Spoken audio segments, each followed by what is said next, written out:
Allah dengan Abraham. Nah, perikopnya ditulis kok.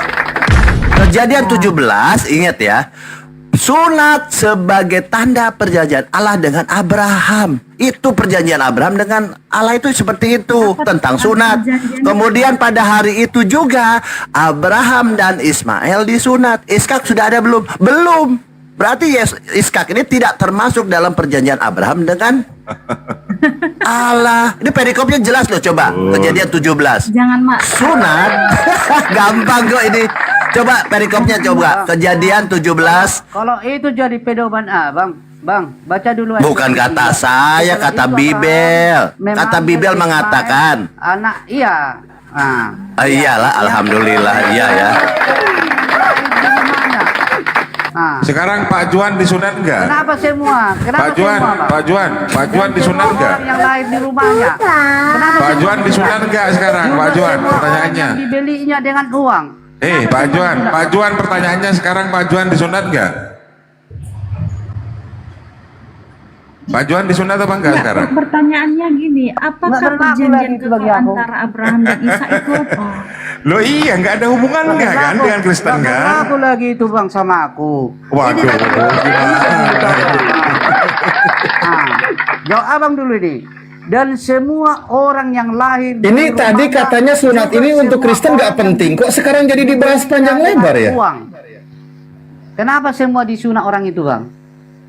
Ya Sama itu yang kan maksudnya dibelinya orang juga yang bukan disunat. keturunannya juga harus disunat. Nah, tapi kalau perjanjiannya sama Ishak kan udah jelas tadi dibilang ayat 21.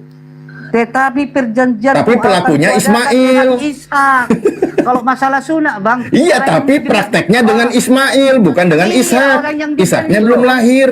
Orang Malam yang semua, boleh dibeli nggak saya pun disunat komen? pada saat itu. Ya Bang. udah, udah sekarang itu udah kelar, itu udah Jadi kelar. bukan berarti Untuk Kristen ini mereka- nggak perlu kan? Bukan berarti mereka yang mewarisi perjanjian itu, yang mewarisi perjanjian. Iya, sekarang adalah untuk Ishak. Kristen ini nggak penting kan? Boleh nggak saya komen?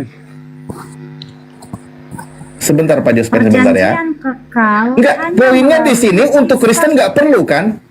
Untuk Karena Anda udah- yang Kristen. Karena udah datang Yesus untuk Nah itu dia, nggak penting. Dan inilah Makanya kalian capek-capek ngebahas nggak penting ini buat kalian. Nggak berlaku bagi Kristen, kan udah oke, nggak masalah tadi. Inilah ini. Iya, tadi kami udah nggak masalah Jadi memang abang kan. sering bertanya-tanya, dosa apa yang Enggak, dituduh kami Yesus nggak dari tanya orang itu, nggak Kristen? tanya kami tadi. Nah inilah Nggak. dosa-dosa inilah. Kami terima yang tadi kok itu dituduhnya. nggak berlaku bagi Kristen, nggak Makanya berlaku dibilang, karena hukumnya Yesus sudah nggak telah diberlakukan tadi kan. menebus Karena apa kalian tadi dari hukum- salib? Karena yang membuat hukum hukum sudah Taurat. dibunuh kan gitu salib ya, Iya, itu poinnya. ya kan? Untuk Kristen Yesus Kami itu kan terima kok Tuhannya. Untuk Iya, Kristen Yesus itu kan Tuhannya. Dalam pemahaman Kristen, yang membuat aturan tersebut berarti kan Yesus Tuhannya. Nah, ketika Tuhannya dibunuh mati, aturannya sudah tidak berlaku. Gini Pak, perjanjian jangan kekal menaruh itu ini seperti digenapi itu. oleh Yesus. Itu kan apa itu? Persepsi Dengan cara apa? Dengan cara apa? Nah, kita buka dalam Yohanes ya, Yohanes Ya, 1. digenapi dengan cara apa? Dengan darahnya yang kudus. Nah kan dengan mati. Yang bikin Iya, aturannya harus mati. Nanti yang punya aturannya mati, aturannya tidak berlaku. Mbak, Ini Yohanes 1, sebentar waktu saya hukum baca. Taurat dilanggar orang Bani Israel, mereka itu juga mematikan binatang, Bang. Harus ada darah Loh penyucian. iya, kenapa kok sekarang Anda mematikan Tuhan? Itu maksudnya. Jangan dimasalahkan. Sudah Ya, jelas karena Yahudi. Anda kan tertawa karena Anda tidak mengerti konsep penebusan dosa. Ya hanya sudah, melalui darah. ya sudah pahami kita yuk. Coba, apa yang Anda pahami tentang konsep penebusan dosa hanya melalui darah? Apa coba? Coba Anda jelaskan. Dewa bolok itu, Dewa bolok. Boleh ikutan Coba, nggak? coba jelaskan. Di mana di situ? Di mana di situ ada penebusan dosa? Coba jelaskan. Makanya Anda, gini Pak, makanya Oh, Anda tertawa. Gini, dengan- yang kami pahami itu begini. Konsep penebusan dosa Yahudi menggunakan medianya itu hewan, binatang, sapi, domba, lembu, kotorannya, kulitnya. Konsep penebusan dosa di Kristen menggunakan manusia. Gitu, itu bedanya. Ya, karena Anda tengah mengerti apa hubungannya. Begini ya Pak, konsep penebusan dosa hanya melalui darah itu adalah ketetapan Allah bangsa Israel yang sudah ditetapkan sejak bangsa Israel keluar dari Iya tanah udah, Mesir. kan tadi bilang Nah, aku. Dan Yesuslah yang menggenapi itu. Lah iya kan, Makanya untuk Kristen Tuhannya yang jadi tumbal. Iya, karena itulah Yesuslah yang kasihnya. menggenapi seluruh kitab Taurat dan kitab para nabi. Bapak heran, Bapak mertawakan penyalipan Yesus dengan konsep penebusan dosa karena Bapak tidak tahu Taurat. Karena Nabi Lah, Bapak tahu, juga Pak. tidak Bu. pernah tidak pernah tahu baca Taurat atau baca Injil. Nah dari tadi perjanjian aja kalian nggak tahu, kami yang jelasin malah. Kok malah dituduh kami yang nggak tahu? Kayak mana sih Bu ini? Kan dari tadi udah kita bahas. Ya, tapi kan kalian bilang perjanjian kekal hanya kepada melalui Ismail. Balik lagi. Padahal jelas perjanjian kekal hanya melalui Keturunannya dan orang yang dibeli, orang asing juga mereka harus disunat. Tapi Kristen tidak mau. Menurut Kristen itu hanya untuk Bani Israel. begini, Kita Pak. hargai pendapat orang Kristen. Makanya di dalam kitab Yesaya, orang yang tidak bersunat itu harus dilenyapkan. Tidak boleh masuk ke kota kudus. Bapak harus mengerti Kristen ini. Nah kalian harus mengerti kitab Yahudi juga dong. Jangan minta dimengerti terus. Kristen Kami udah ngerti kalian membunuh yang punya aturan itu. Kelar urusan. Tapi ingat, Yahudi punya kitab, dia punya aturan. Kalian kan memilih tidak bersunat. Izinkan orang Yahudinya punya aturan. Yang tidak bersunat tidak boleh masuk ke kota kudus, tidak boleh masuk ke Yerusalem. Karena apa? Karena najis. Tapi Hargai dong aturan mereka. Gini Pak, jangan panik Pak. Gini, dalam Yohanes 1 Oh iya ya, ayat jangan 12, panik ya. tetapi Oh, Bu, jangan panik. semua orang yang menerimanya, atau saya baca dari Yohanes 1 ayat 11, ia datang kepada milik kepunyaannya, ya. Yesus datang kepada milik kepunyaannya. Siapa milik kepunyaan itu? Orang bangsa Yahudi. Tetapi orang-orang kepunyaannya itu menolak, tidak menerima dia. Ayat 12.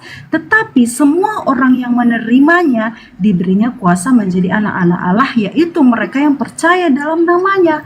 Semua perjanjian yang diberikan kepada bangsa Israel kami terima juga melalui Yesus Kristus, karena Yesuslah yang menggenapi perjanjian Allah dengan Ishak. Hingga nubuat-nubuat tentang Yesus, tentang korban penebus salah itu digenapi oleh Yesus Kristus.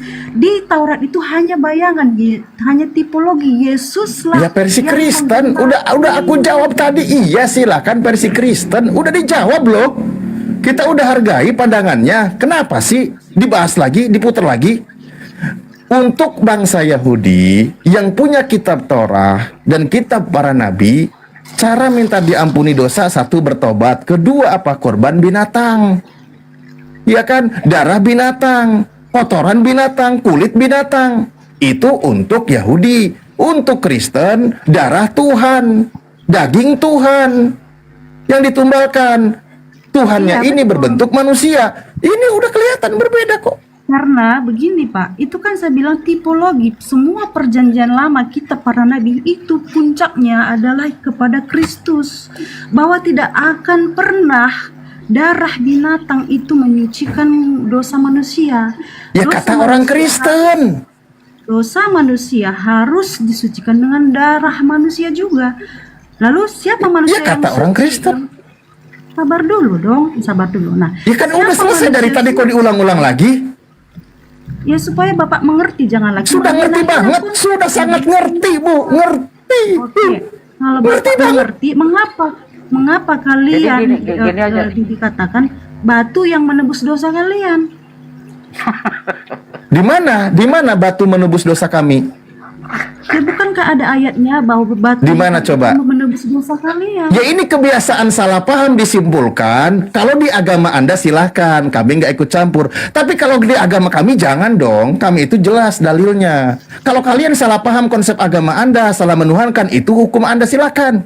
Tapi kalau untuk Lalu agama kami kenapa jangan. Kenapa ada ayatnya, gini dulu Pak? Bang. Aku dulu Bang, gini Bang. Berarti hukum-hukum yang ada dalam Al-Quran itu mengacu pada hukum Taurat ya Bang ya? Kami Al-Quran ya Al-Quran. Iya. Hukum Al-Quran mengacu kami itu pada ada. hukum Kami sedang tidak mencampur adukan loh. Kami sedang tidak mencampur adukan. Kan tadi sudah jelas. Jadi apa hubungannya tadi perjanjian itu sama kalian? Kan mengacu hukum Astagfirullahaladzim. Yang mana lagi ini mundur lagi? Yang mana yang dibahas? Tadi kalian kan mewarisi hukum sunat dari hukum Taurat. Berarti Kami sudah kalian punya mendukung aturan dalam Al-Quran. itu. Iyalah, tapi kan mengacu pada hukum Taurat kan? Tidak dong, kami Al-Quran loh, berdiri sendiri. Al-Quran punya hukum. Dari mana datangnya Al-Quran itu? Kok bisa kalian berdiri Ya dari sendiri? Tuhannya lah. Dari Tuhan Nabi kami. Jadi saya bertanya begini, Tuhan yang kalian sembah itu Tuhan Abraham, Ishak dan Yakub. Iya dong. Nah, jadi berdiri sendiri sekarang mengacu kepada hukum Taurat, Astagfirullahaladzim. hukum Abraham. Kan, aduh, Mana itu? Oten. Anda tadi sudah menjelaskan hukum Torah Musa itu untuk Bani Israel. Benar? Ya. Benar. Al-Quran turun untuk Nabi kami, Nabi Muhammad SAW, berlaku untuk seluruh umat manusia. Iya. Hukum-hukumnya dari mana? Ya dari Tuhan lah. Yang kan mengacu pada hukum Taurat kan? Kok mengacu pada hukum Taurat? Kami Al-Quran. Jadi hukum sunat itu hukum pertamanya hukum apa itu? Itu aturan yang ada di Islam, dijelaskan oleh Nabi kami. Apakah Al-Quran bisa berdiri tanpa Taurat, Zabur, dan Injil? Iya jelas lah. Salah. Karena kami itu nggak pernah ngutip-ngutip Al-Quran, itu nggak ikut-ikutan loh. Kayak mana sih? Jadi kok ikut-ikutan Kok Oten sunat? ini lucu kali ya? Gini Pak, apakah Tapi kalau Al-Quran itu itu surat, bisa memang berdiri selain- tanpa Taurat, Zabur, dan Ismail Injil? bukan anaknya Abraham, itu maksudnya, Pak Juan. Anak pembantunya Ini itu. Pak, Ini kalian, duh, kalian ini mau yang mana bahasnya coba? Oh ini yang open cam dulu yang bahas. Oke. Oke. Apa yang mau dibaca? hadis riwayat Tirmizi menyebutkan Mm-mm. ini penebus dosa melalui batu. Hadis Coba riwayat melalui. Tirmizi menyebutkan bahwa menyentuh Hajar Aswad dan rukun menyumami adalah penebus dosa. Nah, konsep dalam Taurat penebus dosa hanya melalui darah dan digenapi oleh darah Yesus Kristus di atas kayu salib. Nah, kalian Nggak, ini yang sebentar. mengaku yaitu Itu wasilah itu apa Membenarkan artinya wasilah? Tahu, macet. Wasilah apa? sebentar Pak. Enggak apa wasilah situ? Jelaskan dulu. Wasilah apa? Sebentar. Iya Mana silakan. wasilah Pak? Nah, itu ya kalian udah baca barusan. Dosa dalam wasilah. Itu dikurung itu bang. Itu Iya, yang apa ditambah artinya dalam di situ Quran. maksudnya wasilah?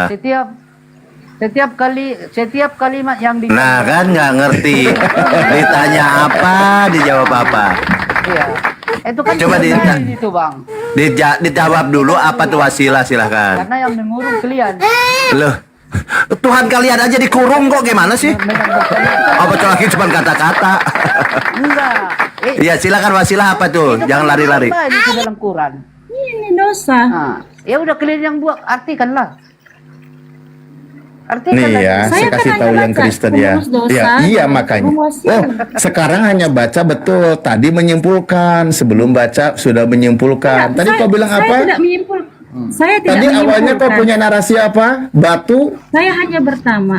Ini Ah, karena saya gimana? ini. Penghapus dosa. Hajar Aswad Iya. adalah batu dari surga yang dipercaya dapat menghapus dosa umat muslim yang menyentuh atau menciumnya dengan tulus saat ibadah haji. Ah, itu dalil hadis atau narasi itu? Saat IAI. menciumnya itu IAI, oke. Sekarang ke hadisnya. ini ada Perbuat ini hadisnya. Ini sekarang. ini hari riwayat. Oke, baik. Jadi gini ya, saya kasih tahu aja ya. Nah, itu kan tadi sudah dijelaskan. Perbuatan yang dapat menghapus dosa. Salah satunya contoh mencium batu. Batu Hajar Aswad. Karena di situ masuk dalam rukun Yamani. Ketika tawaf yang dilakukan oleh umat Islam, rukun Hajar Aswad. Kan juga kan gitu ya. Nah, itu tindakan perbuatan itu mengikuti sunnah Rasulullah. Perbuatan itulah karena kita taat kepada Tuhan, ya kan, melalui yang dicontohkan oleh Nabi kami, praktek ibadah tawaf, perbuatan itu yang menyebabkan dosa kami dihapus. Siapa yang menghapus dosa? Sang Pencipta, bukan batu. Bukan.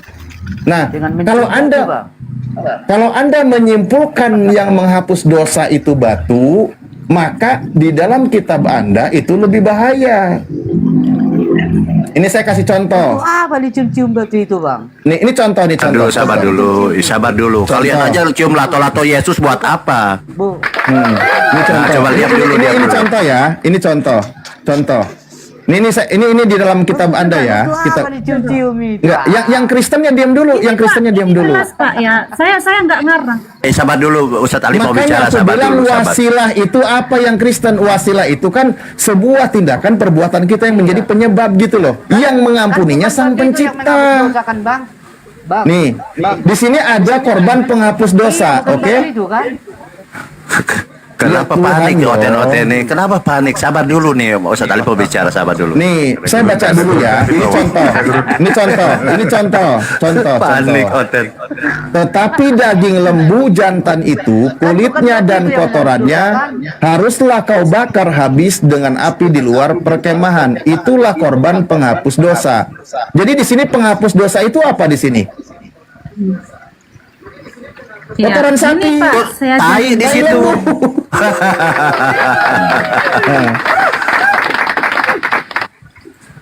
Ya, tai sapi juga bisa menghapus dosa kan? ya, Kitabmu? ini Pak. Iya betul. Gini Pak, gini, ini cara membacanya. Enggak, Anda tanggapi itu dulu, Miss Yun. Anda tanggapi dulu itu kotoran sapi Iya, ini saya- menghapus dosa. Silakan. Coba Macet, kalian macet. Coba tanggapi kenapa di dalam Bible ini Anda mengatakan bahwa kotoran sapi ini kan Tritunggal ya. Tritunggal ini awalnya dari sini filosofinya. Ada kulit, ada daging, ada kotoran. Itu Tritunggal.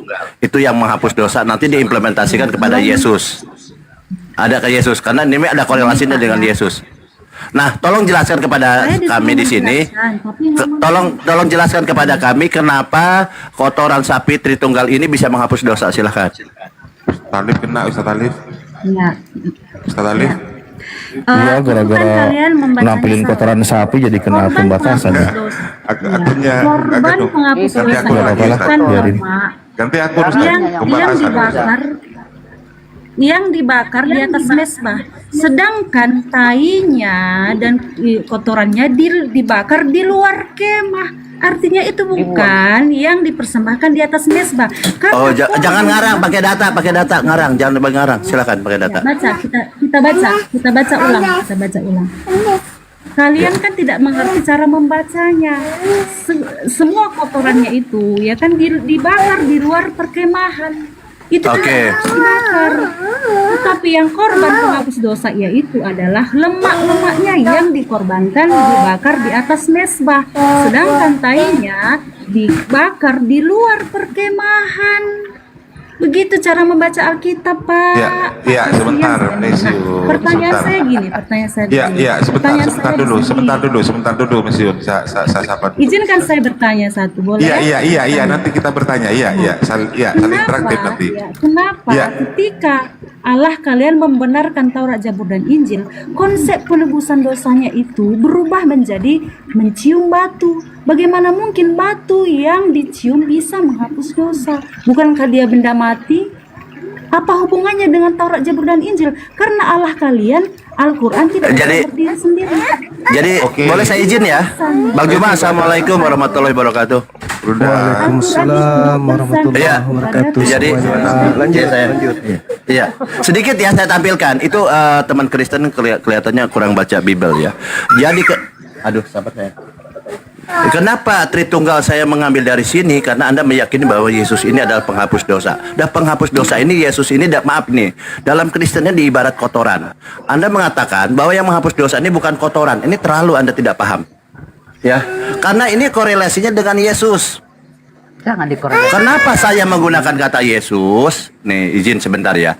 Anda baca di Imamat 16 ayat 27. Ini saya ajari kalian ya, saya ajari. Ini Yesus Tritunggal dari sini ngambilnya, maaf ya. Di sini.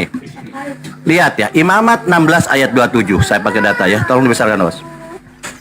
Dibaca aja Bang Bang. Sudah Oke. pelanggaran kalau. Ya, baca Oke. aja, baca aja nggak apa-apa. Oke, di Imamat 16 ayat 27. Aduh, ada anak gue.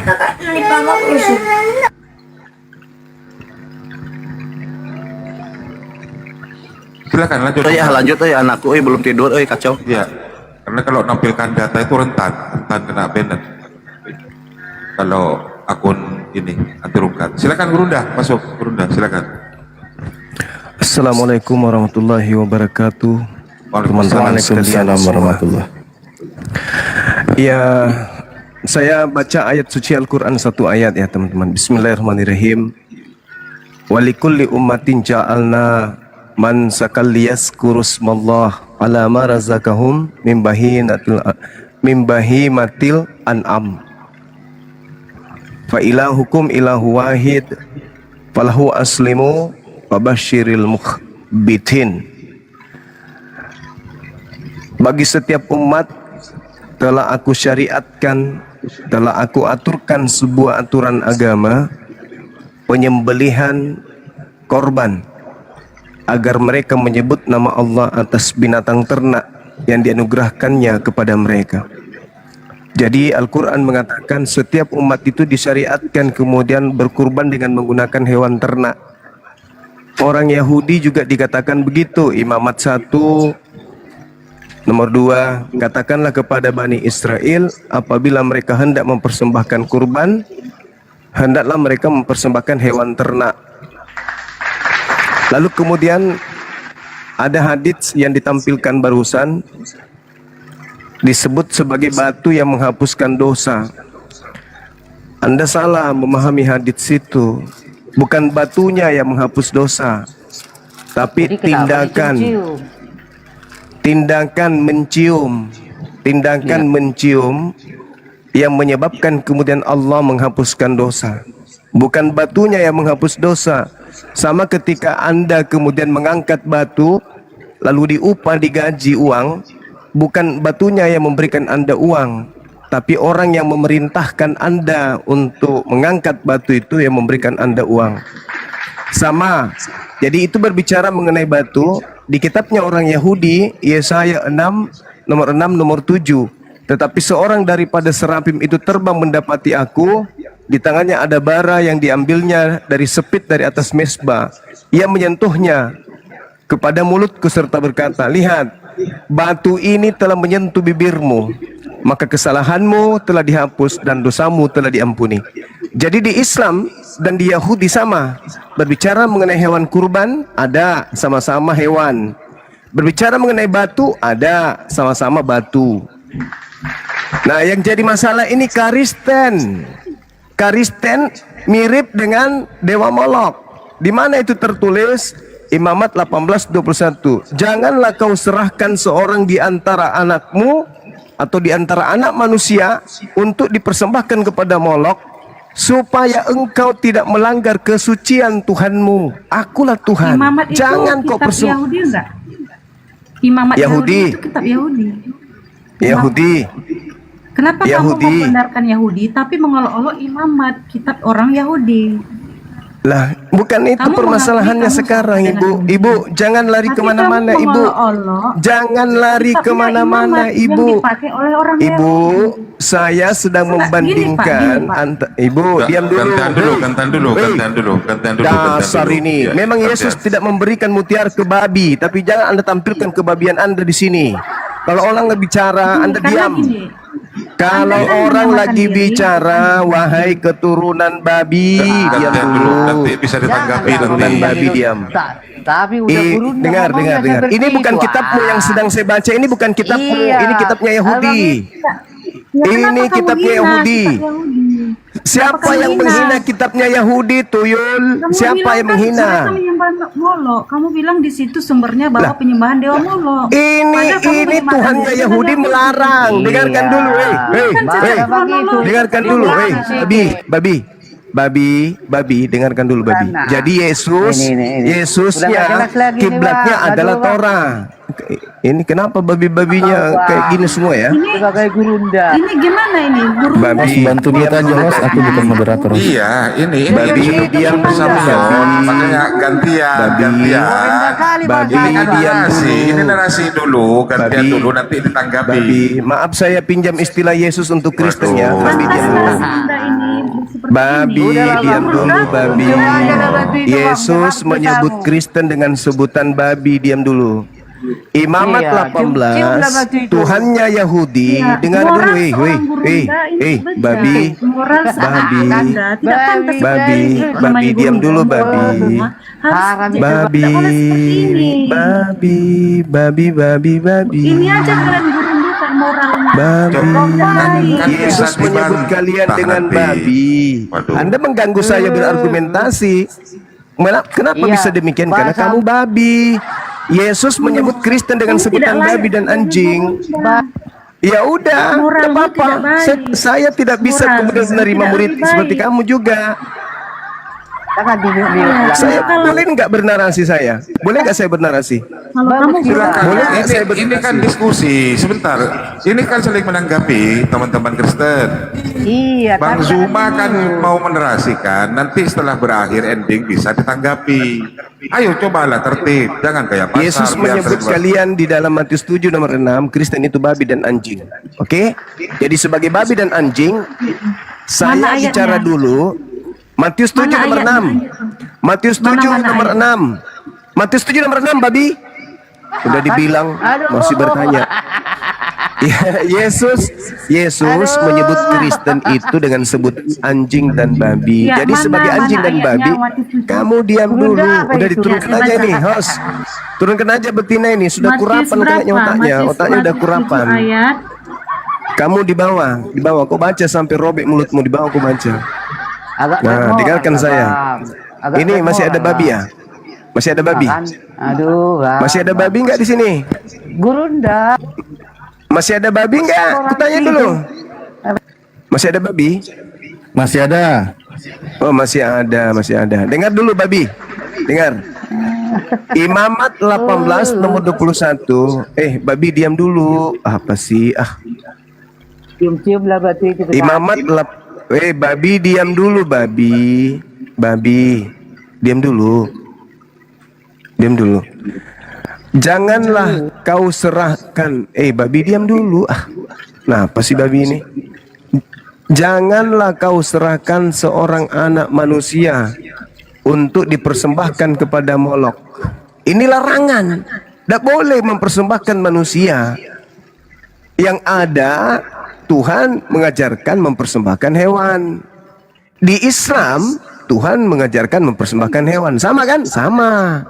Kemudian ketika berbicara mengenai batu Hajar Aswad, lah orang-orang Yahudi juga mencium batu, dosanya dihapuskan. Yesaya 6 nomor 7, nomor 6 dan nomor 7.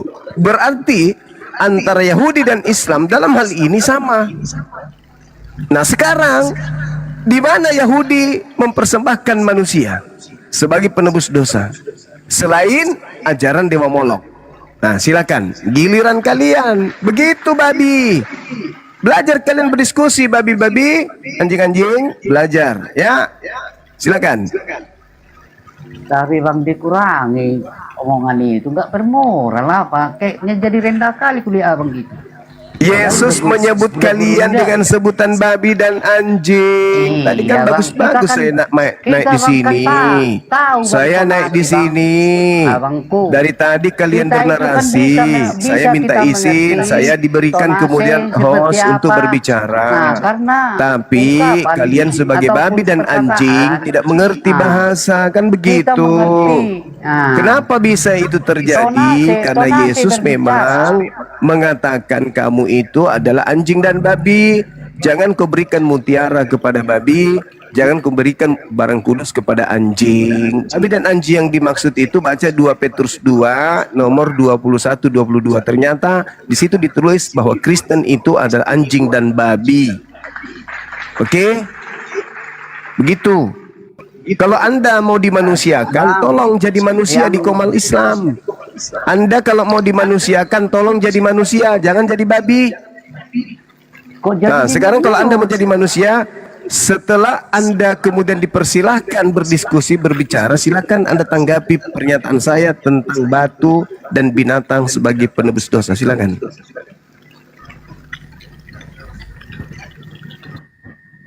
Ya, sambil nunggu yang barusan itu tadi nggak bisa di-mute, biar dibawa aja ya. Soalnya noise banget dari tadi. Ini udah bisa Ya, ditanggapi. silakan. Gitu diskusi ini kalau persilakan silakan, jangan nyerocos aja. Lanjut, silakan Pak Juan tanggapi. Jadi kalau memang masih kita mau berdiskusi yang baik, tolong tonasi pembicaraan itu disaring sedikit biar agak berilmu. Nah, jadi tadi kita kan udah sepakat tadi, atau abang mengatakan jangan lemparkan mutiara kepada babi katanya. Maksudnya itu kalau saya mengartikan ya, aku ini sebenarnya sudah melemparkan mutiara kepada babi-babi. Itulah saya mengartikannya. Itu ucapan Yesus kepada siapa tadinya, Bung? Ketika Yesus melarang, yang dilarang di situ siapa? Yahudi atau Kristen? Murid-muridnya dilarang. Ya, muridnya Yahudi atau Kristen? Muridnya itu orang Yahudi atau orang Kristen? Orang Kristen.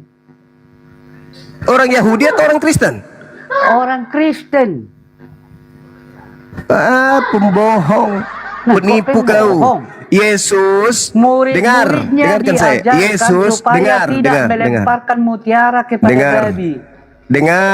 Dengarkan saya. Ketika Yesus mengajar, orang-orang Roma dan orang Athena itu tidak jadi muridnya. Yang jadi muridnya itu adalah orang-orang yang bersunat, yang tidak makan babi. Oke? Kristen itu muncul di Roma dan di Yesus Athena. itu kan Tidak ada sudah Kristen di mengajarkan Yahudi. kepada murid-muridnya. Tidak ada murid Yesus itu Kristen. Nggak ada murid Yesus itu Kristen. Kristen itu muncul nanti di Antioquia. Apa arti Kristen itu? Arti Kristen itu adalah pengikut Kristus. Kalau pengikut Dewa Kristus Agnostos siapa itu? Theos. Kalau pengikutnya Orang berarti- Kristen, orang Romawi Yunani. Iya. Romawi Yunani. Kalau Pengikut itu disebut Kristus apa itu? adalah orang Romawi Yunani, pemakan babi. Oke? Yang menyembah kepada dewa Agnostos Theos, itu Kristen. Sedangkan Yahudi tidak menyembah Kristus. Orang Yahudi tidak menyembah Kristus. Orang Yahudi mendudukkan Kristus sebagai utusan Tuhan, bukan Tuhan. Berbeda dengan orang Kristen. Orang Kristen menganggap bahwa Agnostos Theos itu adalah Kristus, yang adalah sembahan orang Athena. Belajar lagi, Udah, Bang? ya, belajar lagi. Jadi Udah? ketika Yesus sudah mengajar 3 tahun, di situ tidak ada orang Roma, tidak ada orang Yunani. Murid-muridnya semua orang Yahudi. Paham situ? Orang Yahudi, muridnya Udah, Yesus, biar saya jawab. dilarang memberikan Taurat kepada orang Yunani dan kepada orang Romawi. Taurat itu disebut apa? Barang kudus. Dan juga dilarang memberikan mutiara kepada babi. Mutiara yang dimaksud di situ adalah ilmu, hikmat, dan tidak diberikan kepada orang Roma dan juga dengan orang Athena. Sedangkan kamu Kristen yang dibawa penjajah Belanda masuk ke Nusantara, itu adalah agama yang kalian dapatkan dari pengajaran orang Roma dan Athena. Paham sampai sini? Jadi babi yang dimaksud dan anjing yang dimaksud adalah Kristen. Kalau Anda masih ragu bahwa yang dimaksud anjing di situ dan babi adalah Kristen, silakan kau baca 2 Petrus 2 nomor 21 sampai 22. Yang dimaksud anjing dan babi adalah Kristen. Jelas itu di situ. Satu-satu. Silakan. Ya. Silahkan. Begini Bang, pada saat itu yang bersama Yesus itu siapa? Kan murid-muridnya. Orang Yahudi. Katakanlah kepada murid-muridnya, jangan kau lemparkan mutiara kepada babi. Itulah makanya saya katakan mutiara kepada babi. Babi yang dimaksud di situ Yahudi atau non Yahudi? Kepada babi.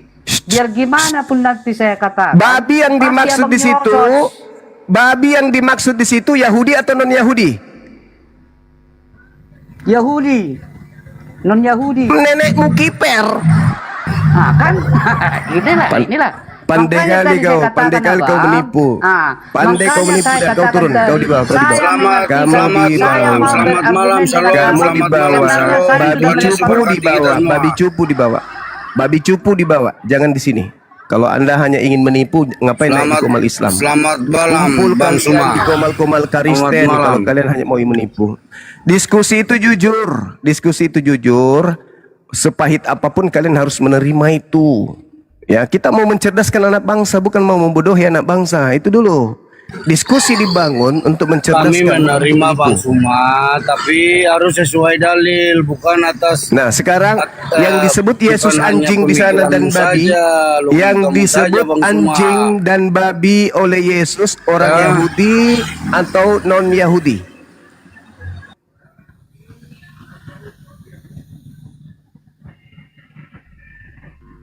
Silakan Pak Alos dibuka mute-nya.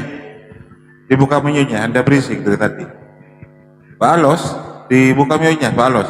Minta maaf ya, minta maaf, saya posisi di jalan jadi ya mengalir aja ya. Ya, nggak apa-apa, sudah bagus. Saya posisi di Ya, jalan. Ya, oke. lanjut. Pertanyaannya apa Bang Suma? Pertanyaannya yang Yesus sebut anjing dan babi di situ orang Yahudi, murid-muridnya atau non Yahudi? Itu untuk semua orang yang tidak percaya Tuhan, ya. Mulai Artinya, ngaco. Udah kau turun, kau dibawa. Sabar. Dibawa Aduh, bodoh. Dibawa ini. tolol. Sabar, Bang Suma. Dongok, Jangan kau dibawa. Ah, udah. Kau masuk di komal-komalnya Kristen, kalian saling membodohi aja di situ. Jangan di sini. Yesus menyebut di luar Yahudi itu dengan sebutan anjing dan sebutan babi. Itu yang perlu saudara pahami. Mulai hari ini kalian harus paham bahwa yang dimaksud babi dan anjing di situ adalah non-Yahudi. Jangan kau melemparkan mutiara itu kepada non-Yahudi. Jangan kau melemparkan barang kudus kepada non-Yahudi.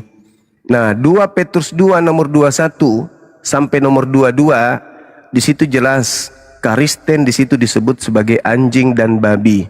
Kristen yang keluar dari Kristen disebut anjing yang kembali ke muntahnya.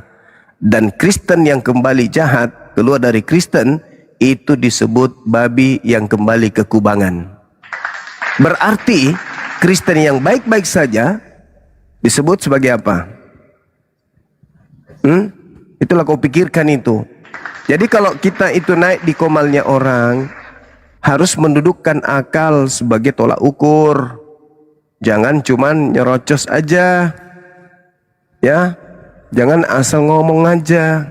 Jangan karena sakit hati. Saatnya kita mencerdaskan anak bangsa, bukan membodohi anak bangsa, bukan menipu. Bukan.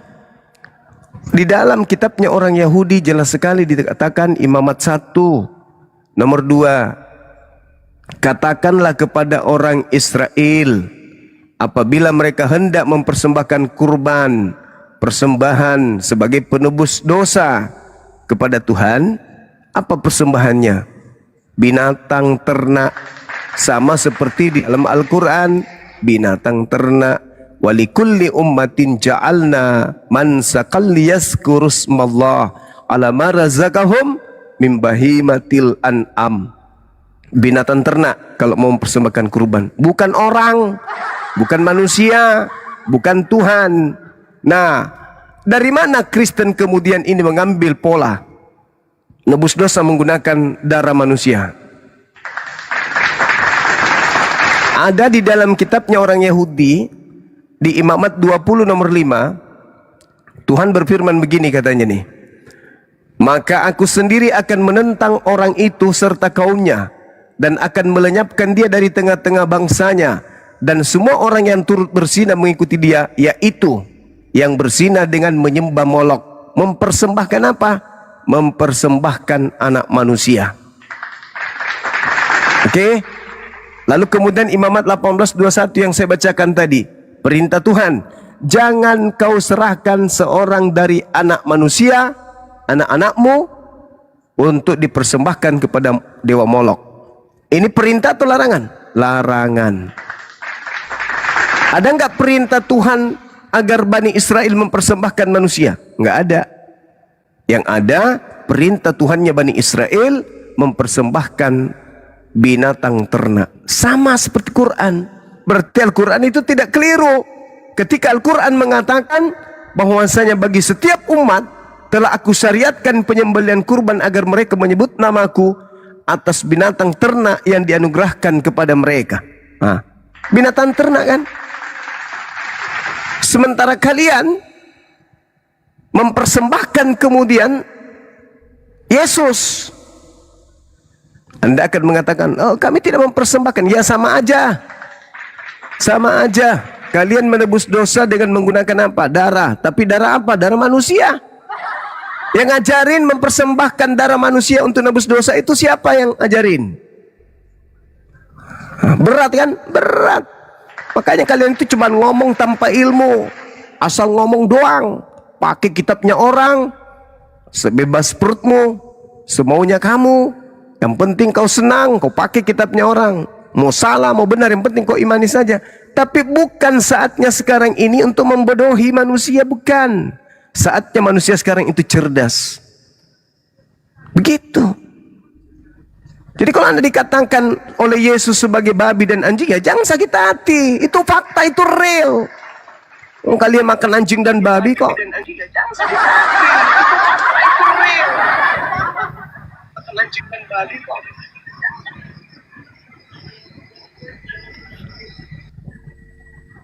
Ya, Arifo, selamat malam, Bang Arifo.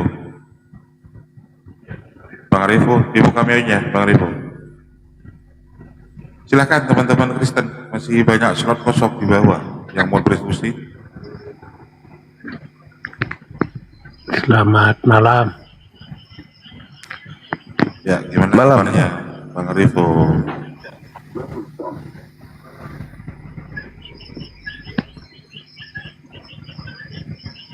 Kenapa bang? Sebentar dulu, saya sapa dulu Bang Lewi. Bang Lewi, selamat malam. Bang Lewi, selamat malam Bang Lewi. Ya, agamanya apa Bang Lewi? Saya Nasrani bang. Oh iya, mau berdiskusi ya Bangku? Boleh bang. Oh iya, Saya mau nanggapi itu tadi pernyataan tentang yang diberikan Bang Zuma. oke, silakan. Iya, jadi konteks jangan memberikan barang yang kudus kepada anjing dan jangan kamu melemparkan mutiara kepada babi. Memang ini pernyataan yang dikatakan oleh Yesua.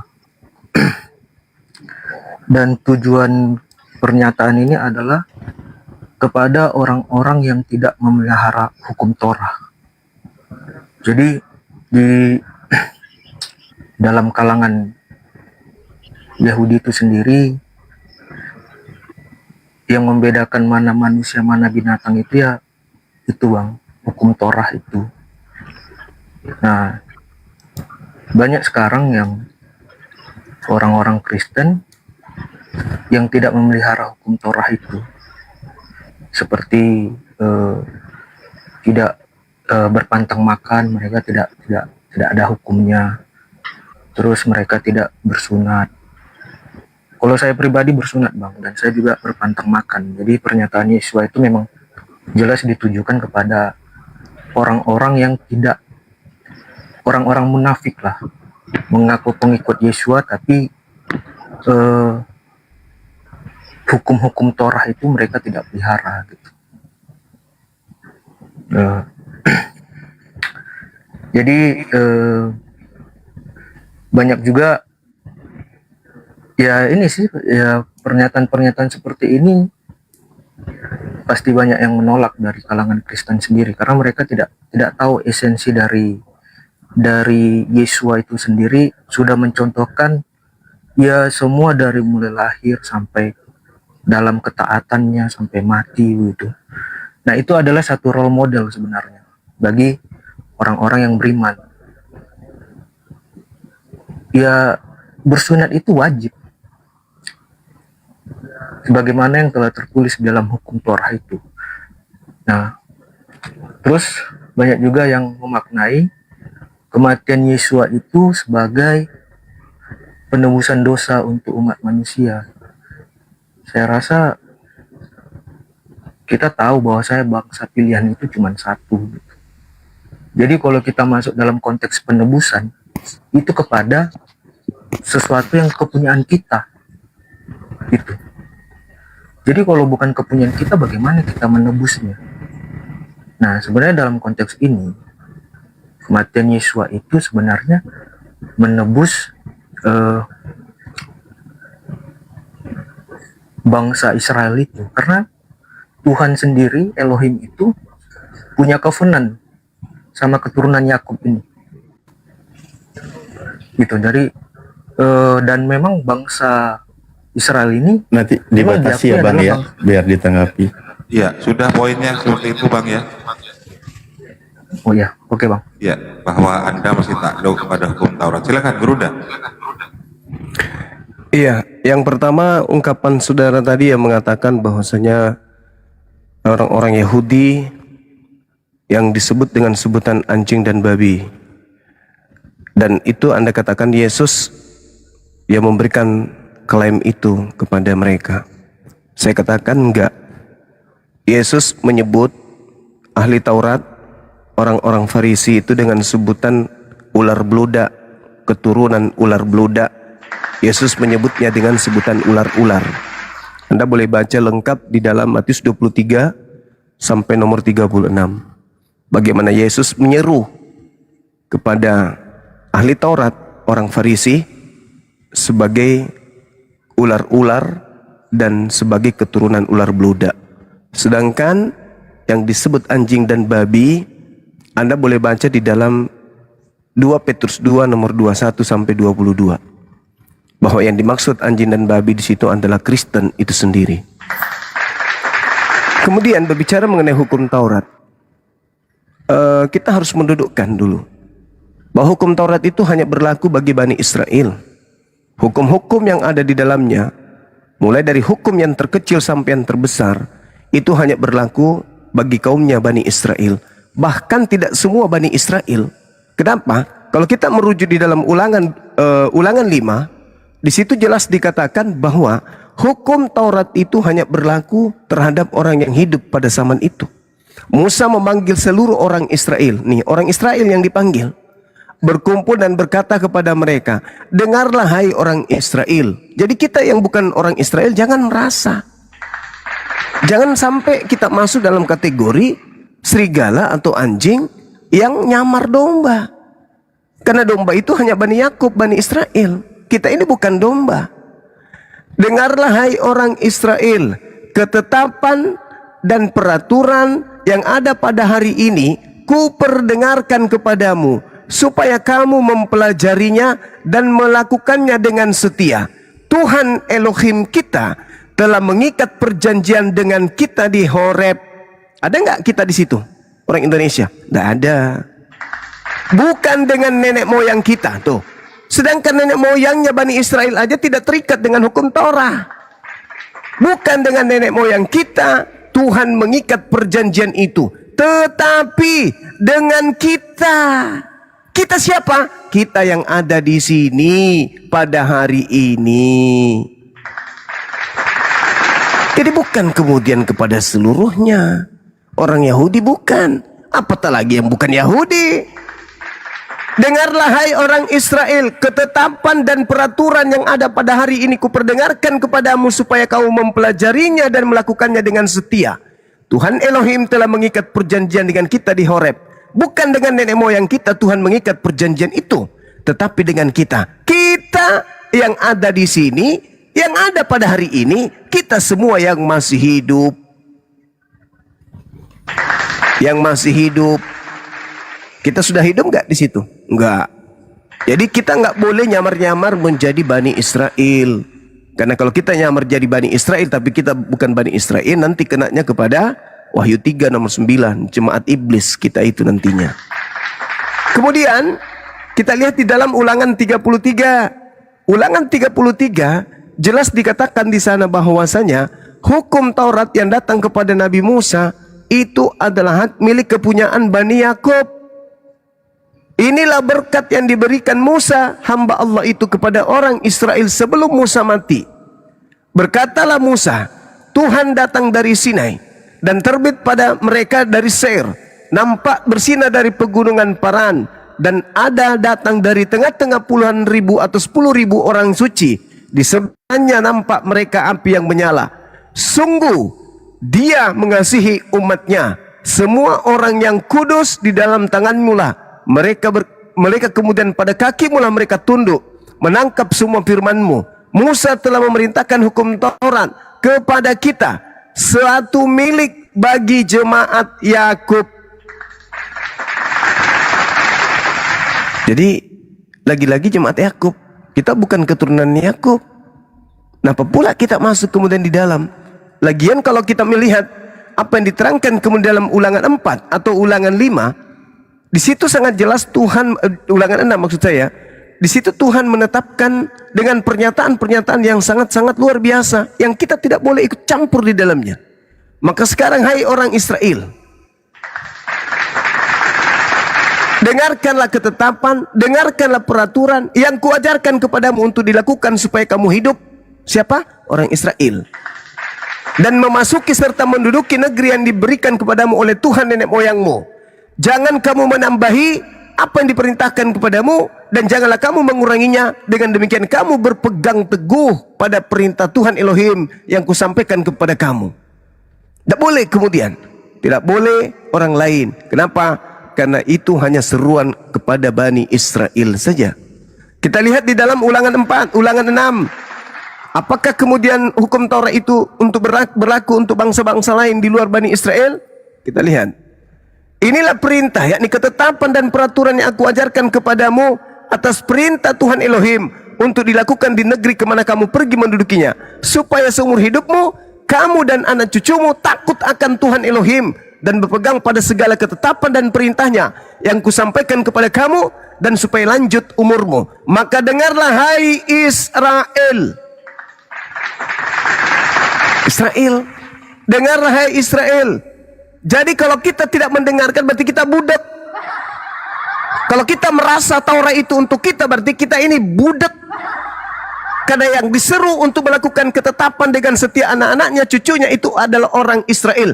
Lakukanlah itu semua dengan setia supaya baik keadaanmu, supaya kau menjadi sangat banyak seperti yang dijadikan Tuhan Elohim nenek moyangmu kepada di suatu negeri yang berlimpah-limpah susu dan madunya.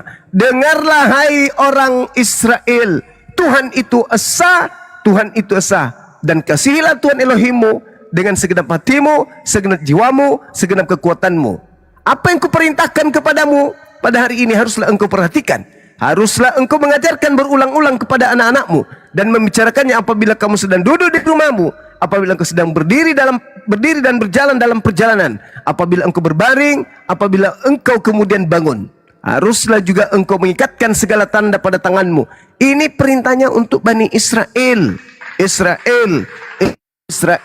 Kalau ada orang budak, maka dia ngaku-ngaku kemudian Israel rohani. Orang budak itu kalau masih menggunakan hukum Tuhan yang datang kepada Bani Israel. Kita lihat terakhir sebelum Anda tanggapi. Di dalam Mazmur 147 nomor 19 sampai nomor 20. Apa kata kitab Mazmur di sana? Kata Daud. Dikatakan bahwasanya apa yang diperintahkan kemudian kepada Yakub berupa ketetapan-ketetapan yang hukum-hukumnya kepada Israel itu tidak diberikan kemudian kepada bangsa lain. Tuhan tidak berbuat demikian kepada segala bangsa, dan hukum-hukumnya tidak mereka kenal. Jadi apa yang datang kepada Bani Israel, kepada Bani Yakub, itu tidak diberikan kepada bangsa lain. Tuhan tidak berlakukan itu. Lalu kita yang di luar Bani Israel ini ngapain sibuk? Yesus mati untuk menebus kita dari hukum Taurat. Kan lucu. Hukum Taurat hanya untuk Bani Israel. Yesus mati untuk kita, untuk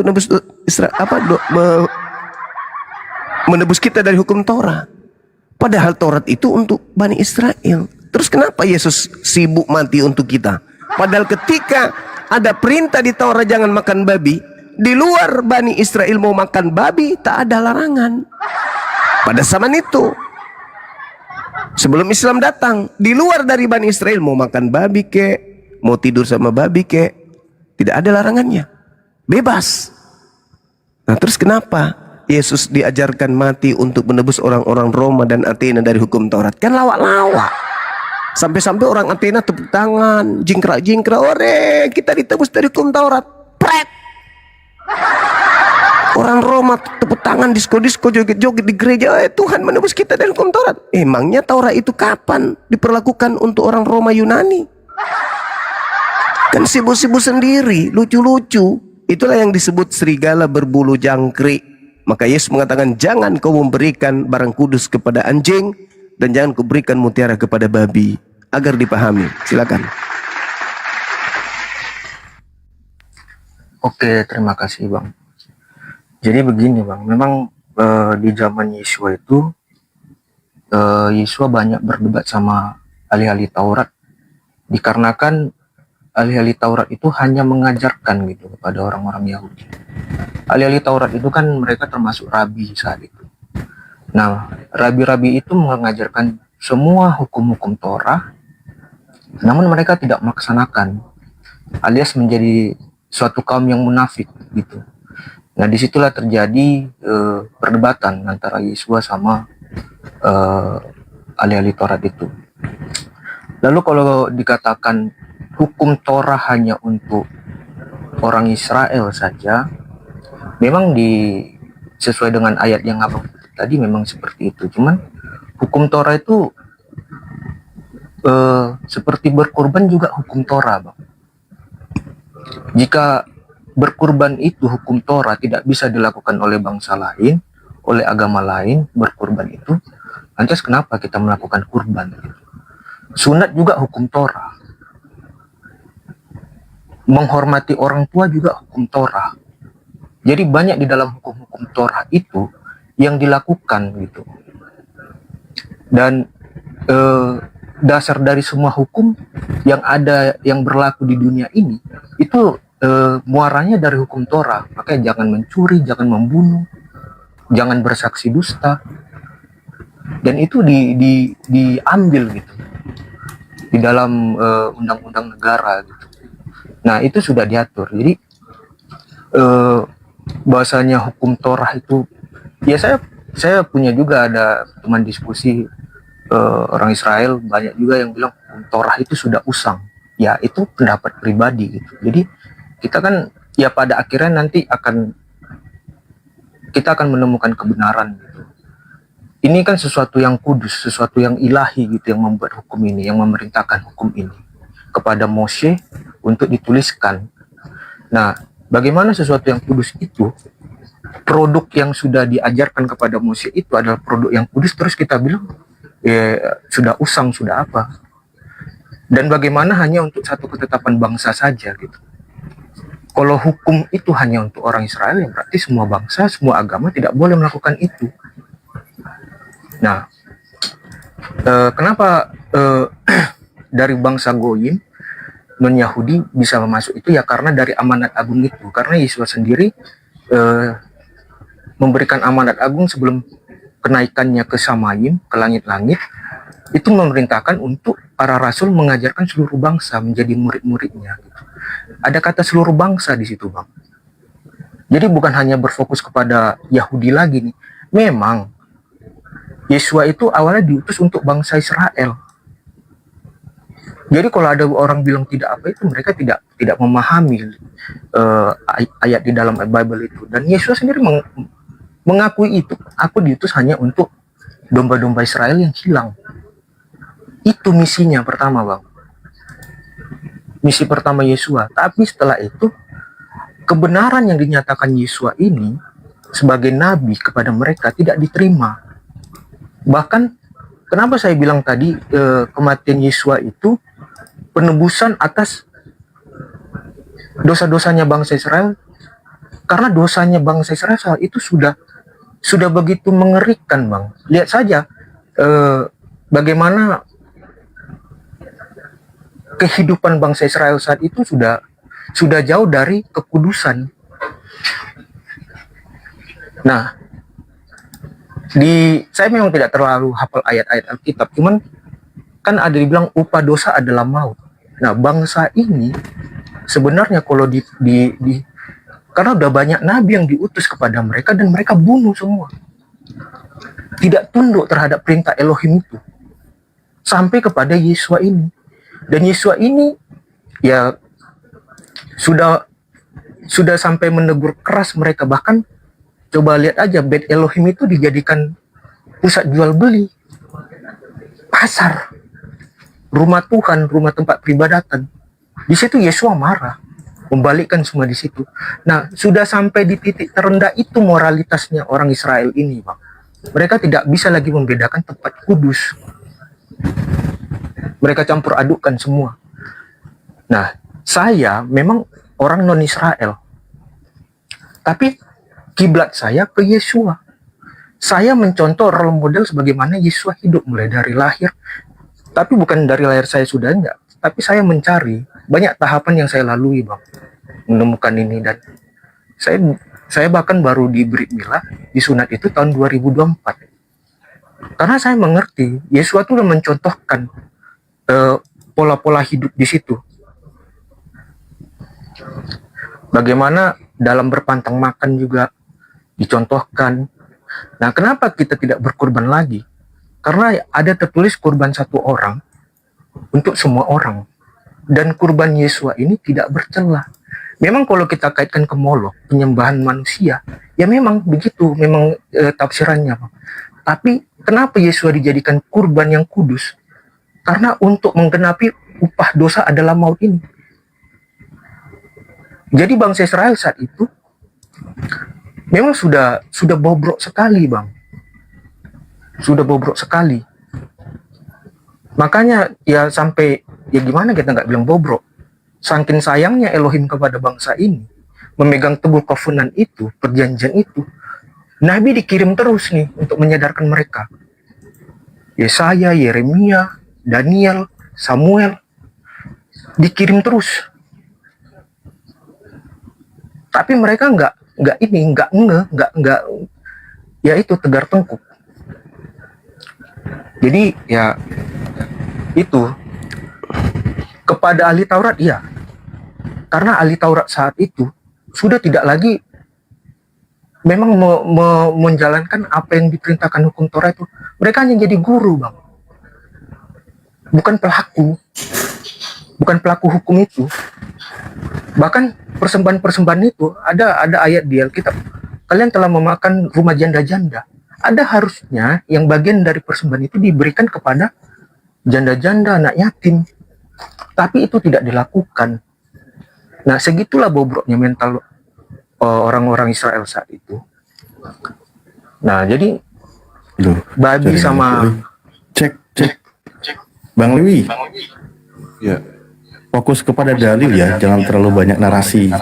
Kalau guru kami tadi banyak memaparkan dalil. Saya udah bilang, Bang, saya nggak hafal ayatnya pasti, tapi perkataan-perkataan firman itu saya ini kan gitu, Bang.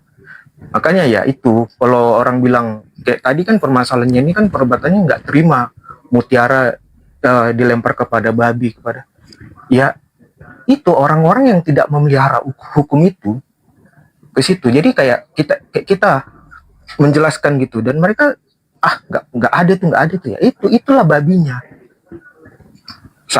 Saat hukum itu sudah diwartakan gitu maksudnya, Bang. Terima kasih. Oke, terima kasih. Langsung ke guru kami ya.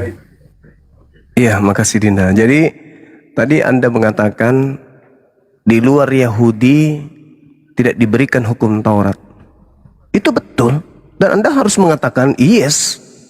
Terus kenapa masih mengimani kemudian Torah sementara Anda bukan Yahudi?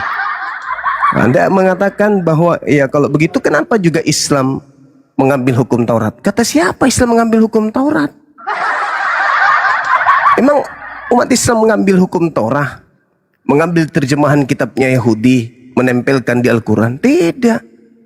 Kebetulan saja perintahnya itu sama.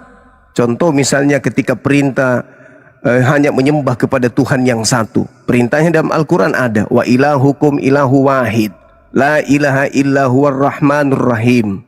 Janganlah kamu menyembah selain daripada Allah.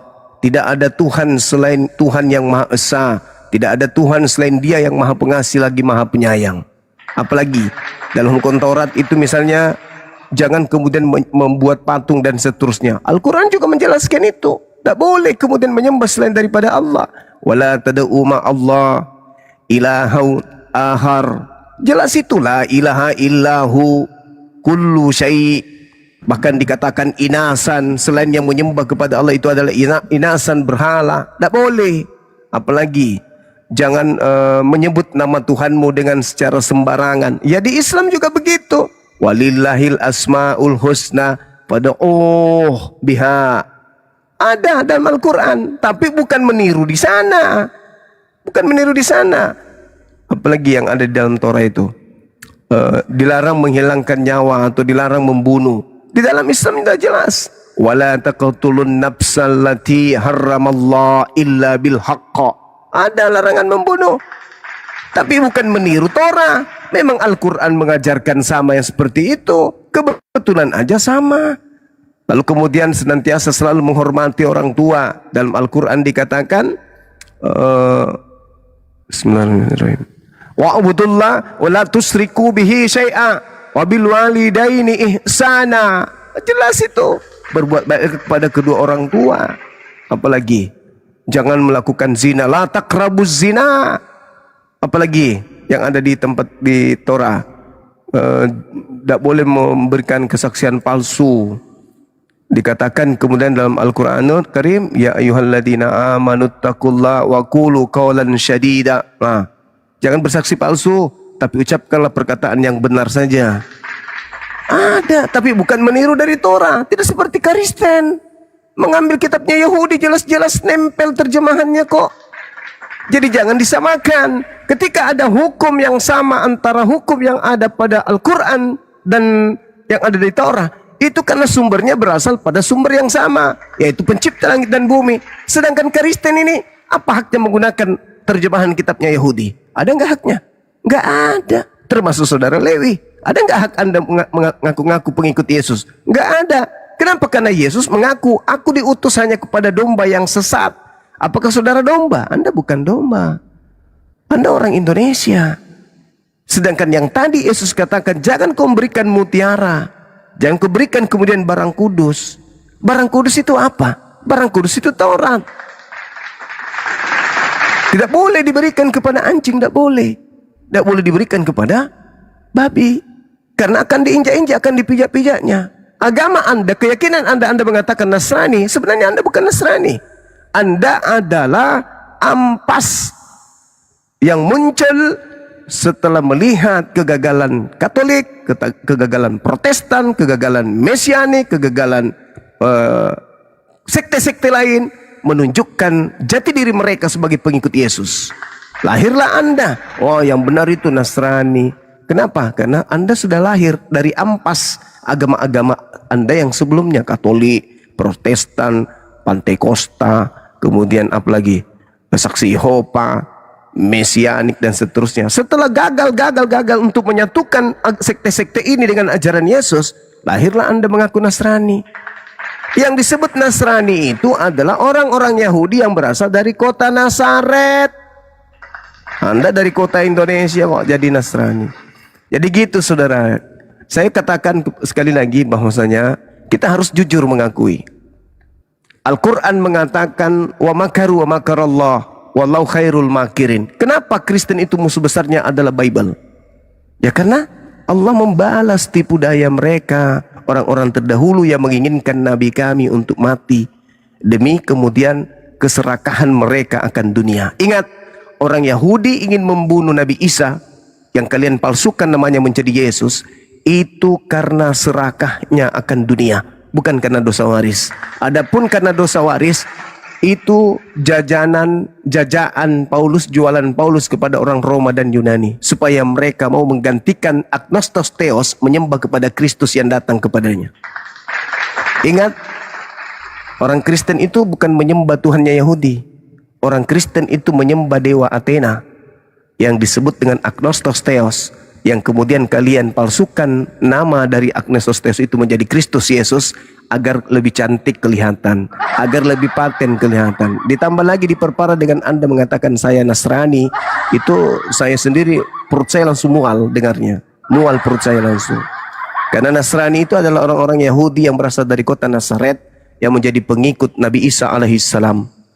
Itu yang perlu Anda pahami. Silakan. Ya, semoga perutnya cepat membaik, Bang.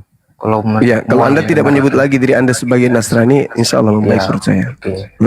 Ya sudah, itu aja dulu, Bang. Kita saling menghargai pemahaman sudut pandang masing-masing saja. Jadi Iya, ya betul apa yang itu. saya ketahui tadi saya sudah bicarakan begitu. Mengenai hidayah kebenaran ini kan nanti itu kehendak ilahi nanti yang memilih. Iya, gitu betul. ya. Nah, jadi Betul gitu aja itu. dulu Bang Zuma. Siap, Terima saudara, kasih silakan. atas waktunya. Sama-sama. Siap. Malam. Iya, semangat malam. Ya, Bang Arum. Selamat malam, Bang Arum. Bang Arum. Ya, malam-malam. Ya, silakan Malam. Bang Arum. Lanjut, Bang Arum.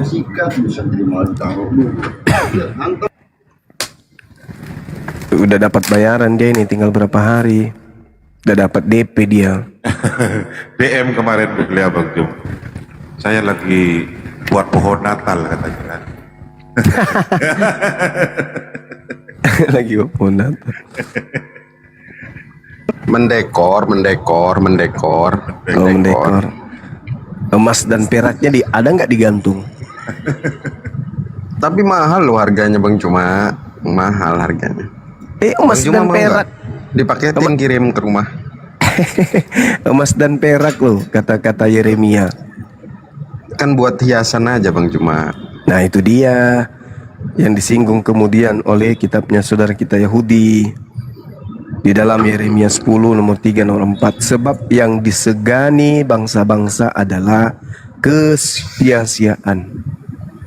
Itu Selamat malam, Bang orang Mas, pada tunduk Bos. semua kepada kekaisaran Roma pada saat itu.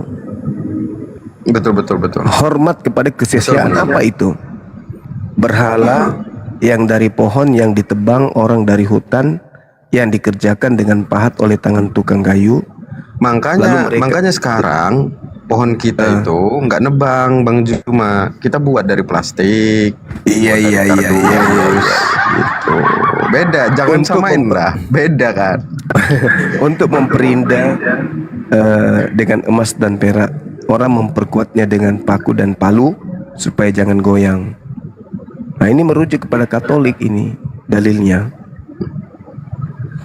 Yang bikin pohon. Saya Bang Arum, kembali ke topik ya. Saya tanya Anda berdua nih, kalau Torah Boleh, itu Bang. hanya untuk Bani Israel, terus Arum sebagai Kristen ini pakai kitab apa ya?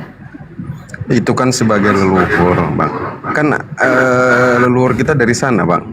Keselamatan itu hanya ada di bangsa Israel. Dari bangsa Israel. Itu, Bang. Lalu Itu menjawab. Yesus mengatakan kerajaan Elohim akan diambil daripadamu dan diberikan kepada bangsa lain. Itu Iya, itu kan ada juga memang. Cuman kan memang kan di awal tetap keselamatan kan dari nenek moyang kita, Bang. tidak ada kemudian diajarkan bahwa keselamatan itu datang dari Yahudi sehingga orang-orang di luar Yahudi juga selamat. Karena itu enggak. Kalau Anda ingin yang paten, ini tak ajarin. Kalau Anda ingin paten, kembali kepada apa yang Tuhan berikan di dalam kitab Kejadian 12 nomor 3. Itu kuncinya. Apa katanya di sana? Aku akan memberkati orang yang memberkati engkau Abraham. Nah, siapapun itu yang memberkati Abraham akan diberkati oleh Tuhan, dan mengutuk orang-orang yang mengutuk engkau, dan olehmu semua kaum di bumi akan mendapatkan berkat. Nah ini yang bisa kemudian kita jadikan sebagai acuan. Kita boleh nebeng di situ. Kenapa? Karena bumi yang dibahas di sana. Bumi ini akan mendapatkan berkat bila mana Nabi Abraham alaihissalam kita berkati. Aku Tuhan akan memberkati. Memang wajib itu. Nah, coba Wajib itu wajib. tunjukkan satu model dalam prosesi ibadah Kristen yang memberkati Abraham. Nggak ada memang. Nggak ada. Kalau ya memang nggak ada bang, nggak ada doa-doanya, nggak ada. Memang kita hanya bernyanyi. Nah, tapi kalau misalnya dikatakan menghujat Nabi Abraham, ada nggak di Kristen? Jangan kau bawa Ismail bang. Itu dulu. Itu dulu. Ke tema aja tema. Temanya apa sih bang? Aku akan memberkati siapapun dan Apa tema, dunia akan mendapatkan berkat oleh karena Nabi Abraham alaihissalam. Berkat ya. Iya. Oke. Ada lagunya itu bang, berkat bang. Apa itu? Hidup ini adalah kesempatan. Hidup ini untuk jadi berkat. Jangan sembah manusia, sosok yang tak bercelana, agar hidupmu jadi berkat. Itu bang. Iya, bagus. Kalau kami beda lagi lagunya. At-tahiyatul mubarakatus salawatut tayyibatu lillah. Assalamu alayka ayyuhan nabiyyu wa rahmatullahi wa barakatuh. Assalamu alayna wa ala ibadihi salihin. Ashhadu an la ilaha illallah wa ashhadu anna Muhammadar Rasulullah. Allahumma salli ala Muhammad wa ala ali Muhammad kama sallaita ala Ibrahim wa ala Ibrahim wa ala ali Ibrahim wa barik ala Muhammad wa ala ali Muhammad kama barakta ala Ibrahim wa ala ali Ibrahim fil alamin innaka Hamidum Majid. Setiap kami ibadah, kami senantiasa memberkati Nabi Ibrahim alaihissalam. Apa tadi dalilnya? Siapa yang memberkati engkau Abraham, maka engkau akan diberkati. Engkau, maka dia juga akan aku berkati. Nah, di dalam bacaan sholat tahiyat ini, kami memberkati keturunannya Nabi Ibrahim. Yesus itu keturunannya Nabi Ibrahim enggak? Seperti Pak Jeferi. Iya betul. Nah, turunannya. Keturunan Nabi Ibrahim kami muliakan, kami berkati. Siapa yang memberkati engkau Abraham, maka aku akan berkati dia. Nah, kami memberkati Nabi Ibrahim, sampai keturunannya pun kami berkati. Yesus keturunannya diberkati juga oleh umat Islam. Lalu kenapa Kristen mengatakan Yesus itu mati dengan jalan kutuk? Berarti dengan kata lain saudara Kristen ini mengutuk Abraham dan keturunannya. Kata Tuhan, siapa yang mengutuk engkau Nabi Abraham, maka aku akan mengutuk dia. Nah, inilah kalian, kenapa susah untuk mendapatkan ilmu. Cahayanya hilang, gelap, kalian hanya meraba-raba dalam beragama. Kayak Natal sedikit lagi. Kalian mendapatkan ilmu dari mana itu Natal? Memperingati 25 Desember itu ilmu dari mana? Elohim tidak, Yesus tidak. Murid-muridnya juga Yesus tidak. Lalu dari mana? Dari Mak Ronggeng. Assalamualaikum Bang Ferry, Masya Allah. Syukran. Pak Jeferi, Assalamualaikum Pak Jeferi. Ya, mute aja Pak Haji. Ini dari mana coba? Silakan. Ya nggak ada datanya bang. Nggak ada, jadi kalian tidak memberkati kan? Beda, bukan begitu. Ya tidak memberkati lah. Iya dong. Iya dong. Kalau kami millata Ibrahim Hanifan. Jadi kami mengikuti Tapi gini ajaran sih, Nabi Ibrahim. Bang Juma, kan itu kan emang sudah disepakati dan hasil kesepakatan bersama bahwa kelahirannya itu kita rayakan di bulan Desember, gitu kan Bang Juma ya. Jadi kalau udah kesepakatan Panatua dan gereja ya itu kan sudah final gitu loh Bang Juma. Ya, berarti sandaran kalian hanya mengikuti para pemimpi.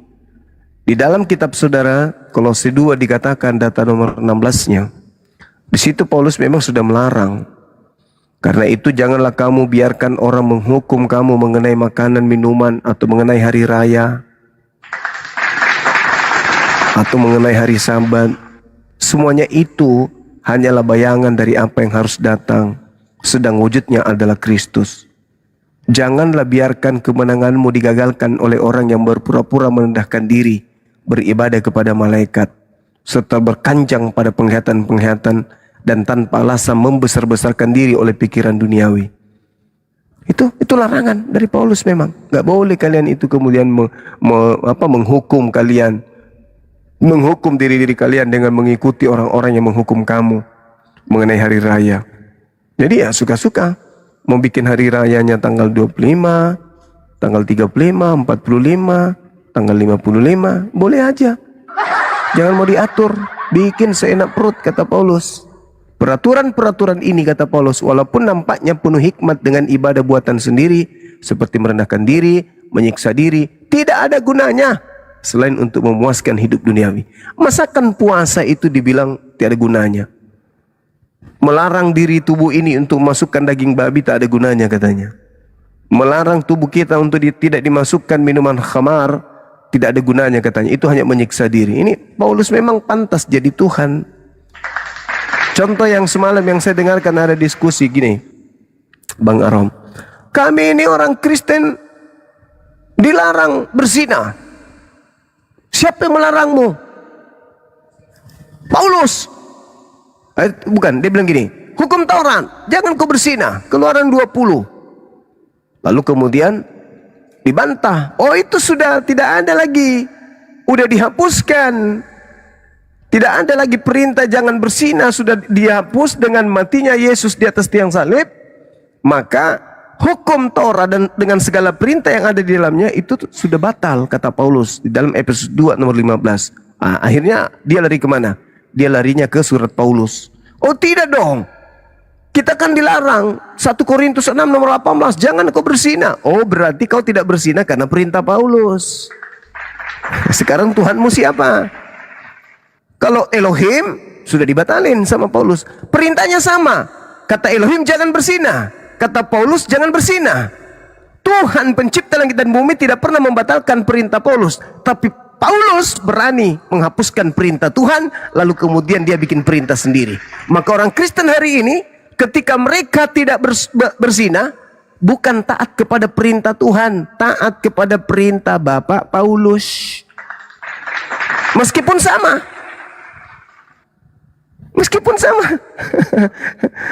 Jangan berzina, Keluaran 20. Kata Paulus, itu sudah batal bos. Saya buatkan lagi kalian aturan baru ya. Jangan berzina. Cie.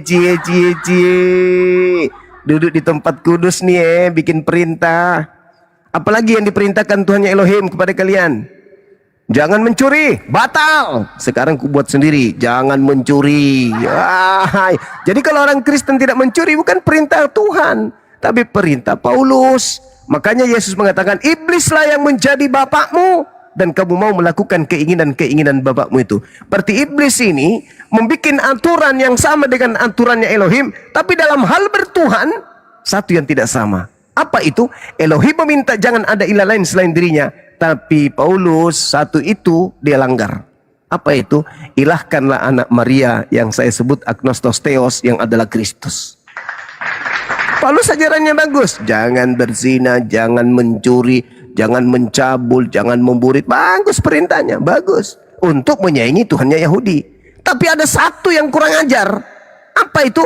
Jika kau berkata dengan mulutmu bahwa Yesus itu adalah Tuhan, maka engkau akan diselamatkan. Pret. Sementara Bapa Elohim mengatakan, barang siapa yang percaya kepada anaknya Yesus, selamat. Nah, Yesus mengatakan apa? Dia utusan Tuhan atau dia Tuhan? Utusan Tuhan. Paulus beda lagi. Barang siapa yang berkata dengan mulutnya bahwa Yesus itu adalah Tuhan, dan apa yang diucapkan mulutnya itu diimani sepenuh hati, dipercaya, diyakini sepenuh hati, maka dia akan masuk surga. Pret. Yesus mengatakan yang mau mendapatkan surga percaya mengenal aku sebagai utusan. Paulus mengatakan mengenal Yesus sebagai Tuhan. Di mana yang betul, Paulus? Ternyata selama ini memang saudara-saudara Kristen menyembah Paulus. Akulah yang menjadi bapakmu di dalam Yesus Kristus.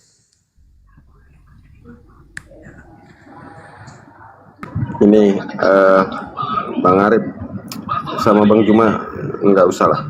Saya nyerah kalau sama Bang Juma. Kasih yang lain aja. Bang Juma jangan bisik-bisik. Bang Juma jangan bisik-bisik. Dalil. Aduh. Iya bang. Bang Juma emang oke lah. Pantas. Misi saya Adinda, adikku Arom. Misi saya itu menyelamatkan manusia, bang. Terlepas nanti saya tidak selamat, tidak apa-apa. Biarkanlah aku menjadi lilin untuk menerangi orang. Saya hancur boleh, tapi paling tidak ada orang merasakan jannah dari lisan saya, kan gitu. Karena saya ini bukan orang suci, saya juga bukan orang benar. Bisa jadi dosa saya lebih banyak daripada orang yang mendengarkan ilmu dari saya. Tapi paling tidak orang bisa menikmati surga karena lisan saya, kan gitu. Terkait surga nerakanya saya, semuanya saya serahkan kepada Allah. Ridha kepada Allah. Betul. Kan gitu. Betul bang. Itu aja sih kalau saya. Terus bang. Ya. Amin. Kalau misinya Yesus apa sebenarnya Bang Juma? Nah, sama. Misi Yesus diutus oleh Allah di tengah-tengah kaumnya Bani Israel adalah sebagai batu sandungan. Apa itu batu sandungan? Untuk memberikan legalitas kepada mereka bahwa pantas aku memasukkan kalian neraka. Aku utus 1 nabi, 2 nabi, 3 nabi, 4 nabi, dan seterusnya. Aku berikan kalian kitab. Kitab pertama, kitab kedua, kitab ketiga. Padahal Tuhan sangat sayang sama dia. Inni ma'akum.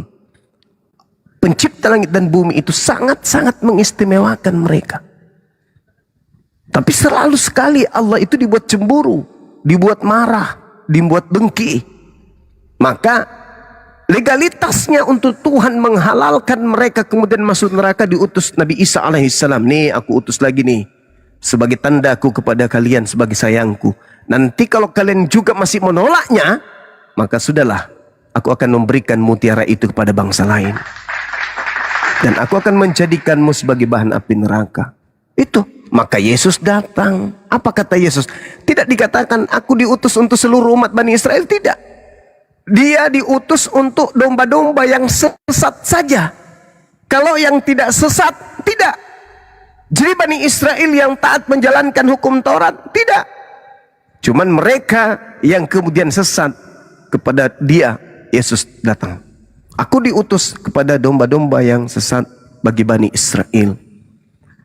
Wa isqala Isa bin Maryam ya Bani Israel inni rasulullahi ilaikum. Jadi kedatangan Nabi Isa alaihissalam yang pertama sebagai batu sandungan, yang kedua Nabi Isa alaihissalam datang mengabarkan akan datangnya juru selamat dunia, baginda Rasulullah Muhammad sallallahu alaihi wasallam, yang kemudian disebut dalam Yohanes 16 sebagai penolong lain atau penghibur atau roh kebenaran. Itu. Dan Yesus mengatakan, aku tinggalkan damai sejahtera. Aku tinggalkan damai sejahtera. Apa itu? Shalom, shalom, salam, Islam, salama. Itu jelas itu. Dan Yesus bahkan disebut sebagai juru selamat. Berarti dia juru Islam. Bukan juru Kristen. Kalau juru Kristen, juru pengikut Kristus. Oh enggak bisa. Dia harus menjadi juru selamat. Bukan juru Kristen, tapi juru selamat. Juru selamat, juru Islam. Islamlah itu yang mengajarkan manusia untuk selamat. Karena dengan Islam orang bisa selamat. Makanya dikatakan dalam Yeremia 29 nomor 12, aku tahu rancangan-rancanganku tentang kalian. Bukan rancangan yang membinasakan, tetapi rancangan damai sejahtera. Rancangan tentang Islam. Makanya dikatakan dalam Al-Quran, Qul in kuntum tuhibbunallah fattabi'uni yuhibbukumullah wa yaghfir lakum dzunubakum wallahu ghafurur rahim. Katakanlah kepada manusia, wahai Nabiku Muhammad, barang siapa yang ingin dicintai olehku, diampuni dosa-dosanya olehku, ikutlah kepadamu, fattabi'uni, maka aku akan menghapuskan seluruh dosanya dan akan mencintainya. Bayangkan kalau dosa kita dihapuskan oleh pencipta kita, lalu kemudian kita dicintai oleh Dia yang Maha Pencipta. Wow, kebahagiaan dan kenikmatan apalah yang lagi yang kita butuhkan? Kalau kita dicintai oleh Pak Prabowo, itu ada satu kebanggaan, bukan? Bangga kali kita. Pak Prabowo setiap hari menyebut nama Bang Zuma. Oh, Masya Allah, dicintainya Bang Zuma ini.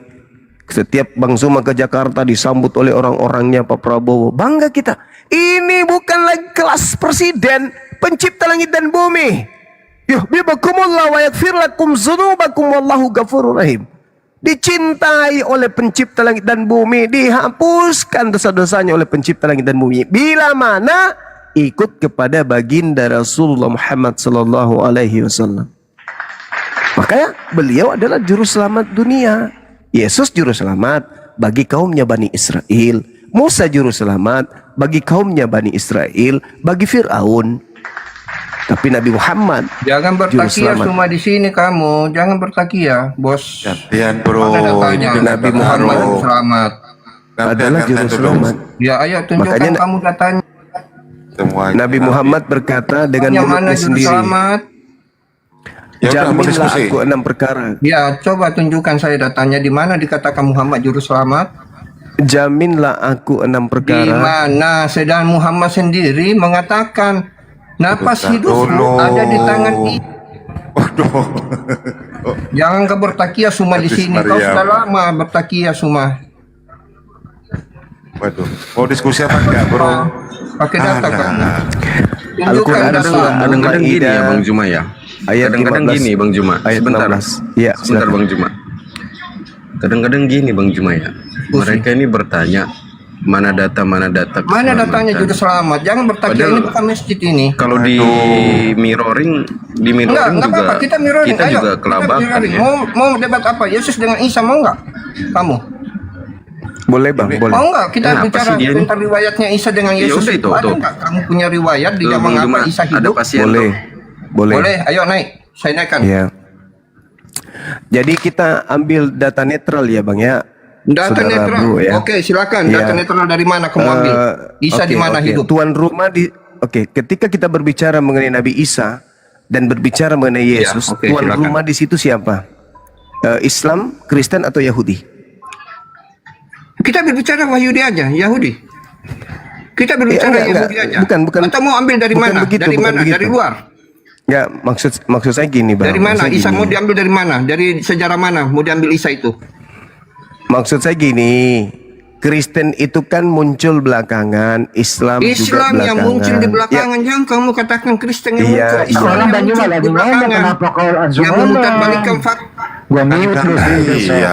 Gantian. Gak mau diskusi kan?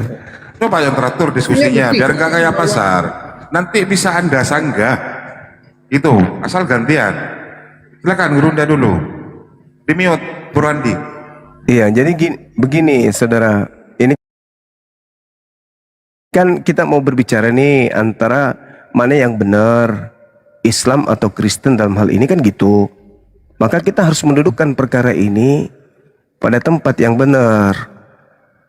Yahudi, Yesus Yahudi. Kristen, Islam. Nah, yang harus kita dudukkan di sini adalah netral. Jadi bukan Islam, bukan Kristen, tetapi Yahudi yang jadi patokan. Yahudi, Yahudi mengatakan bahwa Yesus itu anak zina, kan gitu. Nah sekarang Buktikan datanya. Di mana buktikan datanya? Di Talmudnya orang Yahudi Tunjukkan disebutkan saya datanya. Jangan kamu bertakia di sini. Ini Coba gantian, bro. saya kan menyebutkan Talmud, Bang. Talmud. Yesus itu anak kata zina. sambil tunjukkan datanya. Loh, kok jadi kenapa jadi harus saya jadi pembantu Anda untuk ini cuma Loh, kamu di dalam kitabnya orang Yahudi, Kristen di punya. kitabnya orang Yahudi, dan juga dikatakan di dalam Mana? sindiran Yohanes 8:41, Yesus juga disindir di situ sebagai anak zina. Kan, Nah, kamu mengatakan seperti Kristen muncul, pembelaan Kristen terhadap tuduhan Yahudi kepada Kristen kepada Yesus sebagai anak zina itu apa? Dan kemudian orang Islam pembelaannya terhadap tuduhan orang Yahudi kepada Yesus sebagai anak zina itu juga apa? Nanti akan saya tunjukkan kepada saudara. bahwa kau punya Muhammad itu nabi palsu. Ya Allah ya Karim. Kok bawa Nabi Muhammad sih? Diskusi dia ini mah. Kamu mau emosi ya? Kamu mau apa? Cuman kebencian. Jadi saya tunjukkan bahwa Muhammad itu nabi palsu. Ya Lanjut, kalau Bang beliau nabi Hadi. palsu, kenapa kau pakai ajarannya? Di mana saya pakai aja? Kau menyebut Saya pakai buku-buku yang ajarannya Muhammad. Oke. Dengar. Kamu menyebut buku-buku yang dikarang oleh Lukas, Markus, Matius, Yohanes dan Paulus itu dengan sebutan apa? Islam yang Nah, ciplak plagiat dia. Kacau. Udah buang aja ke laut deh. Plagiat. Dah. Mampus. Aman. Jadi saudara ya, kalau kita lihat kemudian di dalam kitab saudara ya, Matius 1, kemudian di Matius 1 nomor 1 sampai nomor 6 itu silsilahnya Yesus itu diceritakan dari orang-orang pezina kan gitu. Nah, bagaimana kemudian Yehuda, bagaimana Tamar, bagaimana Paris, bagaimana Rahab, lalu kemudian bekas istri Uria juga Berseba, itu kan dari orang-orang pezina semua tuh yang kemudian melahirkan Yesus. Dan bukan hanya sampai di sana, Yesus diceritakan kemudian di dalam kitabnya orang Yahudi juga sebagai anak zina. Nah, Kristen kalau memang betul-betul pengikutnya Yesus, apa pembelaan Kristen terhadap tuduhan bahwa Yesus itu anak zina? Adakah pembelaannya? Atau enak tertidur Kristen ini hanya dengan mengambil nama Kristus Yesus tanpa mau tahu yang benar, yang salah, yang penting saya hidup dalam nama Yesus. Tak ada pembelaan. Berbeda dengan Al-Quran. Ketika orang Yahudi kemudian menuduh beliau anak zina, Al-Quran datang membela Nabi Isa alaihissalam, di mana Allah memberi mujizat kepada Nabi Isa. Beliau membela ibunya sejak dari ayunan bahwa ibunya bukan seorang pezina.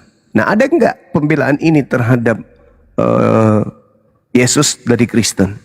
Kalau di Al-Quran surah Maryam, Inni Abdullah atani al-kitab wa ja'alani nabiyya wa ja'alani mubarakan aynama kuntu, dan seterusnya. Yesus bukan anak zina, tetapi dia adalah hamba Allah yang diberi ketetapan sebuah kitab, dan dia diangkat sebagai nabi bagi Bani Israel, dan kemudian dia diberkati dimanapun berada, dan dia juga berbakti kepada ibunya. Nah, ada enggak pembelaan mulia seperti ini di Kristen ketika orang Yahudi menuduh Yesus sebagai anak zina? Ada enggak? Coba, silakan naikkan kembali yang tadi kalau memang mau diskusi. Nggak bisa Bang Jamal. Yang gue pernah dengar jawabannya Bang Jamal di Matius 1 19:25, mengambil Pak Yusuf sebagai suaminya, itu pembelaannya. Iya. Dan di situ hampir Bukan diceraikan itu. kan? Dia hamil. Enggak lah. Hamil Itu pada juga- saat bertunangan. Itu juga salah juga itulah. Kalau untuk Matius pembelaan 1, memang nggak ada sih. 18. Kalau untuk pembelaan nggak ada. Cuman kalau untuk Nggak ada. meredam agar tidak terjadi isu, makanya lah Yusuf menikahinya gitu untuk menjadi suaminya. Iya, pembelaannya di Untuk situ. meredam isu. Tapi itu bukan pembelaan. Itu Podo bukan ae pembelaan. tuh. Bukan pembelaan, hanya untuk meredam agar tidak ada isu gitu. Iya. Nah, yang saya maksud ini adalah pembelaan dari orang-orang Kristen terhadap Yesusnya akan tuduhan. Nggak ada. Nggak, masa mau buat surat lagi bang? Kan lucu. Itu dia. Tapi nubuatan Yesusnya apa? Apabila roh kebenaran itu datang, dia akan memuliakan aku. Kan indah sekali nih. Makanya Islam dan Kristen itu dekat. Karena kesinambungan ajaran itu memang ada. Jadi informasi tentang Yesus dari Islam itu asalnya dari langit. Informasi tentang oknum yang sama yang mereka kemudian saudara Kristen sebut Yesus, itu informasinya dari bumi. Jadi ada dua sumber nih, dari langit dan di bumi. Kalau dari langit jelas dari Allah pencipta langit dan bumi yang maha melihat. Kalau dari bumi orang-orang nih yang menulis, yang mengaku penyaksi, yang mengaku kemudian mengumpulkan kesaksian dan seterusnya. Tinggal manusia yang berakal yang bisa memilah dan memilih mana yang mau diikutin. Kesaksian pencipta langit dan bumi yang akan kejadian itu, atau kumpulan berita-berita yang dikumpulkan oleh orang yang tidak dikenali tentang berita itu. Sederhana kan? Sederhana itu.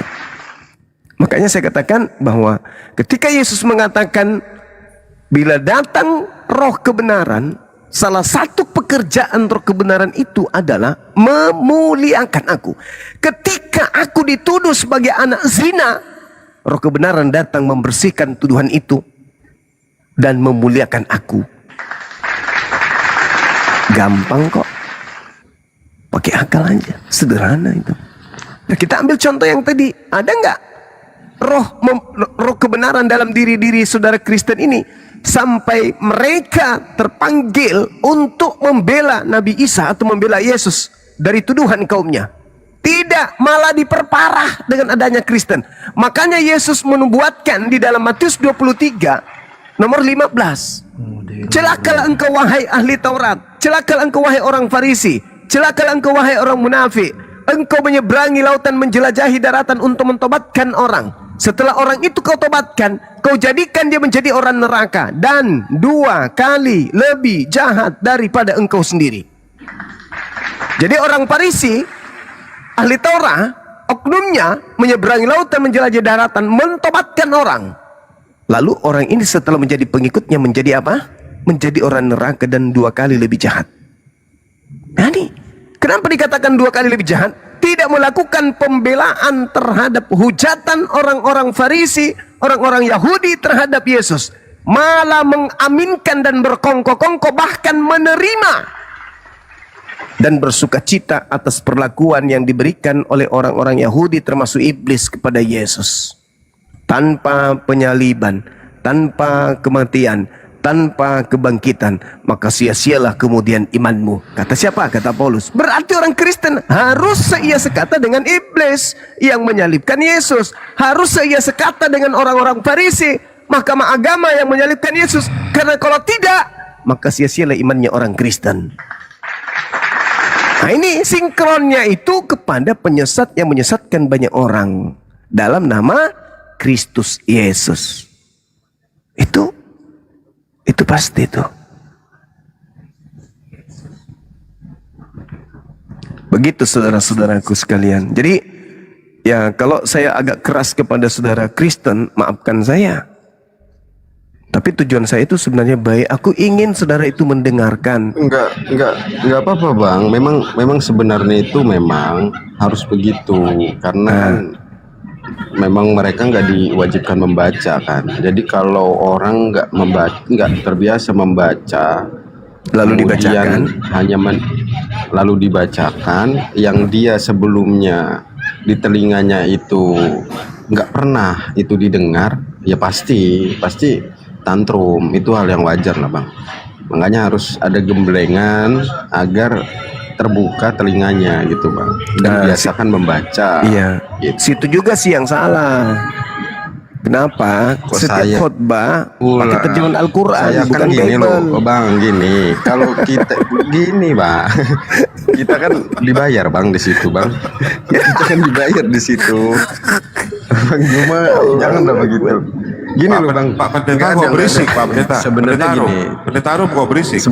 Sebenarnya gini, sebenarnya gini, Bang Juma, saya Siap. sih maunya sesuai keinginan hati saya menyampaikan. Cuman kan di situ pasti ada tema yang sudah dibuat kan, dan pasti ada rancangan firman mana yang harus disampaikan, kan gitu. Dan sesuai Termasuk nggak mengambil dengan terjemahan literasi yang akan disampaikan gitu. Tapi gini Bang Juma, kan bukannya apa ya, malah menjadi berkah ya. Dari sisi Al-Quran pun bisa memberikan apa ya, berkah kepada kita agar tidak minim literasi, agar mendapatkan uang bisa makan juga kan gitu. Kampret. Allah. Allah. Ya kan kita saling memberi dan saling menikmati lah Bang. Gitu. Selalu materi ya. Gimana ya Bang ya? Karena nggak bisa dipungkiri itu Bang. Ya siapa sih yang nggak mau Bang? Apalagi kita masih muda kan. Ya butuhlah nabung begitu. Iya. Untuk nikah ya, untuk kawin. Udah hampir ditinggal ini Bang. Dan ditinggal gara-gara belum lamar-lamar. Iya karena bukan, saya mengajukan kemarin itu berhenti Bang. Berhenti untuk tidak menjadi lagi anggota mereka. Setelah selesai kontrak ini. Oh gitu. Mau bikin sekte baru sendiri.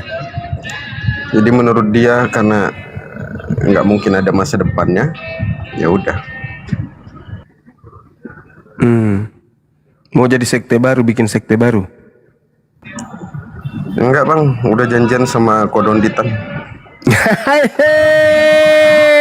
Takbir. Allahu Akbar, Masya Allah. Jadi imam masjid. Anda tidak akan lapar kalau jadi imam masjid. Kecil gajinya. Oh jangan salah. Jangan lihat gajinya, lihat kebahagiaannya, ketenangan hati batin, kan menghadap kepada Ilahi Rabbi. Kan terbukti nih Bang, wanita itu meninggal kan karena keuangan Bang. Terbukti nih kan. Ini terbukti buktinya. dibilang kau mau jadi apa? Nggak mungkin punya masa depan setelah itu. Ya berarti kan terbukti wanita memang butuhnya kita ada uang dan ada jaminan hidup ke depan kan gitu Bang. Cari banyak wanita soleha yang mau nerima apa adanya. Bahagia nanti itu saya ajanin hari terakhir nanti, saya ajanin itu Bang. Jadi Allahu Akbar, Allahu Akbar. Betah. Jadi imam aja, jadi imam, insya Allah. Jadi imam di masjid-masjid besar itu insya Allah. Uangnya Bang, uangnya serius, saya kalau masalah materi nggak munafik ya Bang Cuma ya. Memang saya juga butuh uang sih Bang sebenarnya. Karena omongannya itu memang kena banget bahwa mau jadi apa dan bakal bisa apa ke depannya setelah ini. Nah itu kan meremehkan, jadi kita yang harus membuktikan itu kan Bang. Gitu loh Bang Juma. Jadi ada challenge di dalamnya, challenge buat saya di dalamnya bahwa kau udah ngeremehin aku gitu loh. Tunggu nanti, karena dia tahu aku nyimpen nomor Dondi Tan itu Bang Juma. Iya. Ya mudah-mudahan saudagar kaya dari Islam bisa memberikan petunjuk pada kami di sini apologet Islam agar supaya saudara Arum ini diangkat menjadi manajer di perusahaan antum, biar beliau bisa membuktikan bahwa ternyata dengan berislam dunia ikut kan gitu. Ajak beliau kemudian jadi pegawai di perusahaan kita, supaya beliau bisa mandiri, agar saudara Arum ini bisa membuktikan bahwa dengan bermualaf dunia akan ikut, bukan malah jadi sengsara kan gitu. Beliau ini suaranya bagus kalau dia ngaji. Saya pernah dengar beliau ngaji, bagus suaranya. Enggak, ke waktu itu Bang Juma, pas dia marah itu, saya habis teleponan sama kondoditan itu, saya bilang gini, karena dalam rumah tangga itu nggak hanya menjadi imam sebagai kepala rumah tangga, tapi menjadi imam juga atas keselamatan keluarganya. Aku bilang kan gitu, Bang Juma. Iya, betul. Tidak ada jaminan keluarga itu dijamin oleh agama itu sendiri, itu nggak ada. Kita yang harus kejar agama itu untuk menjadi keselamatan buat kita, bukan mengandalkan agamanya yang nyelamatin kita, tapi kita uber agama itu untuk nyelamatin kita. Bilang gitu sama dia, Bang Juma. Dengan cara apa? Inilah awal pertamanya, awal utamanya. Kenapa saya senang membaca Al-Quran sampai saya hafal beberapa ayat pendek Al-Quran? Ketika nanti saya sudah mendapatkan kebenaran itu, saya menjadi imammu, membawa kamu ke jalan yang benar itu, yang memang benar-benar itulah jalan kebenaran gitu. Nggak hanya cuman bawa. Udah saya jelasin juga. Bahkan ke bapaknya pun saya udah ngomong, Bang Juma. Gue bilang gini, mungkin gaji saat ini yang ditawarkan dengan kerjaan saya sekarang berkhotbah itu mungkin besar, Pak. Bisa menjamin anak bapak nggak mungkin kelaparan dan pasti punya tempat tinggal, karena tanggung jawab suami adalah tempat tinggal, makan, dan baju, pakaian, dan pendidikan. Saya jamin setelah ini saya akan berikan itu semua. Tapi hidup itu proses, karena di kebenaran yang sebelah, Pak, Tuhannya bilang sendiri, Dia tidak akan merubah satu kaum jika kaum itu tidak merubahnya sendiri. Wah, keren. Itulah ajaran Tuhan. Nah, Keren.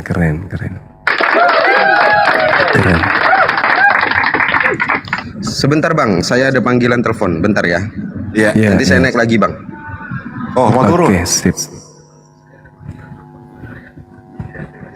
Ya, Koko Ivan, selamat malam, Ko. Koko turun. Naik lagi, Koko. Ya, sebelum Koko naik, saya boleh bertanya ya, Gurunda yang sangat besar sekali, boleh ya? Aduh, Iya. Masya Allah. Lucu.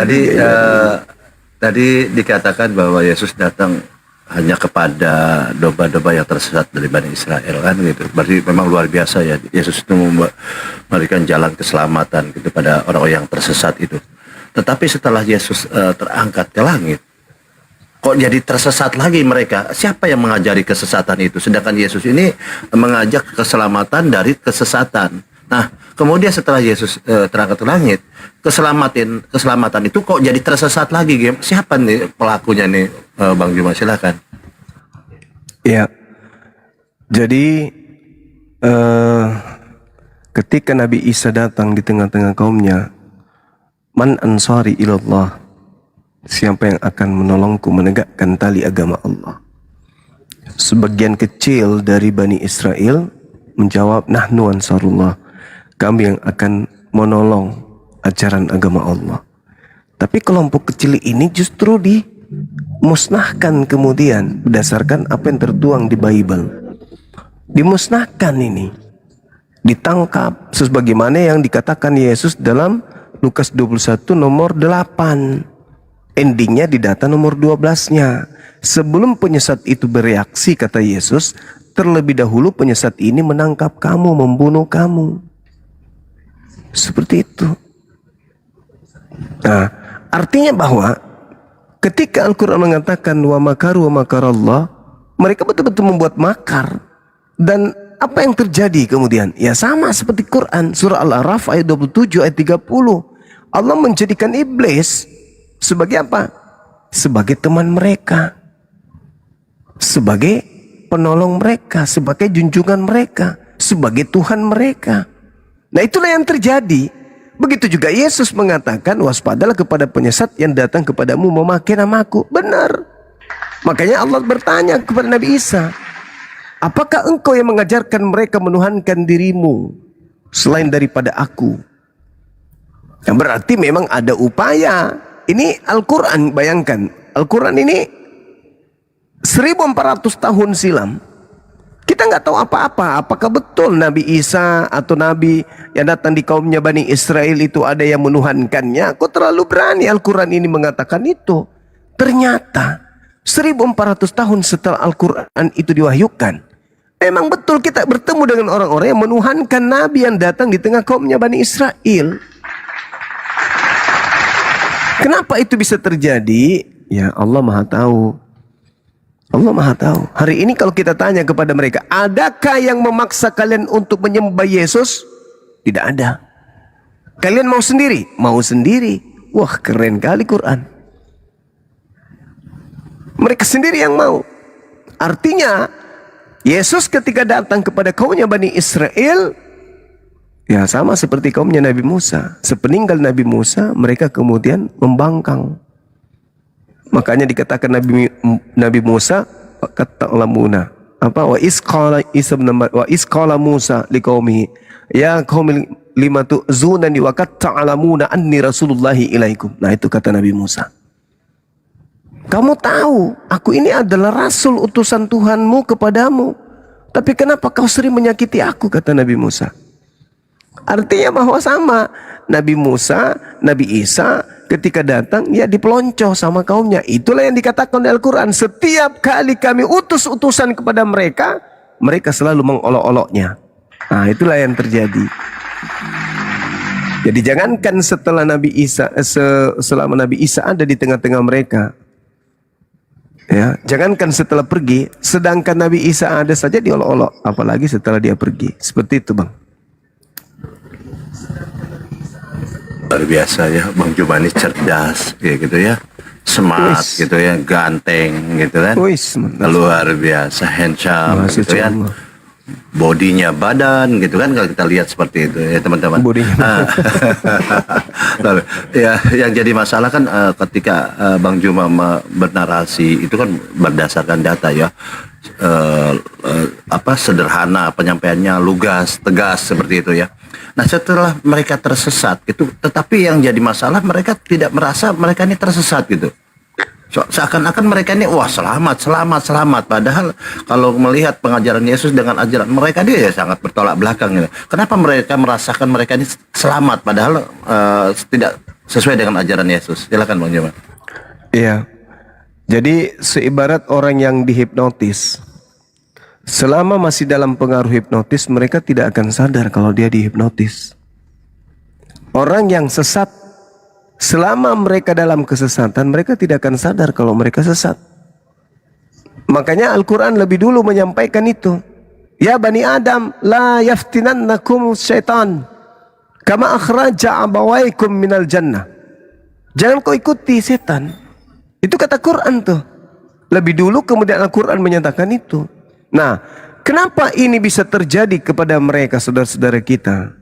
Al-Quran mengatakan bahwa mereka merasa bahwa itu adalah petunjuk. Mereka mengira, wa yahsabuna annahum muhtadun.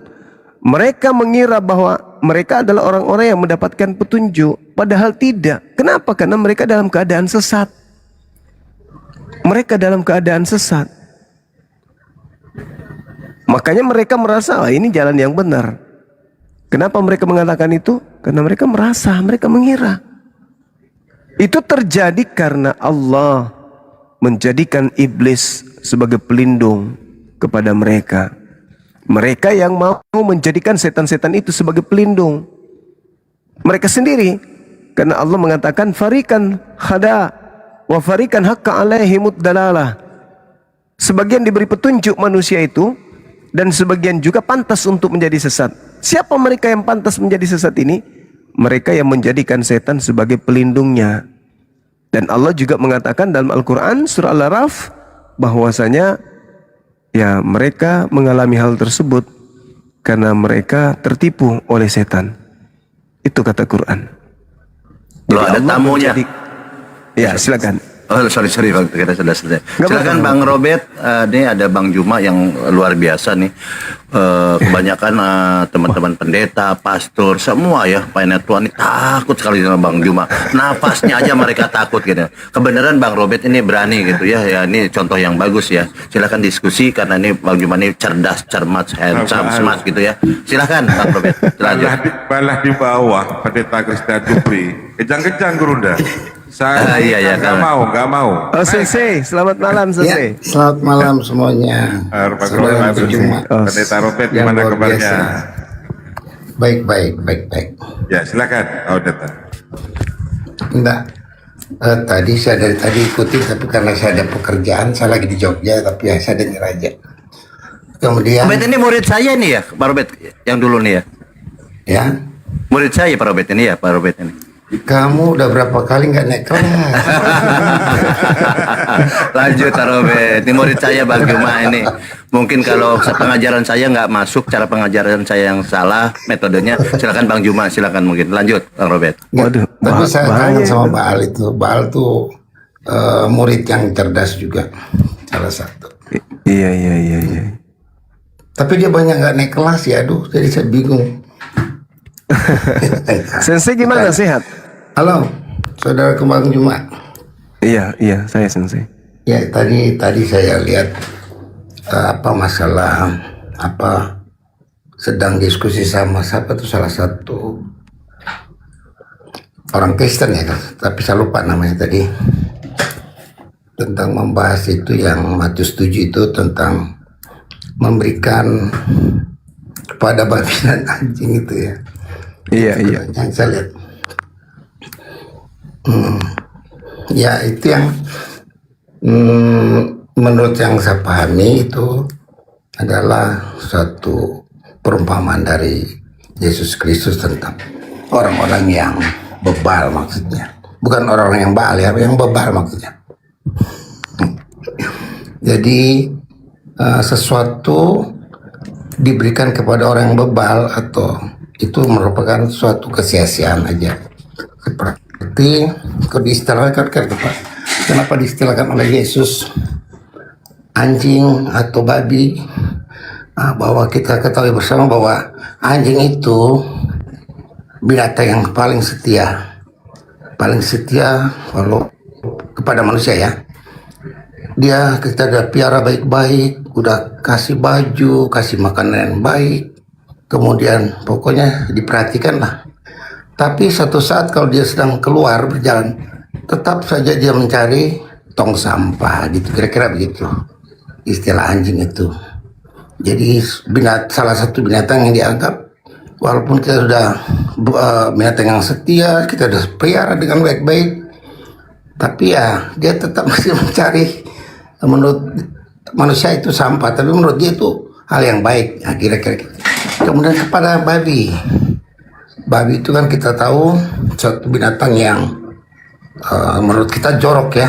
Kalau menurut dia bagus sih, dia makan di situ, berak di situ, kotorannya itu dia tidurin, dia itu ya.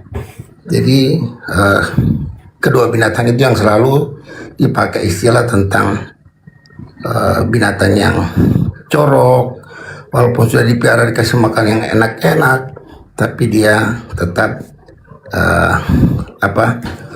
seperti di habitatnya lah.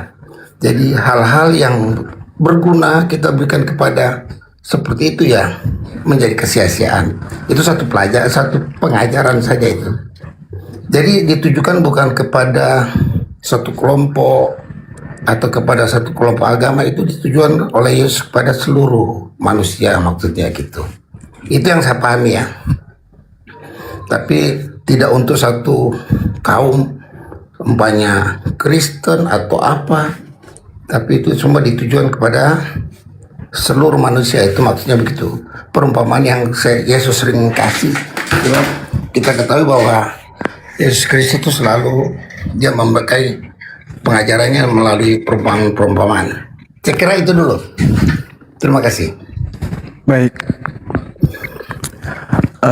Itu pemaknaan dari Matius 7 nomor 6 dari guru saya ini ya, dari Sensei. Kalau saya mendengarkan pernyataan itu, saya pun bisa memberikan perumpamaan bahwasanya yang dimaksud di sana adalah orang-orang yang sudah tahu kemudian Yesus itu utusan Tuhan, diajarkan berulang-ulang, diulang-ulang, lengkap dengan data, tapi mereka hanya mengoyak-ngoyak data itu. Mereka menginjak-injak data itu. Mereka tetap saja tidak mau peduli dengan data itu. Sama seperti seekor anjing dikatakan bahwa itu tidak boleh, anjing tidak akan ngerti. Jadi percuma aja diberikan pengajaran. Ini contoh sederhana, misalnya ketika Yesus mengaku, aku diutus hanya kepada domba yang sesat dari umat Israel. Apakah itu berguna bagi saudara-saudara kita Kristen? Kurasa enggak. Diulang-ulang, itu tidak akan masuk. Tetap saja mereka merasa bahwa Yesus itu untuk mereka. Padahal sudah sadar mereka bukan Bani Israel. Itu yang pertama. Yesus memberikan kunci hidup yang kekal. Mereka mengenal Engkau satu-satunya Tuhan. Satu-satunya itu berarti nggak ada lagi duanya, tak ada tiganya. Tidak ada pribadi kedua, tidak ada pribadi ketiga. Hanya satu hakikat. Tapi apakah hal itu bermanfaat bagi orang Kristen? Tidak. Sama sekali enggak. Sama sekali tidak. Mereka akan tetap mati dalam kekehnya pendapat mereka bahwa Yesus itu juga adalah Tuhan itu sendiri. Berarti gugur dalil di mana Yesus mengatakan hidup kekal itu adalah mereka mengenal Engkau satu-satunya Tuhan yang benar. Kalau sudah ada satu-satunya, ngapain tambah lagi yang lain? Jadi percuma diajarkan karena tidak akan masuk. Kenapa? Ya karena itu tadi. Dipijak, diinjak-injaknya, disobek-sobeknya, bahkan dimuntahinnya. Hidup kekal itu adalah mereka mengenal Yesus Kristus. Sebagai apa? Sebagai utusan. Apakah mereka mau menerima? Tidak. Maka saya memaknai percuma aja kau lemparkan barang kudus itu kepada anjing. Percuma aja kau lemparkan mutiara itu kepada babi. Supaya mereka kemudian menginjaknya. Supaya mereka mengoyaknya. Jangan, kata Yesus. Itu aja dulu sederhananya. Tuhan bukan manusia dan bukan anak manusia. Tuhan maha menghidupkan dan maha mematikan. Tuhan tidak pernah dibentuk menjadi manusia. Tuhan bukan makhluk. Apakah itu berguna bagi saudara Kristen? Tidak. Tidak sama sekali. Tidak berguna. Maka ya saya memaknai dengan makna yang muncul. Bahwasanya memang Yesus melarang ajarannya itu diberikan kepada non-Yahudi. Contoh di Matius 15. Jangankan kepada murid, Yesus sendiri mengusir orang itu. Usir dia dari tadi teriak. Lalu mengatakan, aku diutus hanya kepada domba yang sesat dari umat Israel. Lalu kemudian tidak patut roti yang disediakan untuk anak diberikan kepada anjing. Apa kata anjing waktu itu? Wanita Kanaan ini. Benar Tuan. Tapi bukankah anjing makan sampah yang jatuh dari meja tuannya? Wanita ini masih pantas. Masih mendengar sampai Yesus mengatakan, besar imanmu ibu, jadilah seperti apa yang engkau inginkan. Maksudnya apa Yesus ini? Wanita ini betul-betul mendudukkan derajatnya sebagai anjing, sebagaimana pernyataan saya. Dia tidak membantah ibu ini. Dia sadar kalau dia anjingnya makan sampah. Maka Yesus mengatakan, hebat kamu ibu, jadilah seperti apa yang kau inginkan. Jadi orang di luar Yahudi yang mendengarkan Yesus saja masih anjing. Bagaimana dengan dia yang tidak percaya kepada ajaran Yesus bahwa dia adalah utusan? Dia hanya untuk kaumnya Israel. Anjing apa yang pantas dinobatkan kepada mereka? Babi apa yang pantas dinobatkan kepada mereka?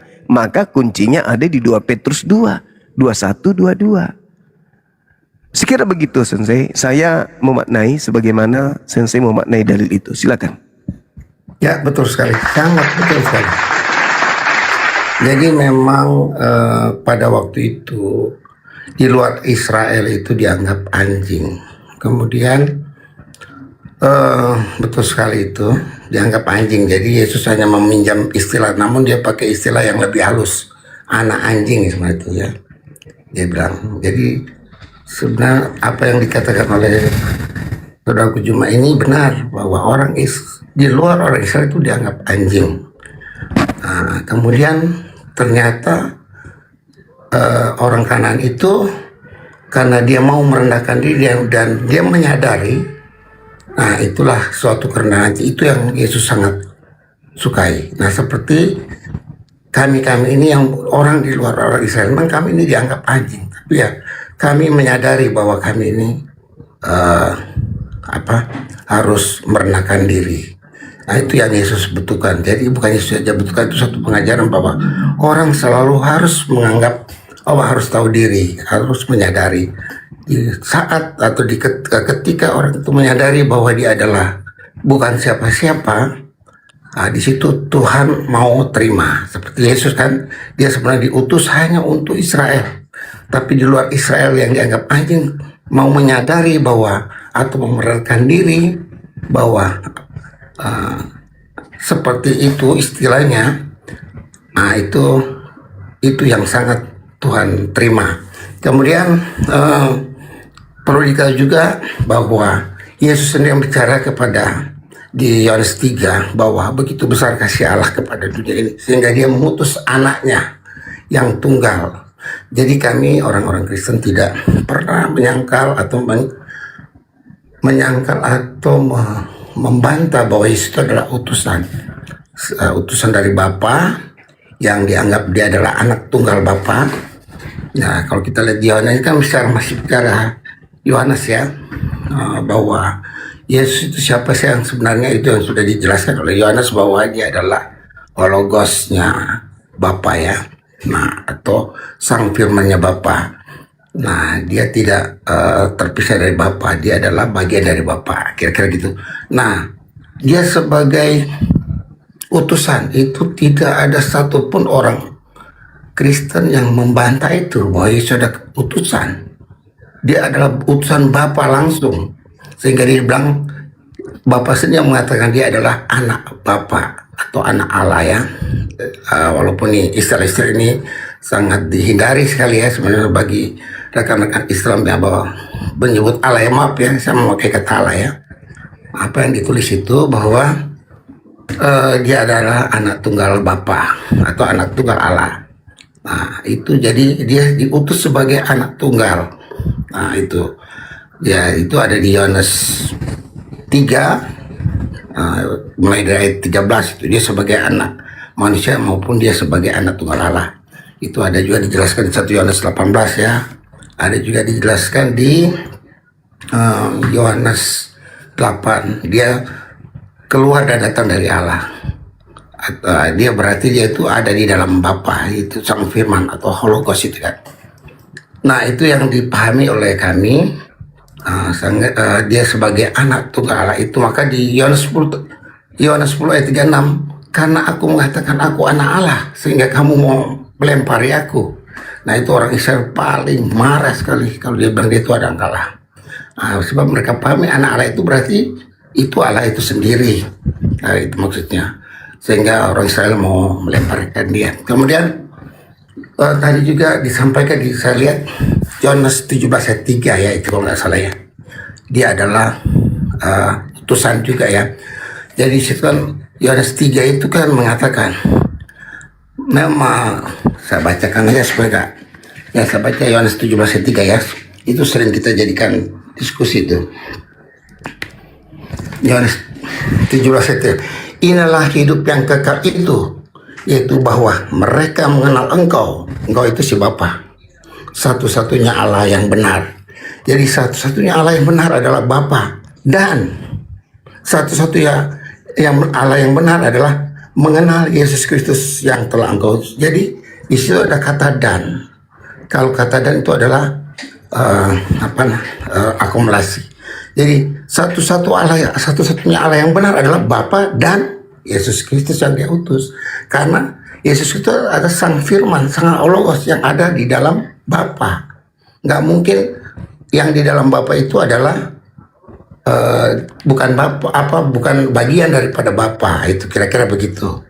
Jadi satu-satunya Allah yang benar, engkau adalah, maksudnya dia bilang engkau itu adalah Bapa, engkau adalah Bapa Allah yang benar dan Yesus Kristus. Jadi Allah satu-satunya Allah yang benar adalah Bapa dan Yesus Kristus, otomatis, dan Roh Kudus itu sudah otomatis yang Yesus bilang di Matius 28 ayat 18 itu, Bapa, Putra dan Roh Kudus. Nah, itu maksudnya itu. Yang kalau kita mau memahami itu lebih jelas adalah di pemahaman Tritunggal untuk memahami keberbagai-manaan Allah itu. Itu maksudnya begitu. Jadi yang kami pahami, engkau adalah satu-satunya Allah yang benar, yaitu si Bapa, dan kan itu ada kata dan, Yesus Kristus yang engkau utus. Nah, maksudnya pikiran Bapa yang engkau utus itu Yesus Kristus itu, yaitu Hologos itu atau Sang Firman itu yang penghasil firman-firman atau remata. Jadi Sang Firman kalau dia berkata-kata hasilnya perkataan Allah yang disebut remata. Remata itu kalau ditulis bukan lagi remata namanya, apa namanya? Aduh saya lupa nanti itu jadi PR lagi saya. Kalau firman atau perkataan Allah ditulis adalah grape gitu.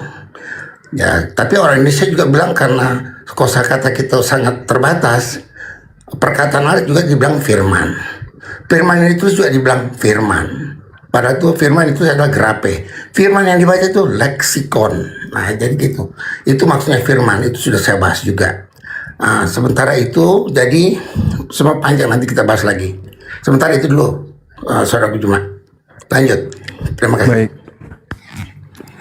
Ya, baik. Jadi lagi-lagi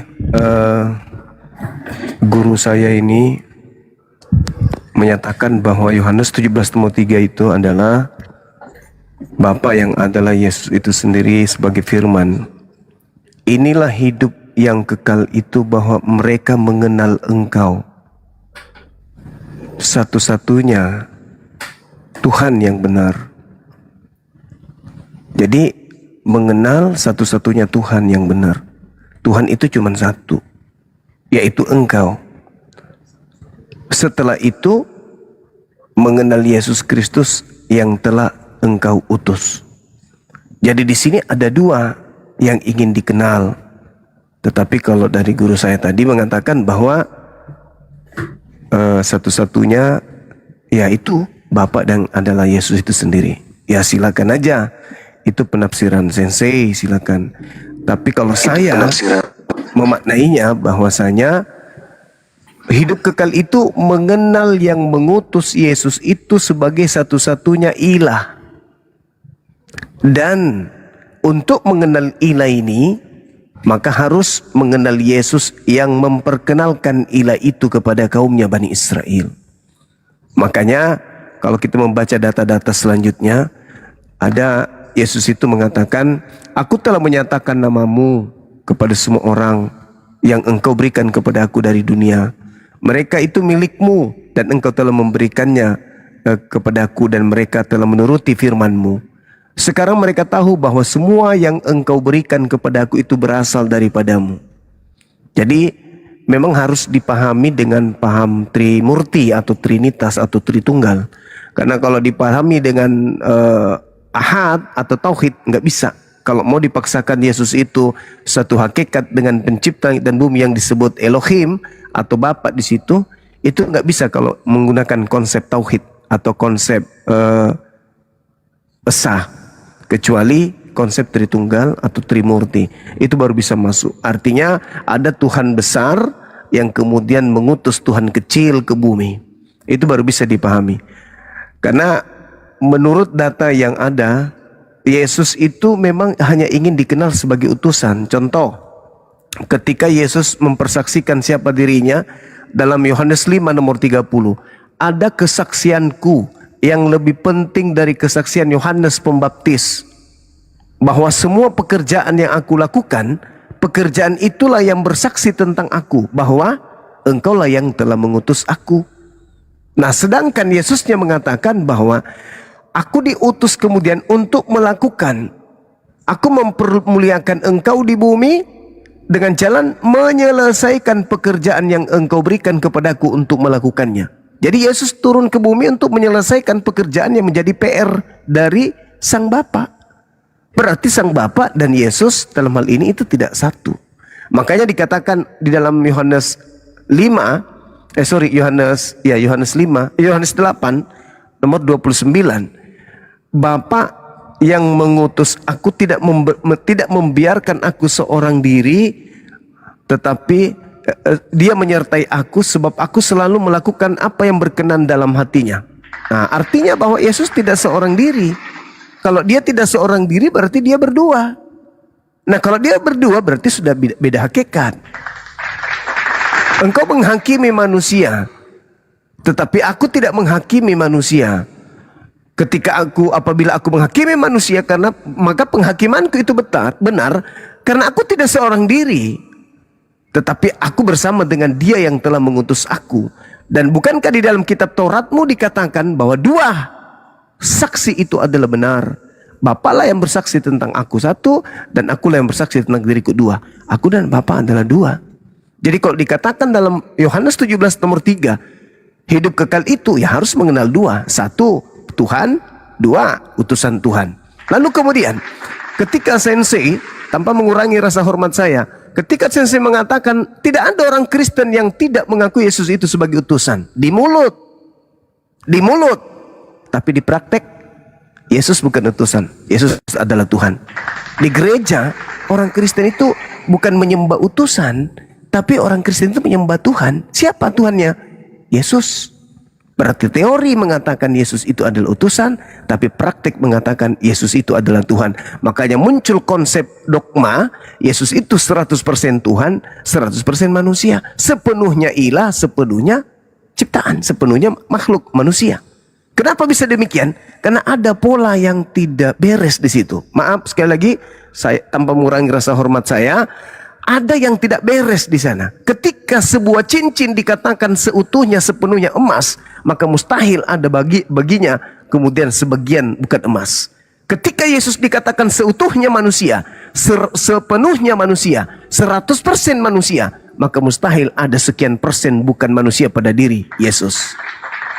Ketika orang Kristen mengaku Yesus itu utusan, maka mustahil Yesus itu Tuhan karena dia utusan. Sedangkan Tuhan mengatakan dalam Yesaya 63 nomor 9, kalau nggak keliru, apa yang dikatakan bukan duta, bukan utusan, tapi aku sendirilah. Nah, itu terbukti Yesus utusan. Tetapi kenapa dia mampu melakukan mukjizat? Oh, ternyata di dalam khotbah Petrus, Kisah Para Rasul 2 nomor 22, orang Israel harus tahu yang kumaksud adalah Yesus dari Nazaret, bahwa dia adalah manusia yang ditunjuk sebagai perantara antara Tuhan dengan manusia, yang melakukan mukjizat-mukjizat dan kekuatan-kekuatan dan tanda-tanda yang dilakukan oleh Tuhan melalui perantaraan manusia dari Nazaret bernama Yesus.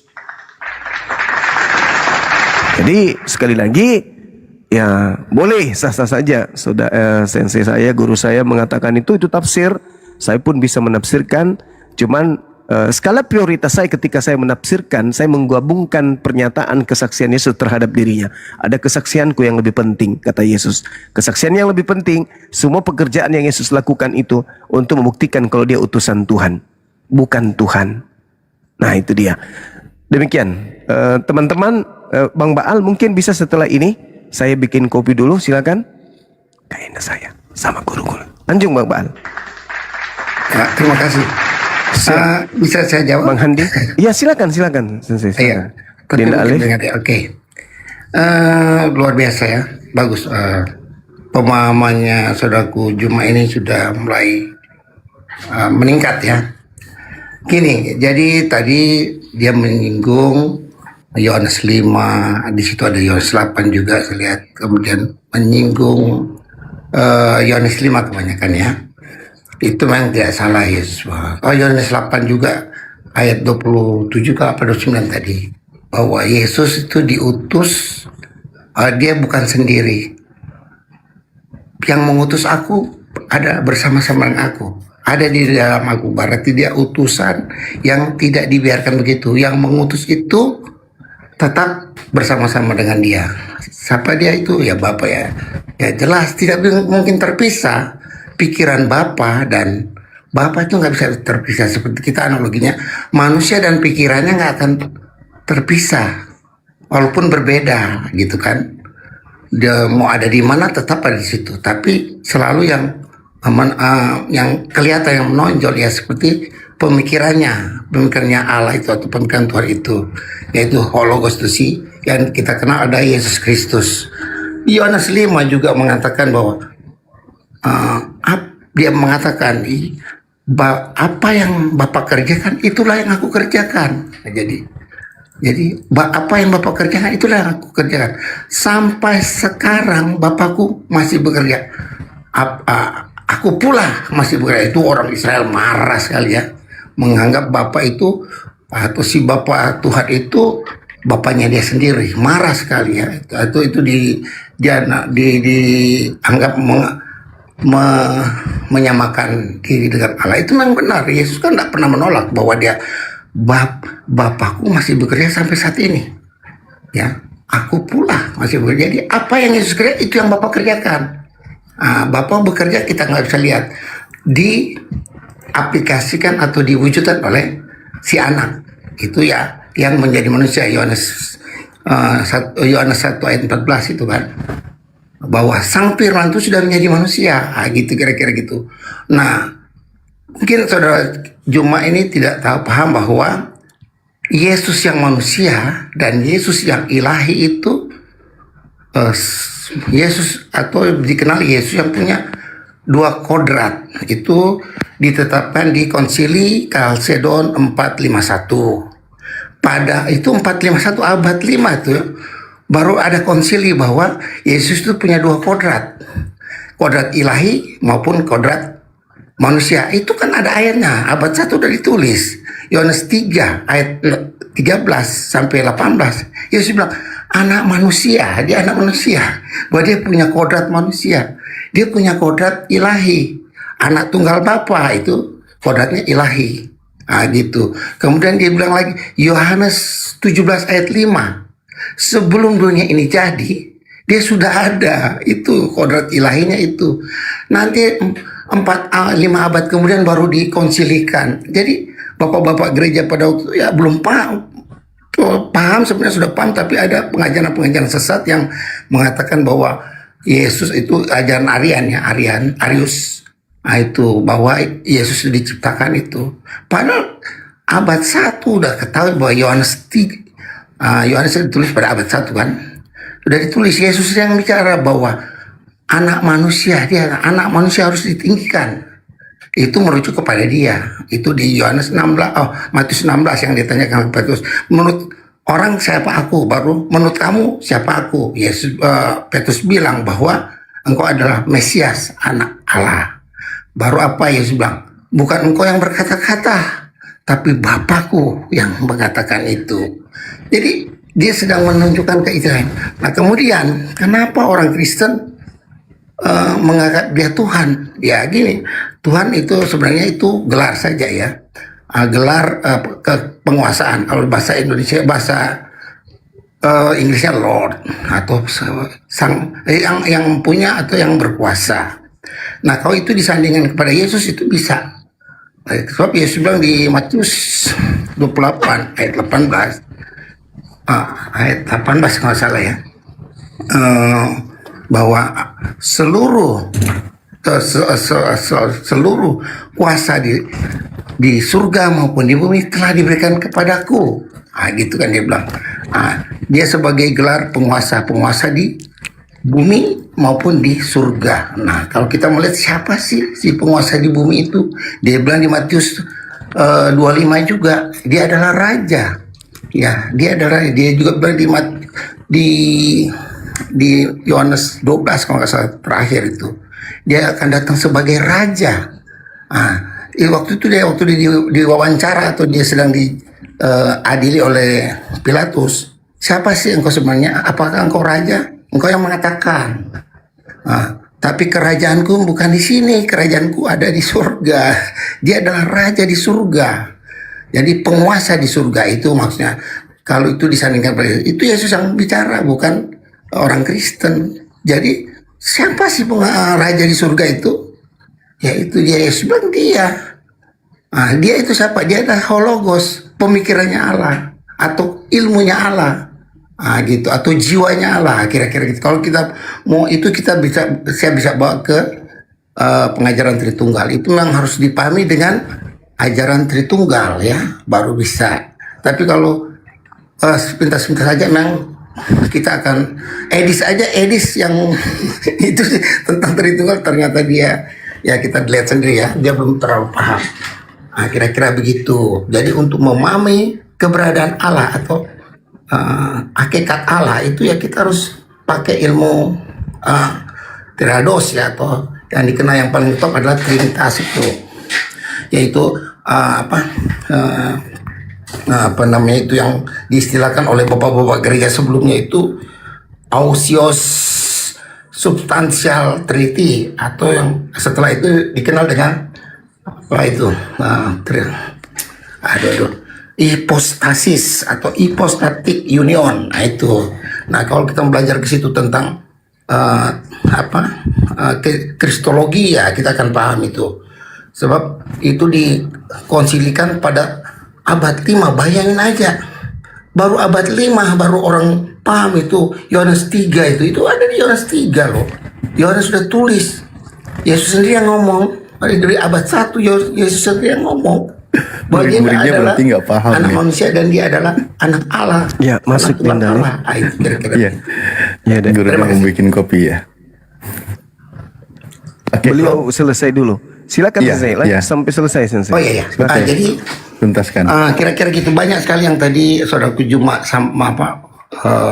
sampaikan tuh, saya lihat dikutip di Yohanes 5, Yohanes 8. Nah kemudian kenapa Yohanes mengatakan Yesus itu ada Hologos, Sang Firman? Itu Yesus yang ngomong ya di Yohanes 8. Yohanes 8, firmanku, coba deh Yohanes 8 ayat 31, 37, 43, 51. Kuncinya di 41. Firmanku, Yesus bilang firmanku. Di Yohanes 10, Yohanes 17 ayat 8. Segala firman telah kuterima, itu beda. Segala firman dan firmanku itu beda. Kalau segala firman yang kuterima itu adalah remata. Kalau dia bilang firmanku itu hologos, Yesus sebagai hologos, sang firman. Jadi Allah tidak mungkin bisa berfirman tanpa hologos, gitu. Atau Bapa tidak akan bisa berfirman tanpa hologos. Jadi kalau Bapa mau bicara itu pakai hologos, sang firman itu, makanya dibilang sang firman telah menjadi manusia. Jadi Yesus bilang selalu firmanku, mereka tidak mengenal firmanku. Yesus bilang bumi dan langit bisa lenyap. Matius berapa ya? Matius berapa? Saya lupa. Bumi dan langit bisa lenyap, tapi perkataanku tidak akan lenyap. Maksudnya firmannya tidak akan lenyap. Firman apa sih? Perkataan siapa sih yang tidak lenyap? Hanya firman Tuhan. Perkataan Allah yang tidak akan lenyap. Langit dan bumi akan lenyap, tapi perkataanku. Sebab segalanya dijadikan oleh firman. Ya, Mazmur 33 ayat 6. Mazmur 33 ayat 9 ya, Yohanes 1 ayat 3 itu, Korintus 8 ayat 6 itu kan. Jadi yang menjadikan segala itu sang firman. Siapakah saja itu? Hologos. Siapakah dia itu? Yesus Kristus yang disebut anak atau putra. Jadi kenapa dia disebut putra? Karena dia keluar dari Bapa. Yohanes 8 ayat 42. Begitu. Jadi ya tapi tidak apa, saya lihat Juma sudah banyak paham ayat-ayat ya. Tapi perspektifnya ya menurut dia ya, atau penafsiran menurut dia ya, saya sangat menghargai. Saya sangat menghargai sehingga satu keberuntungan atau satu anugerah ya. Beliau itu bisa menghafal ayat itu memicu saya sendiri secara pribadi. Dulu saya bisa dibilang baca Alkitab itu 1 hari. Bisa setahun, tapi dengan banyak mendengar ini ya kita jadi terpicu untuk apa yang disampaikan oleh saudara kita Juma yang sangat hafal ayat-ayat Bible ya. Dia bilang buka ini. Setiap saya dengar itu saya buka. Dia memahami seperti ini. Saya hargai. Tapi kami orang Kristen mayoritas memahaminya ya seperti berbeda dengan dia. Itu yang saya lihat ya. Jadi saya lihat begitu cerdasnya beliau dan dibantu oleh teman-teman juga yang lain seperti Ustadz Alif Baal, Ustadz Tata, Ustadz Sugi, Selebes, siapa lagi tuh? Ardian, siapa? Ardiansa itu, waduh, bagus juga itu. Saya sering diskusi sama beliau. Saya lihat mereka berpusat kepada saudaraku Juma ini luar biasa. Jadi Terima kasih Sensei. luar biasa. Selanjutnya mungkin dengan Dinda Alif, Sensei, saya nyimak aja Sensei. Saya dengar Silakan. Ustadz Alif udah sering. Udah berapa tahun? Enggak apa-apa. Iya, Sensei, iya, nggak iya. apa-apa. Ya. Mohon Ya, baik. maaf sebelumnya Ustaz Alif, saya sapa dulu. Ires, selamat malam. Ires. Iya, malam. Oh, ini Ires yang kemarin itu Guruda mungkin. Yang ingin belajar tentang Islam ya? Iya, Om. Oh, iya. Iya. Bang Nanti Lubis. ya. Ya, nanti Mbak Ires. Ada Ires, nanti di mute. Bang Lubis, selamat malam Bang Lubis. Ya, selamat malam. Ya, Bang Lubis ini juga santun sering naik ke komal kita. Ya, sebentar dulu Bang Lubis, di mute dulu ya Bang Lubis. Mohon maaf. Silakan Ustaz Alif. Oke, baik, terima kasih host. Pak Robert, mohon izin ya, guru kami mau nyeduh kopi dulu. Seperti biasa sudah jamnya beliau Iya. untuk menikmati. Ya, saya menyimak. sangat salut sama dia karena dia sangat terikat dengan kebiasaan kami. Itu yang saya salut. Walaupun dia sudah lebih hebat dari saya, dia tetap masih merendah. Itu ya. Siap Pak Robert. Gini Pak Robert ya, seperti yang sering kita sampaikan juga terutama kepada sahabat-sahabat Kristen yang tetap konsisten dalam berdiskusi ya, dengan tujuan mengedukasi.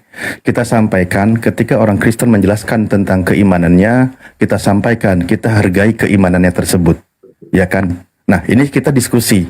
Tapi izinkan juga kami menyampaikan sebuah data.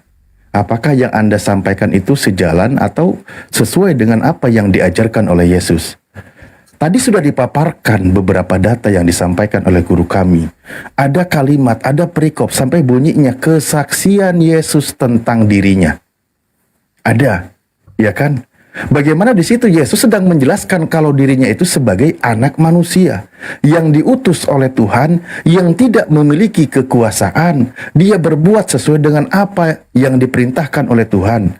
Nah, data yang sudah disampaikan, kalau kesaksian Yesus saja dibantah oleh Pak Robert, bagaimana lagi kami memaparkan? Bagaimana lagi kita berdiskusi gitu loh? Pak Robert punya penjelasan sendiri, sementara jelas Yesus mengatakan begitu banyak kalimatnya, dan ia telah memberi kuasa kepadanya, maksudnya kepada Yesus untuk menghakimi. Yesus mengaku karena ia adalah anak manusia.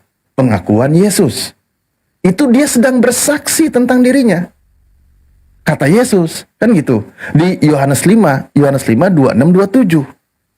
Sebab sama seperti Bapa mempunyai hidup dalam dirinya sendiri, demikian juga anak diberikannya hidup dalam dirinya sendiri. Sebab ia telah memberikan kuasa kepadanya untuk menghakimi, karena ia adalah anak manusia. Jelas, Yesus mengaku dirinya sebagai anak manusia. Pengakuan dari dirinya sendiri, dia sedang bersaksi loh. Kalau ini pernyataan Yesus, kesaksian Yesus tentang dirinya saja, teman-teman Kristen berusaha untuk mengalihkan atau merubah pemahamannya. Ya gimana lagi kita sampaikan? Tapi mohon izin lah ya, tetap kami sampaikan karena kami berusaha untuk membela Yesus ketika ia bersaksi. Makanya kan dia berkata di nomor 30-nya, aku tidak dapat berbuat apa-apa dari diriku sendiri. Aku menghakimi sesuai dengan apa yang aku dengar, dan penghakimanku adil, sebab aku tidak menuruti kehendakku sendiri, melainkan kehendak Dia yang mengutus aku. Itu pengakuan dia. Pengakuannya. Sampai tadi ada yang lebih tegas, dikatakan, aku punya kesaksian yang lebih besar daripada kesaksian Yohanes. Semua perbuatan Yesus itu untuk menunjukkan kalau dia itu adalah utusan Tuhan. Sebagai manusia, utusan Tuhan. Begitu banyak ayat pernyataan Yesus, dia itu ingin menegaskan kalau dia itu sebagai manusia, utusan Tuhan. Kan tahu sendiri, bangsa Yahudi itu menolak kalau dia itu Mesias, utusan Tuhan. Nah, Yesus berusaha meyakinkan mereka kalau Yesus itu adalah utusan Tuhan. Ada lagi contoh, tetapi yang kamu kerjakan ialah berusaha membunuh aku, kata Yesus.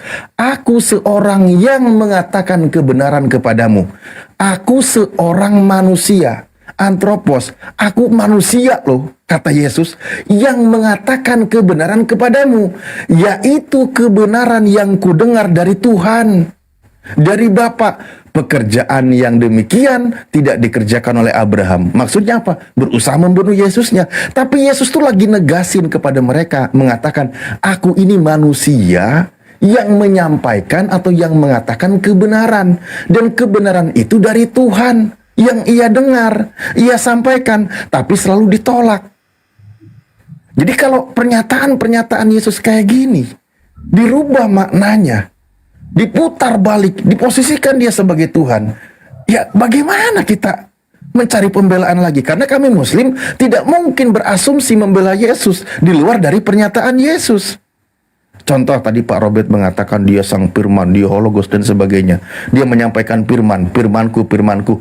Yesus mengaku dirinya anak manusia. Kan Yesus juga mengatakan, dan firman yang kau dengar itu bukanlah daripadaku, melainkan dari Dia yang mengutus aku. Nah itu Yesus katakan. Yesus mengaku tidak bisa berbuat apa-apa. Dia cuma mendengar firman, dia melakukan sesuai dengan apa yang difirmankan. Itu kan pengakuannya, pengakuan Yesusnya. Coba, saya ingin tahu deh Pak Robert, ya habis ini tanggapi ya. Kita mungkin jangan terlalu lama juga ya, biar cepet ini. Yang lain juga menanggapi. Ketika Yesus mengaku dirinya sebagai manusia yang menerima pengajaran dari Tuhan, artinya dia manusia, nabi, utusan Tuhan. Pak Robert percaya nggak 100% kalau dia itu sebagai manusia yang menerima wahyu, firman dari Tuhan? Tapi jangan ditambah lagi. Kalau Anda sudah percaya 100%, jangan ditambah lagi 100%. Karena gugur hukum 100%-nya, Pak. Nah, silakan Pak Robert. Oke, terima kasih Ustaz Talib. Bagus, masih semangat luar biasa. Lanjut ya, tadi kan itu tadi menekankan pada Yohanes 5 ya. Aku tidak bisa berbuat apa-apa. Iya. Dia nggak bisa berbuat apa-apa kalau tidak ada Bapa. Begitu juga Bapa. Bapa tidak akan bisa berbuat, Bapa tidak bisa berfirman tanpa Dia. Yesus sendiri bilang dia kan tidak pernah tadi saya menolak Dia adalah manusia. Bukan 100%, saya nggak pernah bilang 100%, tapi Dia adalah manusia seutuhnya dan ilahi seutuhnya. Itu Dia yang ngomong sendiri, Yohanes 3 ayat 13 sampai 18. Coba baca itu. Aku anak manusia. Dia adalah manusia seutuhnya. Dan dia anak tunggal Allah satu-satunya. Yaitu Allah siapa? Kenapa dia anak tunggal satu? Allah itu Yohanes 1 ayat 1. Dia adalah sang logos. Dia ada pemikirannya Allah atau jiwanya Allah. Yang nggak mungkin berpisah walaupun berbeda. Nah, seperti pikiran saya dan tubuh saya nggak mungkin berpisah. Tapi beda. Itu maka itu bisa dijelaskan paling enak di masalah Trinitas. Baru paham tadi kan Bang Juma udah bilang untuk memahami itu tentang memahami siapa Allah, keberadaan Allah itu melalui pengajaran Trinitas. Kalau kita nggak pakai pengajaran Trinitas ya kita seperti ini terjadi kayak tadi satu Ali bilang saya menyangkal, saya kan menyangkal. Yesus bilang kan dia itu adalah anak manusia. Dia anak manusia dan anak tunggal Allah. Itu dia bilang. Itu baru dikonsilikan pada abad 5. Bayangin nih. Itu bapak-bapak gereja karena banyak ajaran yang sesat itu. Akhirnya dikonsilikan abad 5, 401. Padahal tuh Yohanes sudah tulis abad 1. Bayangin itu. Baru orang sadar. Paham nggak? Kemudian dia adalah sang firman. Dia bilang itu firmanku. Jadi dia kalau ngomong firmanku, engkau akan tersesat kalau tidak mendengarkan firmanku. Ya, saya bacakan deh ya, supaya itu ya. Dia sang firman, saya baca ya. Boleh nggak saya baca Ustaz Adlib? Yohanes 8. Ya, jadi bukan kata saya, Saya tidak pernah menolak dia sebagai manusia seutuhnya dan dia sebagai Allah seutuhnya. Itu Yohanes 3 menjelaskan, dan di sini bilang Yohanes 8 dan Yohanes 14, dan kitab-kitab Injil lainnya. Nah, ini yang seringkali Ustaz Talib dan teman-teman belum menyadari. Nggak usah Ustaz ya, bapak-bapak gereja menyadari pas abad 5 baru dikonsilikan 451 di Kalsedon. Ya gitu. Itu yang saya berdasar, selalu saya pakai data. Jadi baru tahu. Jadi kan selama ini yang saya lihat Ustadz Ali dan teman-teman menganggap Yesus cuma manusia biasa saja. Dia keluar dan datang dari Bapa. Dia bilang Yohanes 4:2, Yohanes 8:2, Yesus yang ngomong, bukan Robert yang ngomong. Yesus, dia keluar dan datang dari Allah. Dia berasal dari Bapa dan dia akan kembali ke Bapa. Yohanes 14 itu, Yohanes 15. Dia akan kembali ke Bapa. Jadi kembali dalam arti bukan dia copot lalu dia kembali, bukan. Itu karena dia cuma menjelaskan kepada manusia dengan pakai bahasa manusia supaya manusia tahu, oh dia keluar bukannya dia sang firman untuk keluar copot dari tubuhnya, bukan begitu. Jadi kalau ngomong kita pakai sesi Tritunggal nanti baru oh itu yang dimaksud oleh Kristen ternyata. Nah, gitu. Jadi selama ini kan yang kalian pahami Yesus itu manusia biasa. Manusia biasa. Kan dia udah bilang Yohanes 17 ayat 5. Sebelum dunia ada dia sudah ada. Kemuliaanku yang ada di Bapa. Yohanes 5. Dia nggak bisa berbuat apa-apa. Kalau tidak ada Bapa juga begitu, nggak akan bisa berbuat apa-apa. Maka Bapa punya hidup sendiri, Yesus punya hidup sendiri. Ya kalau dulu pikiran saya nggak punya kehidupan, pikiran saya tidak hidup, tubuh saya tidak mati, itu maksudnya begitu. Jadi Bapa punya hidup, anak juga punya hidup, tubuhku punya hidup, pikiranku juga punya hidup. Nah begitu analoginya Pak Ustadz Talib. Jadi kalau dibilang keliru kalau saya bilang saya itu menyangkal Yesus itu manusia seutuhnya. Saya nggak bilang Yesus manusia 100% ya. Sebab ada 1000%, ada 99%. Jadi seutuhnya dia manusia. Yohanes 3 ayat 13 baca itu. Sampai 18. Dia seutuhnya anak tunggal Bapa. Seutuhnya ilahi dia. Yohanes 17 ayat 5. Banyak itu. Nah, kemudian Yohanes 8 coba kita baca tuh. Saya baca dia supaya kayak ini. Dia adalah sang firman. Dia firmanku, dia bilang. Siapa yang tidak taat sama firman mati. Dia bilang gitu. Tidak akan dapat hidup kekal. Ya, tidak taat sama firman yang mati. Sama siapa sih? Sama nabi siapa sih kita bisa mati kalau nggak taat? Nggak ada. Kecuali sama Yesus. Nggak taat sama Yesus mati. Pak Robert, kita sedikit saja ya, biar ya. kita lebih berwarna lagi diskusinya. Pak Robert, tolonglah jangan fitnah bapaknya. Saya minta. Pak Robert katakan Bapak tidak bisa berbuat apa-apa tanpa Yesus. Itu kan saya rasa fitnah kepada Tuhan yang mengutus Yesus. Kalau Yesus mengaku dirinya tidak bisa berbuat apa-apa, ada pengakuan dari Yesus. Tapi justru sang Bapa itu berani mengatakan Yesus itu sebagai hambanya. Jadi jangan dipitnah sang Bapa, Pak Robert. Mohon izin di sini ya. Biar kita ini loh diskusinya itu enak kan pakai data. Makanya tadi kan Yesus berkata, aku tidak bisa berbuat apa-apa dari diriku sendiri. Aku tidak dapat berbuat apa-apa dari diriku sendiri. Itu pengakuan Yesusnya. Tapi sang Bapa itu yang maha.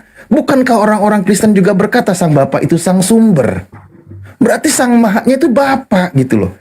Pak Robert kalau katakan bahwa Yesus Bapa juga tidak bisa berbuat apa-apa tanpa Yesus, tidak bisa berfirman tanpa Yesus, artinya jadinya fitnah. Lahirnya dari sebuah asumsi. Kan gitu. Contoh, bahkan Yesus berkata, barang siapa tidak mengasihi aku, ia tidak menuruti firmanku. Dan firman yang kau dengar itu bukanlah daripadaku, melainkan dari Bapa yang mengutus aku. Lagi-lagi, Yesus kembalikan kepada Bapa yang mengutus Yesus. Itu pengakuannya. Sebab aku berkata-kata bukan dari diriku sendiri, tetapi Bapa yang mengutus aku. Dialah yang memerintahkan aku untuk mengatakan apa yang harus aku katakan dan aku sampaikan. Dan aku tahu bahwa perintahnya itu adalah hidup yang kekal. Jadi apa yang aku katakan, aku menyampaikannya sebagaimana yang difirmankan oleh Bapa kepadaku. Jelas, Sang Bapa berfirman kepada Yesus, memerintahkan menyampaikan firman-Nya kepada murid-muridnya. Itu jelas ayatnya. Tapi kalau Pak Robert membalik posisi juga, Bapak juga tidak bisa tanpa Yesus, itu kan lahirnya dari sebuah asumsi, Pak. Bukan dari ajaran Yesus. Sang Bapa berani mengatakan kepada Yesus sebagai hamba. Yesus berani nggak mengatakan kepada Bapak sebagai hamba? Sang Bapa memerintahkan segala sesuatu kepada Yesus. Berani nggak Yesus sebaliknya? Kan nggak bisa. Bahkan ketika disetarakan, ketika orang bertanya, Guru yang baik, apa jawab Yesus? Jangan kau katakan aku baik, sebab hanya satu yang baik, yaitu Bapakmu yang di surga, yaitu Tuhanmu yang di langit, kata Yesus. Bahkan Yesus juga katakan, jangan kau sebut siapapun Bapa di bumi ini, karena hanya satu Bapakmu, yaitu Dia yang di surga. Artinya dia tidak mau menyamakan. Dan Sang Bapa itu juga berbeda. Sang Bapa yang mengutus Yesus, Yesus berkali-kali mengaku sebagai utusan Bapa. Tidak lebih. Anda katakan Yesus manusia biasa. No, saya tidak mengatakan itu, Pak. Kalaupun Anda katakan Yesus manusia yang luar biasa dan sangat luar biasa, saya tidak ada masalah. Karena seluar biasa-luar biasanya Yesus, tetap dia itu manusia. Tidak boleh dituhankan. Ini baru bermasalah. Kalau ketika dikatakan Yesus manusia yang luar biasa, tapi dijadikan Tuhan, baru ini bermasalah. Al-Quran kami menyebutkan kok. Dia itu orang yang terkemuka di dunia dan di akhirat. Berarti luar biasa dong. Al-Quran juga menyebutkan wa ayyadnahu biruhul kudus, dan Nabi Isa alaihissalam itu diperkuat oleh Ruhul Kudus. Manusia yang luar biasa sebagai levelnya seorang nabi. Pengakuan-pengakuannya tadi udah jelas. Pernyataan dari Yesus, dia mengaku, aku seorang manusia yang menyampaikan kebenaran dari Tuhan. Mau dibilang apa lagi coba? Tapi ya begitulah Pak Robert ya. Namanya juga ini diskusi. Pak Robert memang mempertahankan iman Pak Robert. Karena prinsip iman Anda yang Tritunggal itu harus memposisikan Yesus sebagai Tuhan. Tapi izinkan kami menyampaikan pernyataan Yesus berdasarkan yang tertulis di kitab Anda. Jadi yang kami bantah itu bukan dari kami membantah itu bukan karena kami berasumsi, karena kami membaca apa yang tertulis di dalam kitab Anda yang Anda imani sebagai perkataan Yesus di situ. Begitu Pak Robert. Oke, terima kasih Ustaz Alif. Ya, saya kan tidak pernah membantah apa yang dipahami oleh Ustadz Alif dan saudara-saudara lainnya. Saya kan sedang mempertahankan, sedang berapologi tentang iman saya, ya. Jadi kita lihat nih, kembali ke Yohanes 5. Yohanes 5, aku tidak bisa berbuat apa-apa. Ya, Yohanes 5 ayat 30 kalau saya. Tapi Yohanes 5 ayat 22, segala penghakiman telah diserahkan kepadaku. Telah diserahkan kepadaku. Itu Allah sendiri. Yesaya 42, di mana aku sendiri yang datang. Nah itu ya. Jadi sebagai hakim. Siapa sih yang hakim itu? Ya Tuhan itu. Kalau Tuhan itu sendiri melalui pemikirannya, melalui hologosnya. Yohanes 5, Yesus bilang, Yohanes 5 ayat 22, segala penghakiman, Bapa tidak menghakimi, tapi aku yang akan menghakimi. Segala penghakiman telah diserahkan kepadaku. Itu untuk penghakiman hari zaman. Siapa sih yang menghakimi? Coba baca itu. Itu jadi kemudian saya membuat asumsi ya, nggak apa-apa ya, itu logika yang saya pakai, logika. Sebab Yesus itu adalah hologosnya Bapa. Jadi Bapa nggak akan juga bisa berbuat apa-apa. Begitu pula Yesus, begitu juga Roh Kudus. Pak Mereka Robert, bertiga itu. Pak Robert izin Pak Robert. Halo? Pak Robert tidak keberatan kan baca di 27-nya? Ustadz Alif tadi bicara, saya nggak pernah potong ya. Enggak, saya bukan motong kok. Maksudnya Pak Robert tidak keberatan kan baca di 27-nya? 27. Ya untuk membuktikan pernyataan Pak Robert, betul. Yohanes 5 ayat 27. Iya, betul. Kira-kira apa ya? Saya belum buka Bible. Yohanes 5 ayat 27. Oke, saya baca ya. Yohanes 5. Ya tadi kan Pak Robert di dua-duanya kalau nggak salah kan. Maksud Dua-dua. saya poinnya itu Dan kan ia telah ketemu di memberikan 27 kuasa gitu. kepadanya untuk menghakimi, karena ia adalah anak manusia. Nah, ini tentang penghakiman hari zaman. Dia ini anak manusia, dia sebagai anak manusia di dunia. Kan dia bilang ini kan dia lagi di dunia. Yesus kan lagi di dunia ini. Iya. Dan iya kan tadi kan menghakimi. Oke, nggak apa-apa. Kan dipertegas. Dan ia telah memberi kuasa kepadanya, kepada Yesus maksudnya, untuk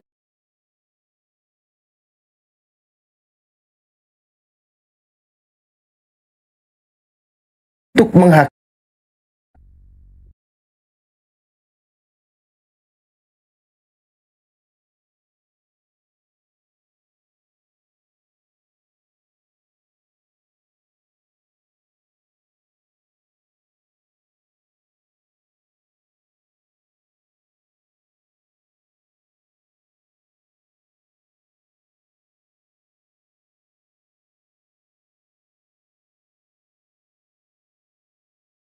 Ditinggikan, dia anak manusia.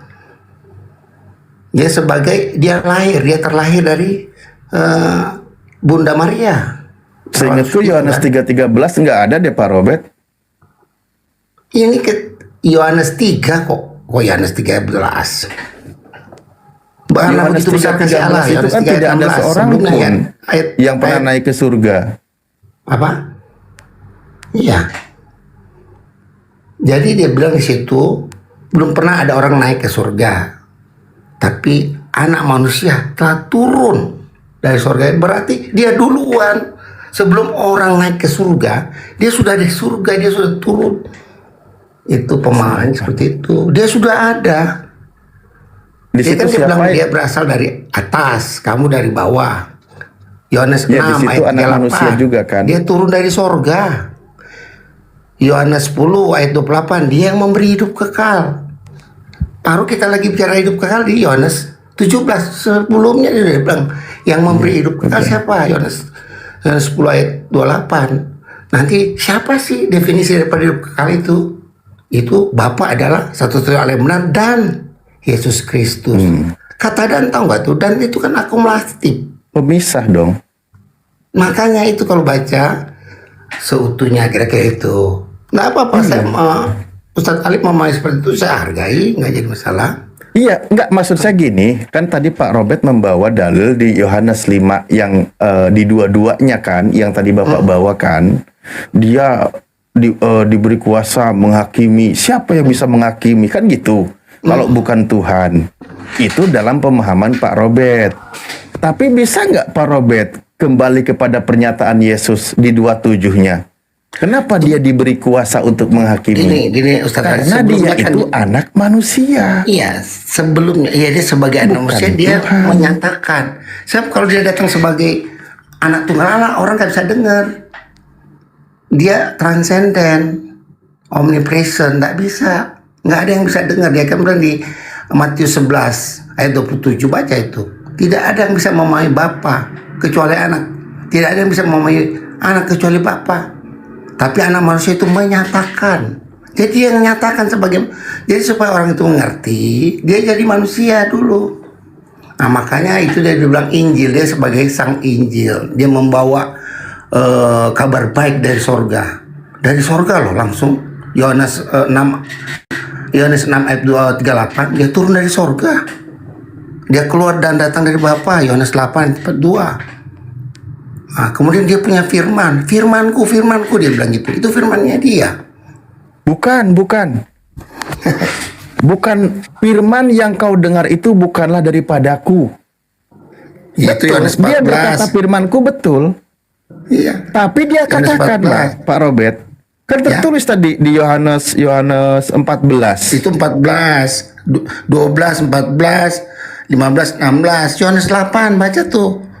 31, 43, 47, 51. Firman yang kau dengar itu bukanlah daripadaku, melainkan dari Bapa yang mengutus aku. Tapi sebelumnya bilang itu firmannya dia.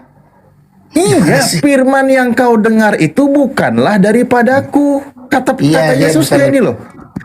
Iya, maksudnya gini, kalau di Tritunggal tubuh menyampaikan kepada pikiran. Begitu pikiran itu yang kan di luar dari konsep ajaran Yesusnya yang hasil konsilinya kan. Kalau di Korintus 1 Korintus 15 itu kan, Korintus 8 ayat 6 itu kan, Bapa itu sang sumber. Nah, itu kan dia sang sumber. Tubuh kita ini analogi sang sumber. Pikiran kita ada di dalam tubuh kita. Sang sumber memberikan informasi kepada pikiran untuk menyampaikan. Nah, itu kalau saya mau bahas tentang Tritunggal baru paham, baru Ustaz Alif. Pernyataan Yesus sendiri di Yohanes 14 tadi, Pak Robert percaya nggak? Pak Robert percaya nggak bahwa dia katakan apa? Barang siapa tidak mengasihi aku, ia tidak menuruti firmanku. Pak Robert percaya? Percaya. Itu firman berasal, dia bilang firmanku kan? Dan firman yang kamu dengar itu bukanlah daripadaku. Masih percaya? Berasal dari Bapa. Masih percaya? Percaya. Melainkan dari Bapa yang mengutus aku. Berarti firman, pengajaran yang disampaikan oleh Yesus bukan dari diri Yesus, tetapi dari Sang Bapa yang mengutus Yesus. 14 ya. Baca Yohanes 8 dong. Yohanes 8 ayat 31, 43, 47, 51. Firmanku dia bilang itu. Iya, ini juga dikatakan. Ini udah dikatakan. Dia sang firman. Di Wahyu juga dibilang Wahyu 1 itu sang firman. Apa namanya? Wahyu ya. Wahyu yang disampaikan oleh Wahyu Yesus itu kan, atau firman Yesus. Inilah wahyu Yesus Kristus yang dikaruniakan Allah kepadanya. Sama aja karunia dari Tuhan. Enggak. Pak Robert. Pak Robert, kenapa yang sudah jelas-jelas ucapan Yesus, ayat-ayat penguatnya Pak Robert berusaha kaburkan, yang ambigu malah Pak Robert tekankan di situ. Gini, saya kasih analogi Ustadz Alif supaya banyak ayatnya tadi sudah disampaikan. Iya. Gini Ustadz Alif. Pikiranku, ini wahyu dari pikiranku yang dikarenakan oleh tubuhku. Di mana itu? Di mana itu? Ini analogi. Kalau kan saya tahu Ustaz Alif ini kan selalu naik kelas sama saya kan, maka saya nggak ada tangganya Pak. Beristilah yang akademis, ilmiah kan. Ustaz Alif ini kan orang akademis. Pak Robert. Baik. Pak Robert, mohon izin biar teman-teman kita yang Kristen juga di sini tidak ketiduran, cuman ngabisin kopi doang, tapi nggak berbicara, kasih kesempatan dulu lah untuk buka mulutnya. Pak Pendeta Arom, gimana? Habis ini Ires mungkin ada yang mau disampaikan? Mungkin saya cukup ya, Ustaz Alif. Karena ya, nggak apa-apa, nanti dilanjut lagi. Biar kita suasananya teman-teman yang lain ikut juga berbicara. Pikir saya lagi nggak kerja nih kali. Nih, enggak, bukan gitu Pak Robert. Lihat ya, dipikir saya nganggur. Aman, jangan ditunjukin, jangan sampai kelihatan sabuk hitamnya. Aduh, jangan. Saya lagi di depan laptop. Tapi gini Pak Robert, izin Pak Robert. Lagi ada kerjaan yang dikejar-kejar nih. Ya samalah kerjaan kita sama Pak Robert. Gini Pak Robert, kalau ada yang bertanya gini Pak Ustaz Alif, mukanya dong saya lihat dong. Saya kan belum pernah lihat nih. Gak pernah lihat gimana? Udah kasih lihat tuh. Udah opa-opa nih. 68 tahun. Wih. Wah, udah opa-opa. Berarti dari Korea dong? Ya. Dari Korea dong? Wih, ini siapa nih? Wih, ganteng banget, masih muda. Tapi jangan sampai kelihatan nanti sabuknya itu. Takut saya. Pak Robert. Mantap. Satu aja Pak Robert. Satu pertanyaan Pak Robert. Saya tutup ya kamar saya. Ya. Nyuruh buka kamera, dia tutup. Kayak mana sih? Ya itu barusan Pak Arom gimana? Ada yang mau disampaikan? Ya, Ustadz Alif ganteng ternyata. Waduh. Pak Robert, bisa Ya. tanya nggak Pak Robert? Bisa ya? Tapi Pak waktu Robert. saya tinggal 10 menit kali ya. Nggak apa-apa, bentar aja Pak Robert. Itu kan ada Tritunggal itu karena ada firman di mana Yohanes 1 ayat 1 ya Pak Robert ya. Oke. Ya. Firman itu bersama-sama dengan Allah Pak Robert. Yang mau kutanyakan Pak Robert, itu Yohanes pada saat menerima firman itu melalui siapa Pak Robert? Dan dapat firman itu dari mana Pak Robert? Yang mula-mula adalah firman itu Pak Robert. Oh, itu kesimpulan daripada Yohanes, ya. Bukan bahwa firman. Yesus itu sang firman. Ini pendapat saya. Berarti itu bukan firman, kesimpulan. Iya kan itu perkataannya Yohanes. Dia menyimpulkan. Iya, berarti itu bukan firman, tapi kesimpulan yang ditulis itu Pak Robert. Aduh, apa namanya? Premis ya. Iya, berarti itu bukan firman Tuhan, Ya, tapi premis. kesimpulan yang ditulis. Premis Ya, berarti itu daripada. bukan firman Tuhan. Nah kan kalau kita baca Kolose apa itu semua yang ditulis di Iya, Alkitab ini kan gini Pak Robert. diilhami oleh Roh Kudus. Iya, gini Pak Robert. Kalau itu memang firman Tuhan, Yohanes 1 ayat 1 itu, sedangkan Yohanes sendiri pun tidak pernah mendapatkan firman dari Sang Bapa, Sang Sumber. Dan Yesus pun waktu itu belum ada, belum lahir. Jadi Yohanes ini menulis itu dari mana dapat firmannya? Maksud saya itu Pak Robert. Oke. Ya ini yang bertanya Kristen atau Muslim? Saya Kristen. Oh ya ini. Ya Pak Aron ya Pak Aron. Oh Pak Aron. Pak Aron. Namanya kerjaan kita sama Pak Robert. Jadi saya ada pertanyaan itu, tapi gini Pak Robert, kalau mau kalau mau menjawab bohong saya juga bisa, tapi kalau menjawab pakai bukti dan data kita nggak bisa sih Pak Robert. Itu nggak bisa terbantah sih Pak Robert. Ya. Oke. Tadi kan saya udah kasih ayat-ayat tuh. Menurut saya selalu kalau diskusi sama saudara-saudara kita dari yang ini kan saya pakai datanya ayat. mana? Yang ini datanya mana Pak Robert? Ya. Yang ini bahwa bukti Yohanes beneran nulis itu berdasarkan firman Tuhan, buktinya mana Pak Robert? Yohanes kan adalah murid daripada Yesus, salah satu murid. Betul, tapi Apa yang dia dengar? mula-mula firman itu belum ada Yesus Pak Robert. Mula-mula firman itu belum ada Yesus. Itu tulisan dari mana? Firman dari mana? Tunggu ya, saya kasih dulu. Yohanes 1 ayat 1 ya. Apa yang kami lihat, apa yang kami raba ya. Itu kata Yohanes ya. Yohanes 1 ayat 1 Yohanes 1 ya, ayat 1. Ya. Itu. Apa yang mereka lihat, apa yang mereka raba, apa yang mereka itu yang dia tulis ya. Itu 1 Yohanes 1 ayat 1. Kemudian tadi pertanyaannya ada Yesus belum ada kok jadi Bang Firman, itu gimana? Itu. Ya, gini. Yohanes itu kan firman itu adalah apa yang kita lihat, apa yang kita raba, dituliskan. Nah, pada waktu itu Yohanes melihat apa? Mula-mula firman itu. Iya, Yohanes melihat Yesus itu lahir, ya. Sebelum lahir itu Ceritanya sudah dia melihat Yesus lahir. Gimana mengetahui ceritanya dia melihat Yesus Mungkin dia lahir? lihat atau tidak, tapi pokoknya dia tahu bahwa Yesus itu lahir daripada anak darah Maria. Ya. Kok begitu? Gini loh, Pak Robert. Kalau tadi saya bilang kalau kita bisa mau jangan jawab dipotong dulu. tanpa data, Saya kan belum selesai. Pak Ro. tapi tanpa data nggak boleh bohong, Pak Robert. Iya, saya kasih data kan.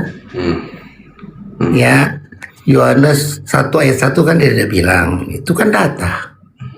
Nah, kemudian iya betul, itu yang saya tanyakan. Nah, itu kan data, bukan data itu.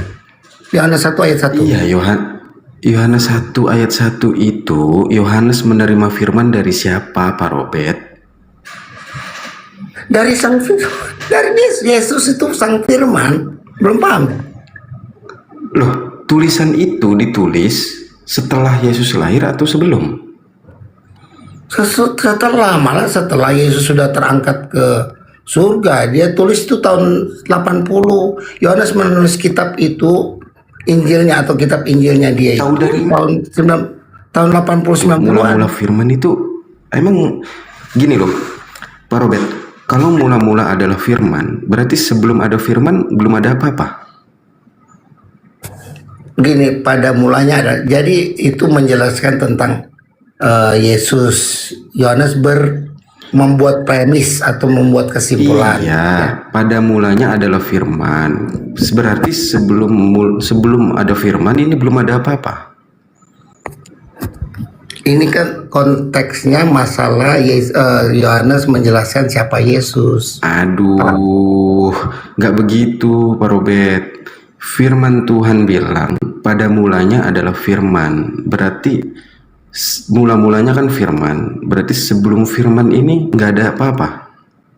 Gini sayang, tahu nggak pada mulanya itu artinya apa itu?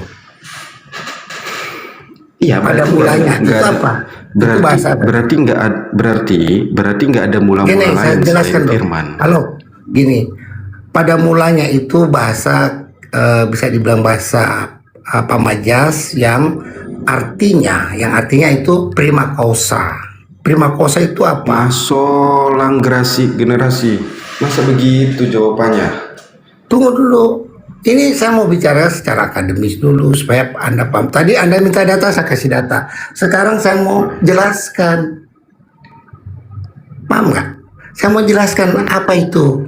Pada mulanya itu kan Anda bilang, saya mau jawab yang Anda pertanyakan. Pada mulanya berarti sebelumnya belum ada, gitu kan? Nah itu saya bilang keliru. Arti daripada mulanya itu artinya prima causa. Paham? Prima causa apa artinya? Sebelum ada penyebab, ya, sebelum ada diawali oleh siapa-siapa, sang awal sudah ada. Itu maksudnya prima causa. Jadi sebelum ada penyebab, jadi prima causa artinya sesuatu yang belum ada. Dia ada tanpa diawali oleh faktor-faktor lain. Itu artinya prima causa. Jadi pada mulai itu artinya prima causa. Oke. Ini akademis loh saya jelaskan. Arti daripada mulanya. Sudah lama. Sudah. Jadi itu prima causa. Ya, prima causa itu berarti pada mulanya bukan itu bukan numerik. Halo, Pak Aro, itu bukan numerik. Pada mulanya itu bukan numerik ya, tapi itu adalah prima causa. Udah. Mau dilanjut atau mau dilanjut? Paro, mau dilanjut? Pendeta Arum, Pak Pendeta Arum, mau dilanjut? Pak Arum. Jelek sinyal. Ya, Pak. Delay kan. Gini. Kalau nggak waktu saya habis. Jangan lama. Iya, yaudah kalau habis. Yaudah, thank you Pak Robert, thank you. Oke, nanti kita jumpa lagi ya, Paro ya. Sip. Ya, terima kasih semuanya. Ada yang ada di sini Pak Arif. Terima kasih Pak Pendeta Robert. Terima kasih saya sudah diberikan kesempatan di sini. Kemudian saya bisa bertemu sama guru-guru saya semua di sini, dan biar apabila ada kesalahan-kesalahan saya mohon maaf. Tetap semangat. Siap, saya memberikan apresiasi setinggi-tingginya. Terima kasih semuanya. Siap. Makasih, Selamat Pak pagi. Robert. Selamat pagi juga. Assalamualaikum warahmatullahi wabarakatuh. Ini. Assalamualaikum warahmatullahi wabarakatuh, Bang. Waalaikumsalam warahmatullahi. Bang Alif dan Bang Arif dan Bang Alif ya. Dia kan bawa prima causa katanya. Prima causa istilah dari bahasa Latin, yaitu mula-mula, pada pertamanya, yang awal. Kan pertanyaan saya gini, kalaulah Yohanes itu tahu pada mulanya adalah firman, dari mana dia tahu itu mula-mula firman? Itu yang saya tanya. Saya nggak nanya istilah dari kata mula-mula itu, enggak.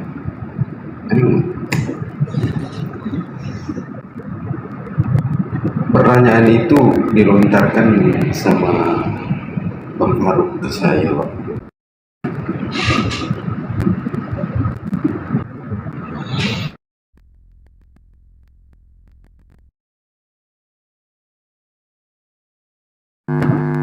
Kalau mau jawab bohong, ya bisa dia. Ya, Ustaz Alif monitor bisa di gimana Ustaz? Enggak, barusan aku nggak dengar, suaranya nggak kedengeran. Ya, pengaruh. Nggak delay pengaruh. Atau kasih kesempatan dulu ini kepada jemaatnya, pengaruh. Ini ada Kak Ires juga nih yang mau belajar. Mungkin ada yang mau ditanyakan, ada yang mau disampaikan. Silakan. Dinda Ires, dibuka mute-nya, Dinda Ires. Iya. Ya, ada yang mau ditanyakan ke teman-teman, ke Pak Pendeta Arom ini atau ke Ustadz Alif? Silakan.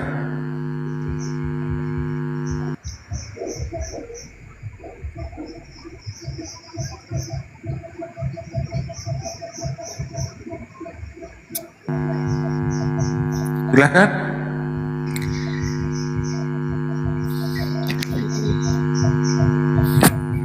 Iris?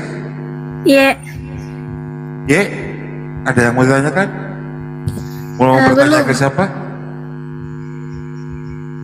Silakan, di sini ada Pak Pendeta, juga ada dari pihak Muslim.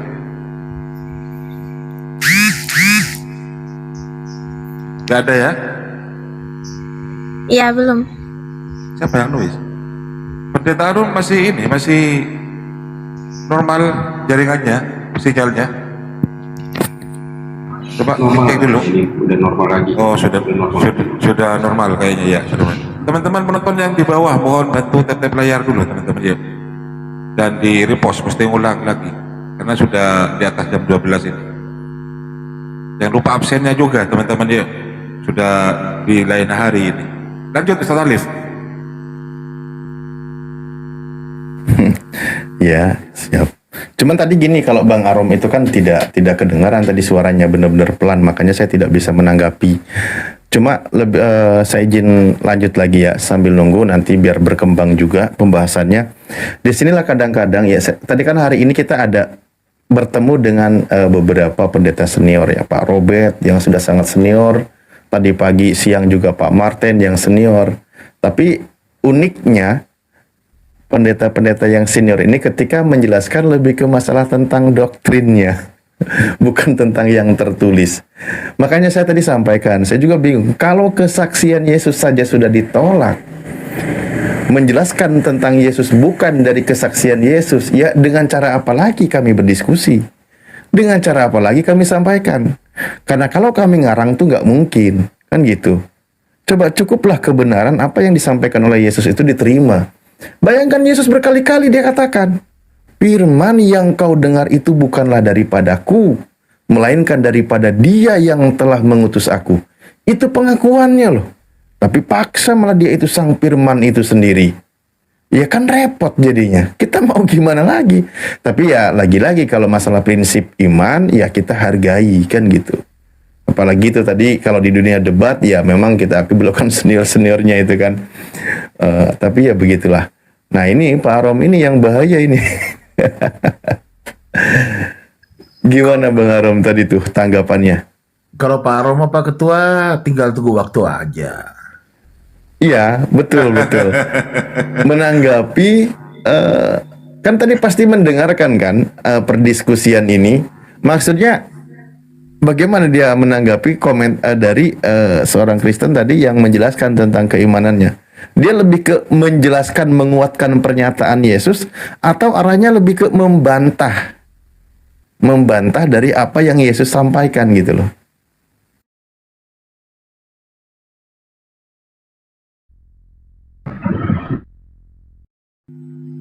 Silakan Pak Pendeta Arom. Jadi gini, Ustaz Alif ya. Wah, coba diperbesar suaranya, Bang Arum. Biasanya ada Suaranya dikit gedein. Oke. Sekarang udah ya, gitu. Ya sudah, mantap. Mantap. Sudah mantap. Oke.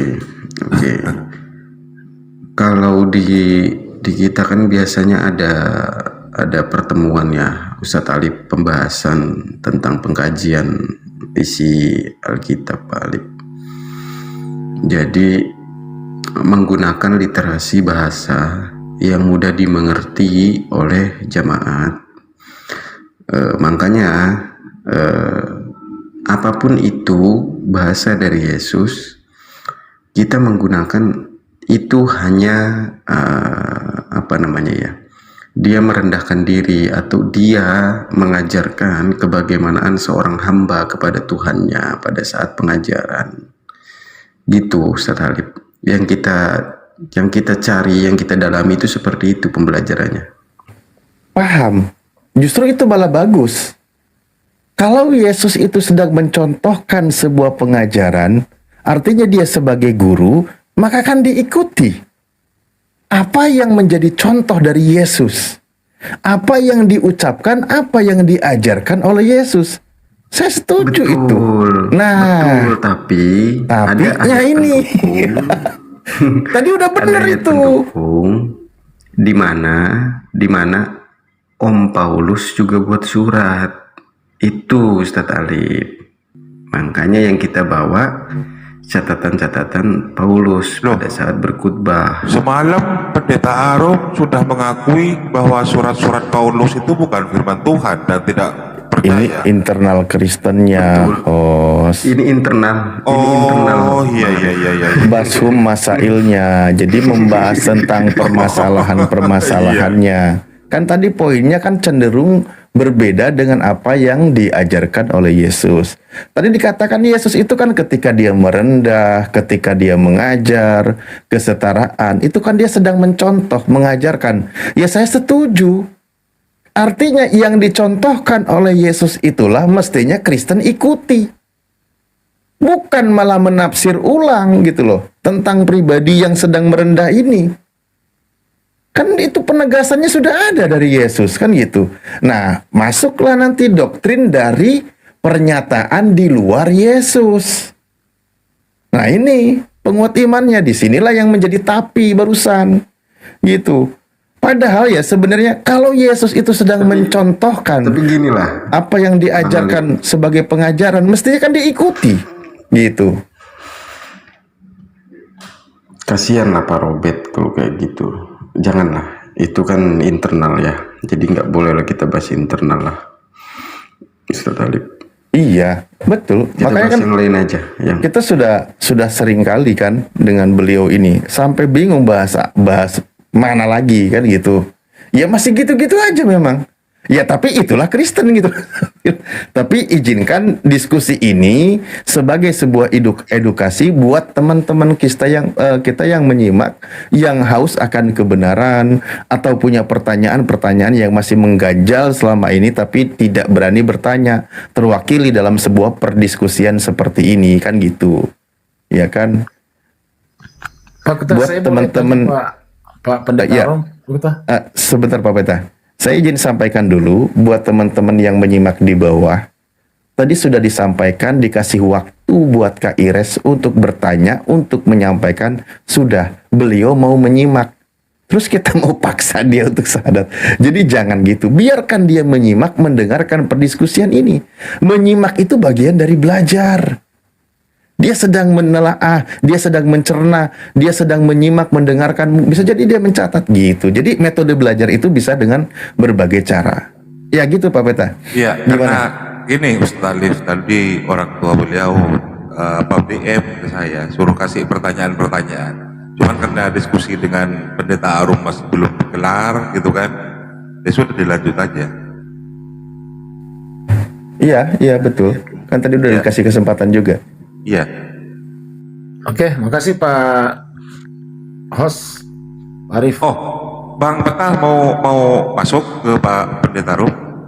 Iya, mau gue nanya doang. Silakan. Pak Pendeta Arom yang terhormat, yang saudara saya yang gagah ini, itu kalau menurut Pak Arom sendiri itu si Paulus itu, Om Paulus itu menerima wahyu juga ya? Gini, ya, Bang Peta, selalu saya bilang, firman itu yang dari Bapa hanya diterima oleh Yesus. Paulus nggak pernah terima firman dari Bapa. Ya terus kalau begitu, sekarang lebih banyak surat-suratnya Paulus yang ada apa ya, kata-katanya Paulus di Bible, terus dari mana dong kalau gitu? Kan udah jelas, kan setiap dia nulis surat menurut, ada kata menurut terus, menurut, nah, bukan dari firman, dari menurut. Dia itu memang kesaksian dia sendiri. Kesaksian bahwa dia menerima firman dari? Nggak ada dia menerima firman, dia kan mengaku bahwa dia yang dia tuliskan itu bukan dari firman Tuhan. Oh gitu. Oh, terus kok kenapa sampai dimasukkan dalam kitab suci? Ya kan jamaat nggak tahunya, kita yang tahu, kita yang olah lah. Nah sekarang kalau begitu Pak Arom, kira-kira sekarang kan ada dasar pengajaran Pak Arom di gereja itu kan Alkitab tuh ya, benar nggak? Betul. Benar. Ya terus kalau ngajarkan para jemaatnya Bang Arom di gereja, ya terus gimana dong? Apanya yang gimana? Kan Ya, digaji maksudnya kan di saya dalamnya itu kerja. kan ada surat-suratnya Paulus yang di notabene Ya kan saya kerja, bahwa itu Bang. adalah kitab suci. Gitu Saya gimana? kan kerja di situ, Bang. Saya sekolah untuk kerja di situ, digaji. Udahnya. Perpuluhan, Bang Peta. Perpuluhan, pacar. Berarti dasar itu doang ya?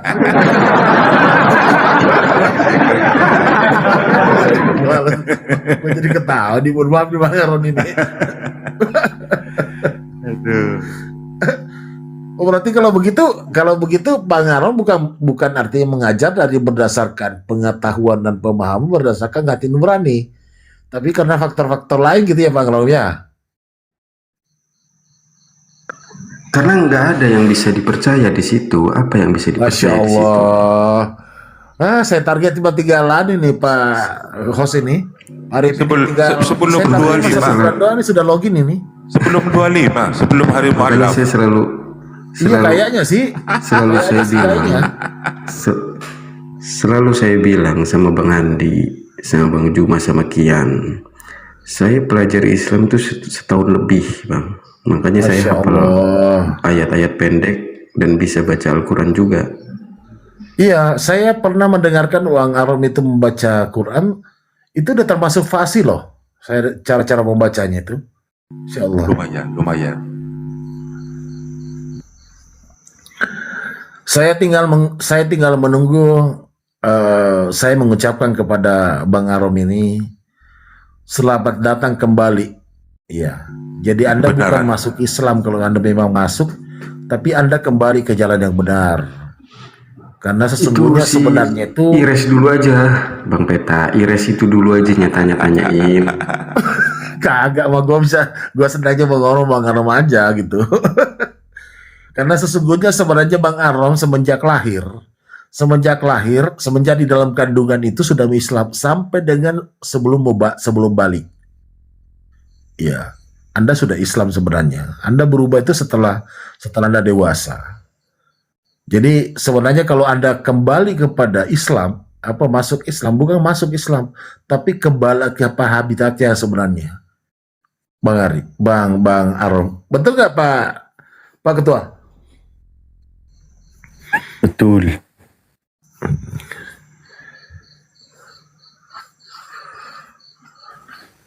Makanya Bang Arom itu di dalam Islam, kalau ada orang yang non-Muslim masuk Islam, makanya di dalam fitrah dia kembali suci. Karena dulunya pernah suci, gitu.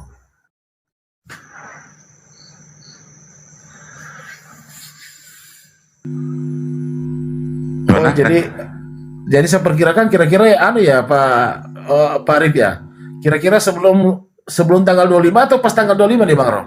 Insya Allah sudah ada komunikasi dengan Ko Donditan katanya. Masya Allah.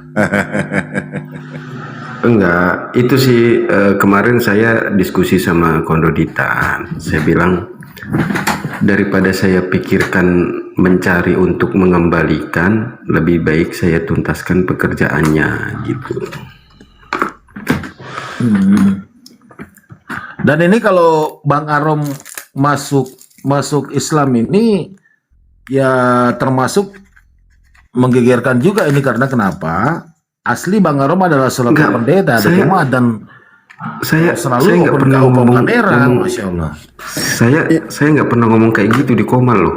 Ini Bang Peta, jangan framing. Ini agak ngeri. Ini agak ini nih.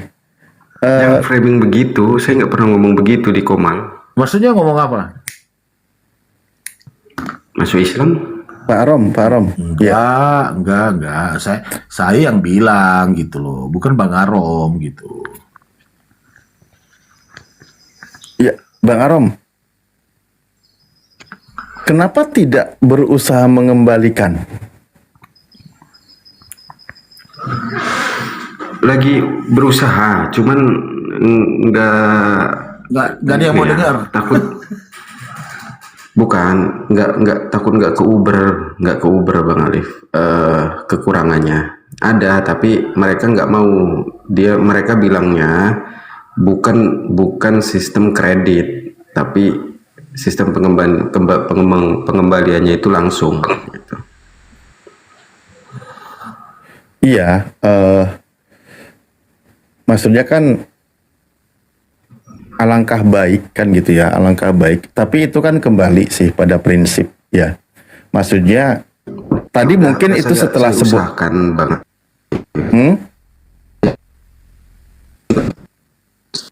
Saya jualan buku juga. Saya juga lagi usaha jualan buku nih di luar dari itu gitu. Iya, maksud saya kalau kita ada kemampuan atau ada niat untuk mengembalikan, kan layaknya itu mengembalikan. Layaknya kan. Jadi kita tidak ada beban. Daripada kita berbohong menyampaikan sesuatu, uangnya kita pegang, yang disampaikannya juga bukan kebenaran yang kita yakini. Nah itu kan double-double jadinya kan. Double-double bebannya. Gitu. Jangan Pak Ketua, jangan terlalu bikin sesat Pak Arom dulu lah. Karena kalau bukan. Rasanya Pak Ketua itu sudah bikin sesak itu. Enggak, ya saya menyampaikan realita karena nggak bisa juga saya manipulasi. Karena kan tadi bisa saja itu kan pendapat yang lain, tadi dia katakan lebih baik menuntaskan pekerjaan daripada mengembalikan. Kan gitu. Ya oke lah kalau kita bekerja misal bukan kayak gitu setelah kalimat gimana? Saya daripada memikirkan cara untuk mengembalikannya, ya lebih baik saya menuntaskan gitu. Iya. Nah, berarti kan itu sudah diambilkan gitu kan. Nah, jadi maksud saya itu begini yang tadi saya sampaikan, dan ini juga pandangan. Loh, lebih baik kita kembalikan sekiranya itu ada daripada kita menuntaskan pekerjaan sementara yang kita kerjakan itu kita sudah paham. Ini nanti akan menyesatkan orang.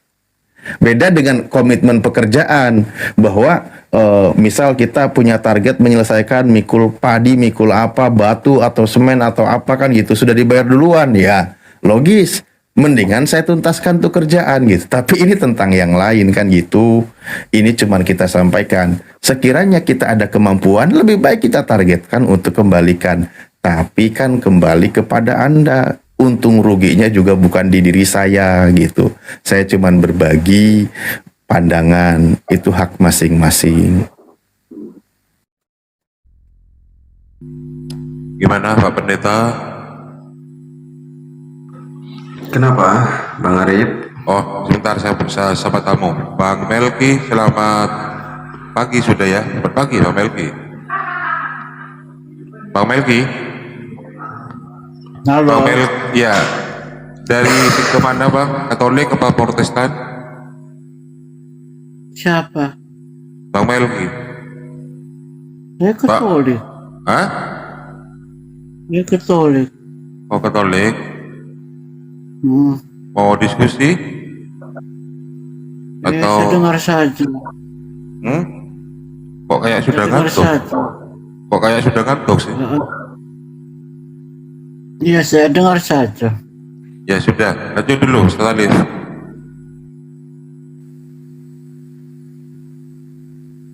Ya, silakan. Mau diskusi yang mana? Ires mau bertanya, Bang Arom mau minta pendapat lagi, atau Melki mau mendengarkan aja? Saya dengar saja. Dengerin saja. Oh, Bang Arom mau ini barangkali mau injilin ini Melki sama Ires ini, Bang Arom. Ya tanya dulu, tanya dulu Bang Peta. Tuhannya yang nggak bercelana bukan? Kalau nggak bercelana ya kita diskusi. Oh gitu ya. Gimana Melki?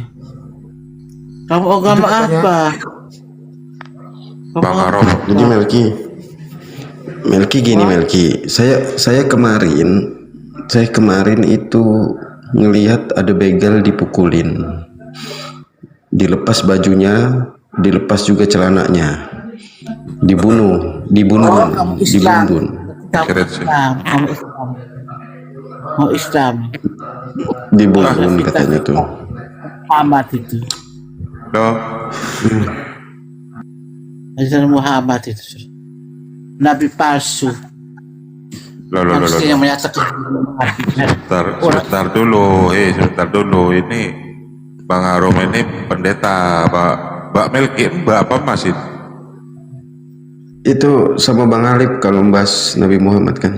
Iya, kalau kita merujuk kepada Al-Quran, tuduhan-tuduhan yang tidak baik kepada Al-Quran itu keluarnya dari mulut orang kafir. Jadi, contoh, Melki, kamu orang kafir kan? Jelas lah Ustaz. Ya udah, makanya wajar tuduhannya kepada Nabi kami itu hal-hal yang tidak masuk akal. Itu tuduhan dari orang yang tidak percaya kepada beliau, kan gitu. Tapi sebenarnya lebih aneh itu kalau keluarga sendiri nuduh gila, baru ini repot.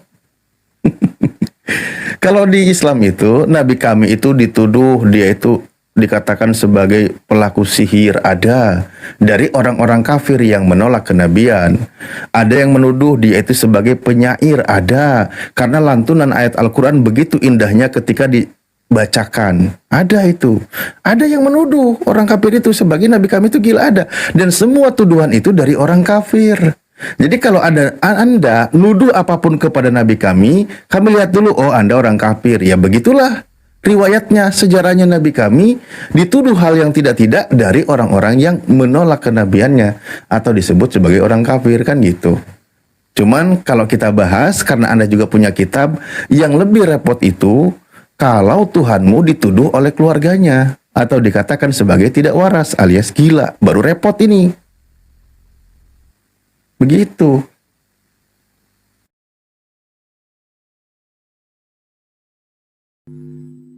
Silakan Mbak Melki.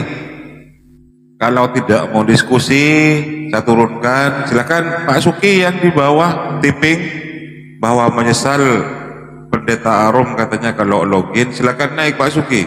Dong Pak Suki juga tidak percaya Yesus Tuhan. Minta multi Pak Suki. Naik di multi Pak Suki.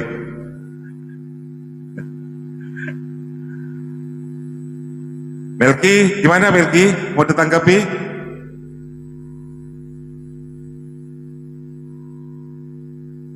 Ya udah, saya turunkan ya Melki.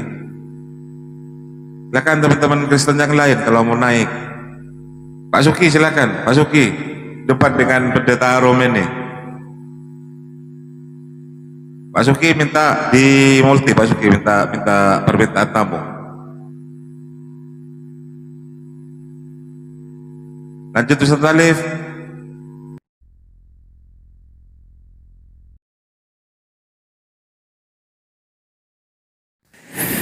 Oke.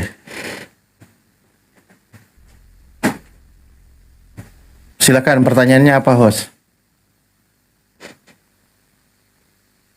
Bukan pertanyaan. Bukan pertanyaan kalau Bang Arum sudah Bang Arum. Kalau pertanyaan oi. Kenapa? Kalau persetan saya Pak Ketua, kira-kira yang menyebabkan Arong ini masih menanti ini apa kira-kira ini? Masih kurang. Sebenarnya gini, itu kan kemarin ini jujur-jujuran aja ya Bang Ali, Bang Peta ya. Iya. Setelah pengukuhan kemarin November tanggal 20-21 pelantikan itu kan kita kalau awal baru masuk dari ke mereka itu pelayanan itu ada kontrak untuk event tertentu, yaitu saat ini kan mau Natal nih sampai Desember nanti. Kontrak di awal itu langsung dibayarkan sampai tuntas pekerjaan itu, totalnya 30.000 waktu itu di awal. Kenapa saya pakai itu? Karena saya sebelumnya belum ada diskusi itu sama Bang Juma masuk ke room Kian Santang. Setelah masuk ke room Kian Santang dan diskusi sama Bang Juma, buat hancur tuh otak saya, kemana-mana main cerah jadinya. Ketemu pula sama Faruk, habis pula sama Faruk dia caca iman saya. Tapi memang make sense, saya pikir-pikir juga benar tuh, masuklah ke otak saya. Sebenarnya otak saya udah nggak menerima lagi, udah berantakan. Cuman beratnya di dalam hati saya itu kok begini jadinya gitu. Setelah udah terpakai kok jadi begini hancurnya gitu maksudnya. Gitu. Dan untuk mengembalikan itu ya. Berarti kalau begitu Bang Arom, berarti paling lambat Januari ya, kan Desember udah selesai nanti ya. Iya, itu sampai tanggal 28 kontraknya. Oh iya.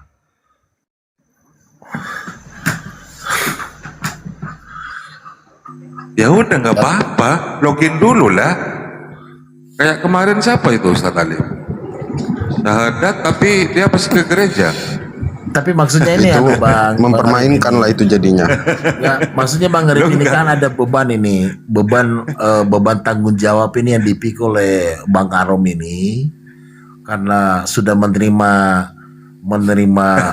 salary dan itu ada kontrak gitu. Jadi jangan sampai dibilangi pengkhianat ya Bang Arom ya. Bukan pengkhianat. Jadi dari mereka itu kemarin ketika saya bilang pengunduran, itu dia bilang kembalikan. Nah aku bilang saya kan kerja, ada gaji bulanan. Nah aku bilang gimana kalau dicicil? Kata dia nggak bisa dong kayak gitu. Gitu. Ini kalau berbicara kita secara manusiawi Bang Arom ya, barangkali saya sepakat dengan Anda.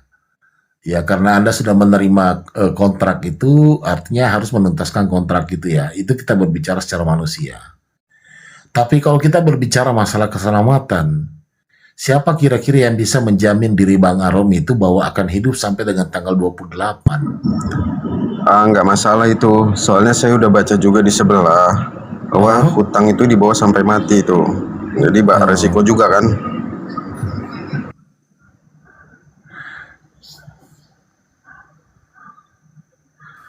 Saya izin sharing aja ya. Karena Al-Quran itu kan gini, sedikit banyaknya saya paham, tapi saya izin menyampaikan beberapa aja lah dalam perspektif Islam ya. Pertama, begini dulu, itu kan kegelisahan Bang Arom ya, atau dan lain sebagainya lah. Terlepas dari semua itu, saya izin sampaikan ya. Al-Quran itu menyebutkan begini, ada sebenarnya beberapa ayat Al-Quran, nanti saya coba akan menyebut, paparkan lah ya, sebagai bahan diskusi kita. Klarifikasi dulu dong itu, yang Bani Taiping itu, masa dibilang itu uang haram yang saya terima, kan kerja kita. Saya gini, apa namanya? Kalau ke Bani Taiping terus, saya juga nanti kita nggak kelar-kelar. Apapun yang kita sampaikan di atas, ada yang pro, ada yang kontra. Oke, apapun itu ya, keputusan kita, kebijakan kita, narasi kita, ada yang pro dan ada yang kontra. Itu sudah jadi keniscayaan terjadi di dalam dunia typing di TikTok ini. Oke, cuman saya begini. Pertama, ini tentang prinsip iman. Prinsip iman di dalam Islam, ya kan? Jadi Al-Quran itu mengingatkan, janganlah kalian takut kepada mereka, tetapi takutlah kepadaku. Fala takhafuhum wa khafuni. Gitu ayat Al-Qur'an. Bahkan kalau saya baca lengkapnya, innama dzalikumus syaitonu yukhawifu auliya'ah. Fala takhafuhum wa khafuni in kuntum mu'minin. Sesungguhnya mereka hanyalah setan yang menakut-nakuti kamu dengan teman-teman setianya. Oleh karena itu, janganlah takut kepada mereka, tetapi takutlah kepadaku jika kamu orang-orang beriman. Jadi Al-Quran itu mengingatkan begitu ya. Kita kan manusia itu kan diberikan rasa takut sebagai ujian-ujian yang akan dihadapi. Yaitu tadi. Nah, memang si setan ini tujuannya itu kan akan mengganggu manusia, memalingkan manusia dari jalan yang lurus. Bagaimana manusia itu sudah tahu itu kebenaran, tetapi si iblis ini akan selalu membisikkan. Ini contoh aja nih, kami yang muslim ya, contoh muslim. Yang namanya sholat itu kewajiban bagi umat Islam. Sholat wajib ya, yang 5 waktu. Nah, umat Islam ketika hendak sholat, ada aja alasan untuk menunda. Karena apa? Karena memang setan itu datang. Akan menggoda manusia, datang dari depan, dari belakang, dari kiri, dari kanan.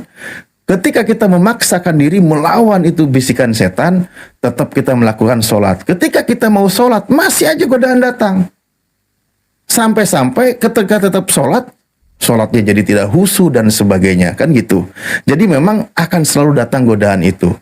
Nah, jadi hal-hal yang ada dalam kita, makanya Allah mengabarkan di dalam Al-Quran, tadi kan kita ada rasa takut ya dari hal-hal sesuatu yang sangat yang kita bahas lah ya tadi ya. Saya tidak akan ke substansi pembahasan masalah Bang Arom, itu sudah biarkanlah masalah pribadi. Saya hanya menyampaikan satu perspektif dalam Islam. Al-Quran itu mengabarkan begini. Bismillahirrahmanirrahim. Dari sekian banyak ayat yang tadi, wa may yattaqillaha yaj'al lahu makhraja. Barang siapa yang bertakwa kepada Allah, maka Allah berikan jalan keluar. Ingat, makna takwa itu luas.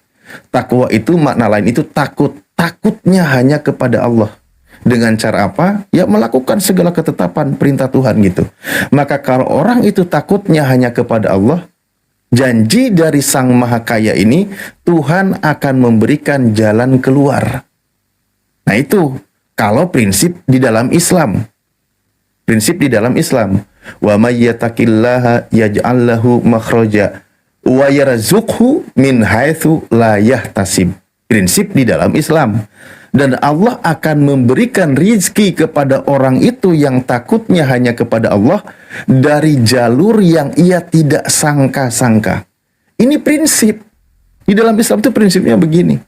Makanya kalau dalam orang beriman itu, kalau dia takut miskin, itu sama aja dengan dia sedang menghina Tuhan. Karena Tuhan itu Maha Kaya. Yang memberikan kekayaan, ketika dia takutnya kepada Allah, maka Allah berikan jalan keluar dari jalur yang tidak dia duga. Itu yang dalam Islam. Jadi misal contoh, kita ada permasalahan hidup. Ini ada sudah tahu tentang kebenaran dan sebagainya. Kita takut, ini kalau kita tidak begini dan begini. Tapi itu menyalahi kaidah dalam prinsip Islam. Menyalahi kaidah. Ini kalau saya lakukan, ini kalau saya tinggalkan atau saya ingkari, nanti ini saya takut, nanti dapat masalah begini dan begitu.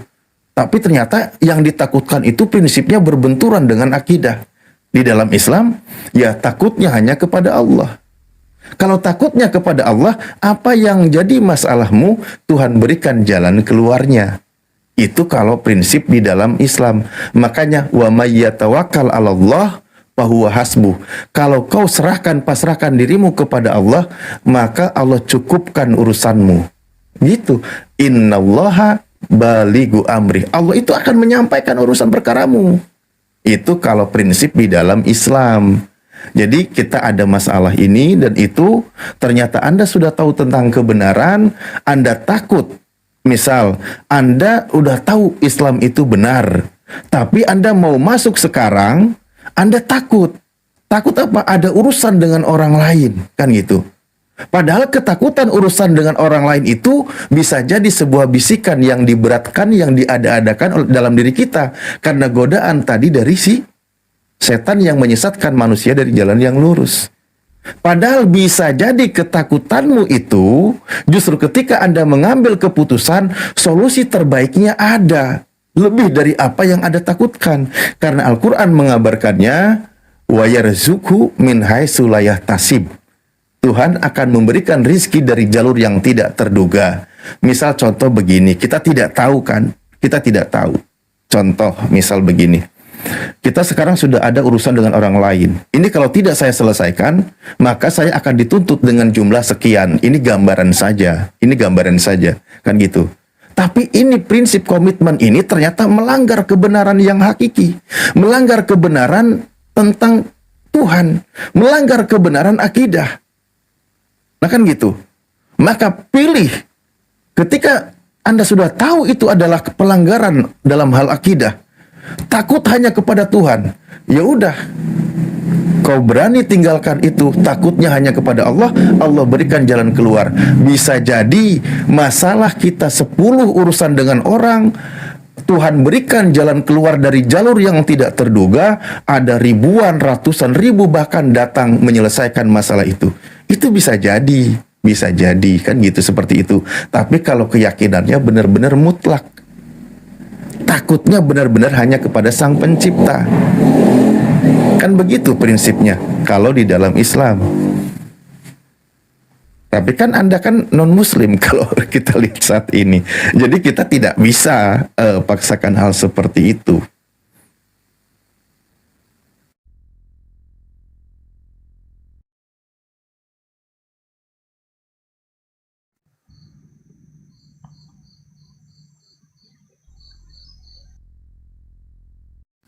Tenang Bang Arom, kalau kita ngobrol diskusi ini, ya nggak usah kayak saya yang sering terganggu oleh typingan, nggak usah. Kita fokus aja diskusi. Kenapa? Karena apapun yang kita sampaikan, reaksi di bawah itu beraneka ragam. Ada yang nyuruh diam, ada yang bilang setuju, ada yang bilang suruh berhenti, ada yang bilang ganti. Itu reaksi itu reaksi itu akan banyak kan gitu. Jadi fokus aja kita ngobrol kan gitu ya. Dan saya juga sampaikan bukan sedang menyampaikan Bang Arom harus begini, harus begitu, bukan juga. Saya cuma menyampaikan dari obrolan kita ini dan ketakutan-ketakutan yang kita rasakan, ya kan, ketakutan-ketakutan yang kita rasakan, dan juga teman-teman kami yang selama ini mau mu'alaf sering menghadapi, dia curhat takut ini dan begitu, itu kita sebagai sesama manusia bisa juga kita punya pandangan, maksudnya maklumi gitu sebagai orang karena dalam posisi di dalam persimpangan gitu. Tapi Al-Quran itu kan juga sebagai motivasi. Al-Quran itu memberikan solusi kan gitu, pandangannya bagi orang yang benar-benar sudah memegang prinsip kebenaran di dalam Islam. Pembahasannya seperti itu. Tapi semuanya pasti dikembalikan kepada yang bersangkutan.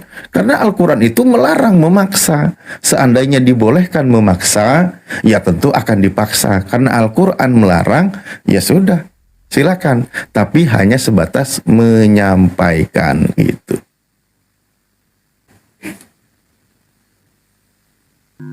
Silakan Bang Arom, tanggapannya. Ya udah cukup lah menurut saya. Kalau mau Ustadz Alif mah udah sering sih dinasehatin juga. Cuma memang beda mungkin pengajaran Ustadz Alif kan emang udah kokoh banget ya, ilmu tentang keberanian itu ya, mungkin mentalnya mungkin. Kita kan nggak diciptakan mental seperti itu Bang Alif. Masing-masing manusia kan punya mental masing-masing ya. Bahkan saya nggak peduli juga dengan keluarga mau ngomong apa, saya udah nggak peduli. Bahkan mereka juga memang nggak mau bantu, nggak ada niat mau bantu juga. Makanya saya suruh cari sendiri, gitu.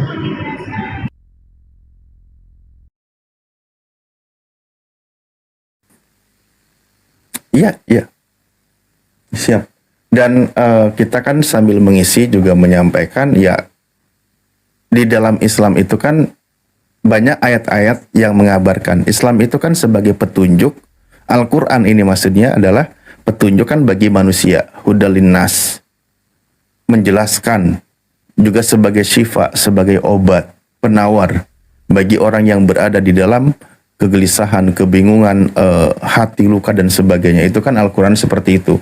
Makanya kisah-kisah perjalanan hidup manusia, kalau merujuk kepada ajaran Islam itu kan dari manusia itu, bahkan sebelum lahir, sebelum ada di dalam kandungan, dikabarkan manusia itu begini, sudah begini, nanti dikandung, nanti dia hidup di bumi, nanti dia akan menghadapi ujian, ujiannya itu nanti seperti ini, solusinya itu begini, dan dia nanti akan kembali ke alam akhirat kepadaku, kata Allah kan gitu. Nanti yang benar itu kembalinya ke sini, yang salah itu kembalinya ke sini. Jadi peta kehidupan manusia itu sudah digambarkan dalam Al-Quran. Termasuk perjalanan hidup itu kebingungan-kebingungan, permasalahan dan sebagainya itu kan dijelaskan di dalam Al-Quran.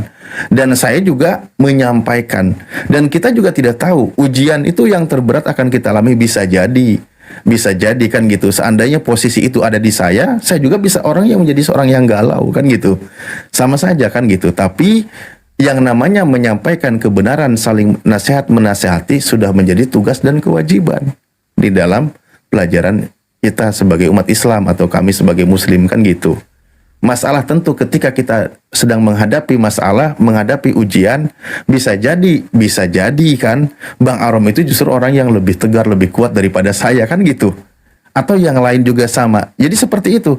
Tapi yang bagus itu adalah yang diperlukan ketika yang satu menghadapi masalah, maka yang satu memberikan motivasi sesuai dengan tuntunan, sesuai dengan panduan. Jadi seperti itu.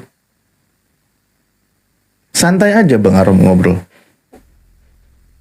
Oke, iyalah. Siap. Makanya sih pengen kali ketemu sebenarnya Bang Ali. Enggak jadi kita. Kemarin ditungguin. Hari ini saya mau ke Kuningan, kata Bang Handi dia di Kuningan hari ini. Makanya Ini ya, saya mau samperin lah.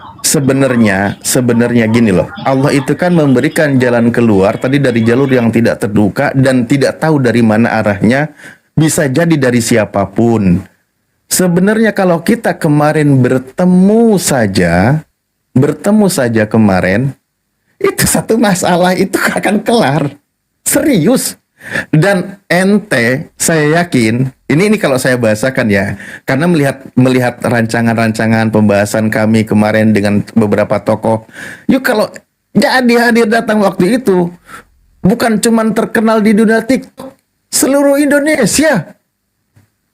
Ya tapi kan lagi-lagi, ingat, setiap orang akan melakukan kebaikan, maka bisikan si jahat itu lebih kuat bagaimana menggoyahkan keinginan kita.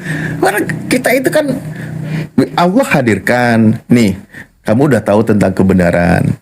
Titipkan menyampaikan kebenaran lewat Bang Handi, lewat Akang, lewat beberapa tokoh yang kemarin kita dan sebagainya kayak gitu kan. Itu bagian dari solusi sebenarnya. Dan kalau kemarin seandainya hadir aja udah kelar tuh. Kelar gitu. Bisa jadi bahasa kita itu gini, gue udah kontrak sama lo, berapa punya gue utang lo? Oh 3M, nih sekalian gue bayar 10M, gue bayarin tuh gereja-gerejanya sama jemaat-jemaatnya, suruh mereka syahadat, kan gitu. Hebat kan? Nah gitu. Surplus malah kita. Udah dirinya mu'alaf, gerejanya juga mu'alaf, termasuk jemaatnya mu'alaf. Gue jamin semua, gue bayarin semua. Kan gitu. Ya, tapi kan itu tadi ya, namanya juga perjalanan, kita sih enjoy aja lalui gitu. Betul. Ada sih penyesalan juga nggak ketemu tuh kemarin banget. Kepikiran juga sebenarnya malam itu saya. Kenapa lah nggak berangkat aja nih? Itu sih. Disitulah menjadikan kita harus belajar Bang Rob bahwa kita ini manusia hanya mampu untuk berencana. Tetapi Tuhan yang menentukan segalanya.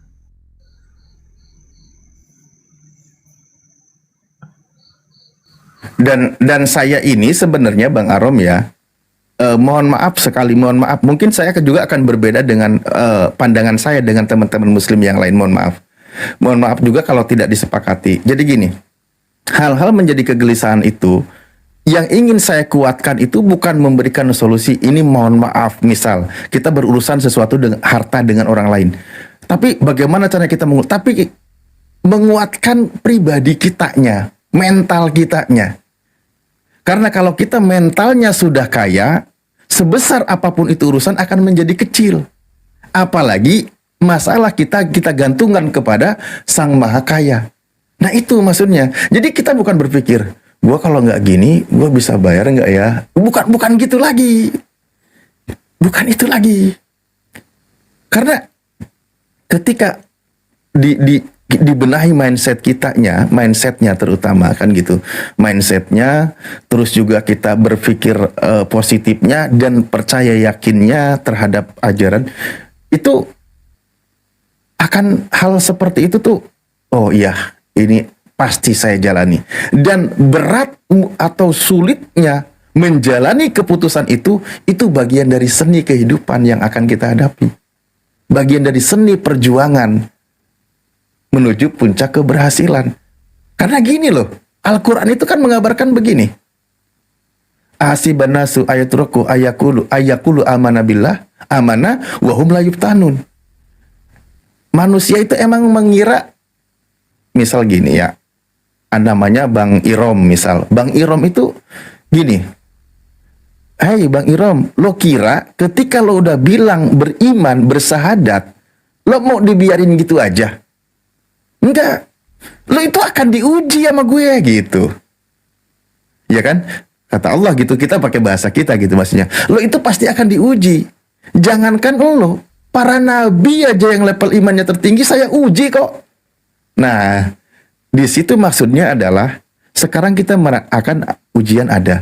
Ingat, ketika kita selesaikan itu ujian, Allah itu akan datangkan ujian sebagai membentuk kualitas imanmu hebat nggak nih. Dan ujian yang akan kita hadapi tentu sesuai dengan kemampuan kita. Cuman masalahnya kuat nggak kita, sabar nggak? Kita mampu, tapi kita tidak sabar, tidak lolos dari ujian tersebut, kan gitu. La yukallifullahu nafsan illa wus'aha. Allah tidak akan membebani seseorang kecuali sesuai dengan kadar kemampuannya. Kita mampu, tapi kadang kita tidak sabar. Nah itu masalahnya. Nah jadi yang perlu kita tanamkan itu sebenarnya tentang mental-mental seperti ini gitu loh. Kalau mental ini sudah kita benahi, yang lain itu istilahnya bukan menggampangkan. Allah berikan jalan keluarnya. Gitu. Dan saya sebenarnya tidak akan membahas tentang hal ininya sih, agak-agak gimana gitu buat saya gitu loh. Tapi lebih penguatan kita gitu, mindset kitanya sebagai orang mukminnya, sebagai orang berimannya. Gitu.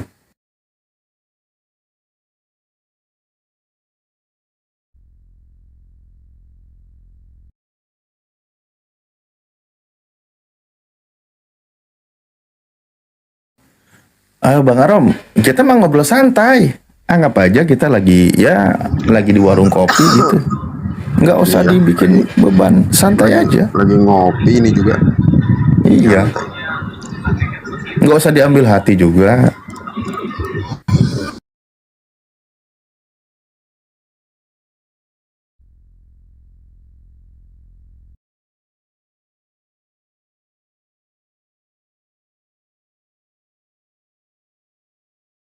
Mungkin Kak Ires ada yang mau ditanggapi? Ires.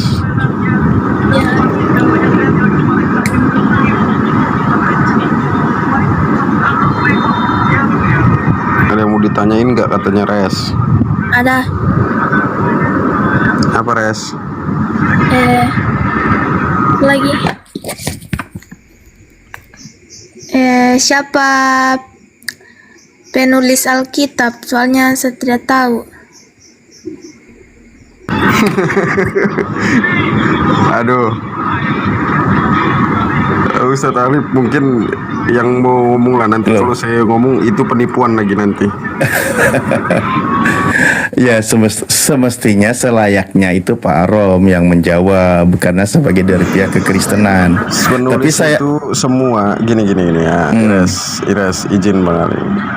Penulis itu tidak pernah ada verifikasinya dan tidak tahu kebenarannya, dan penulis itu bukan asli penulisnya sendiri, melainkan penulis itu hanya mendapatkan informasi lalu dituliskan. Itu yang bisa ku jawab, Ires. Oh iya.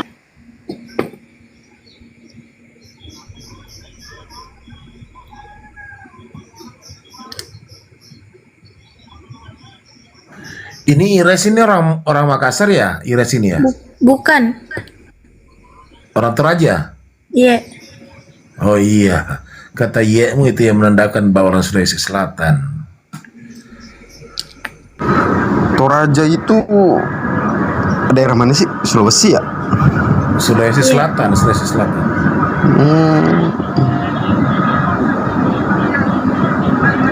Nah, di Toraja itu ya mungkin 97%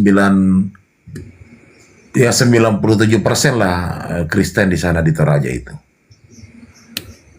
Itu salah satu kabupaten di Sulawesi Selatan. Ini Bang Arom, ini mohon maaf ini saya mau tanya agak privasi sedikit tentang artinya boleh dijawab, boleh tidak gitu. Bang Arom sampai sekarang masih pelayanan di gereja? Iya kan, sesuai kontraknya masih lah. Oh gitu ya? Oh.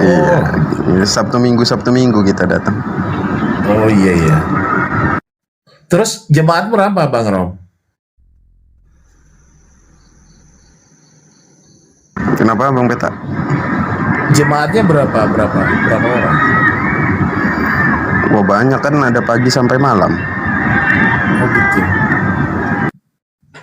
Iya kan, ada jam 8, habis itu jam 10, habis itu jam 12, habis itu jam 3, habis itu jam 6.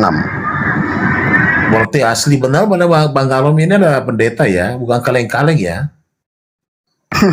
Enggak juga lah, masih kaleng-kaleng lah, masih baru. Enggak maksud saya. Karena banyak juga yang ngaku-ngaku pendeta naik ke sini, tetapi kita nggak tahu apa dia punya jemaat, kemudian apa dia pemimpin gereja, cuma ngaku pendeta doang. Saya di karismatik saya Bang Peta. Oh, karismatik.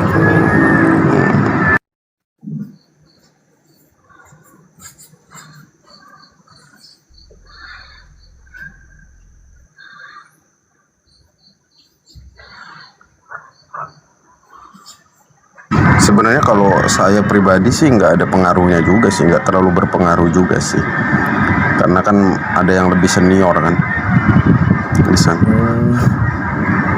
Tapi pelayanan udah berapa tahun Bang Rom? Baru November kemarin kan pengukuhannya. Oh dari dasar pendidikan memang ya? Iya, saya STT uang sendiri, S1-nya, S2-nya beasiswa. Oh, gitu. Iya. Sebenarnya bukan beasiswa sih, tapi disekolahkan. Oh, sama sama gereja ya? Ya, yang akan menjadi pelayanannya nantinya gitu. Iya.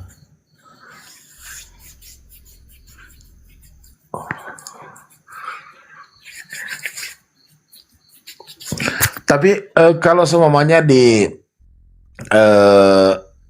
dalam apa waktu Anda Pak Arom itu belajar, Bang Arom itu belajar di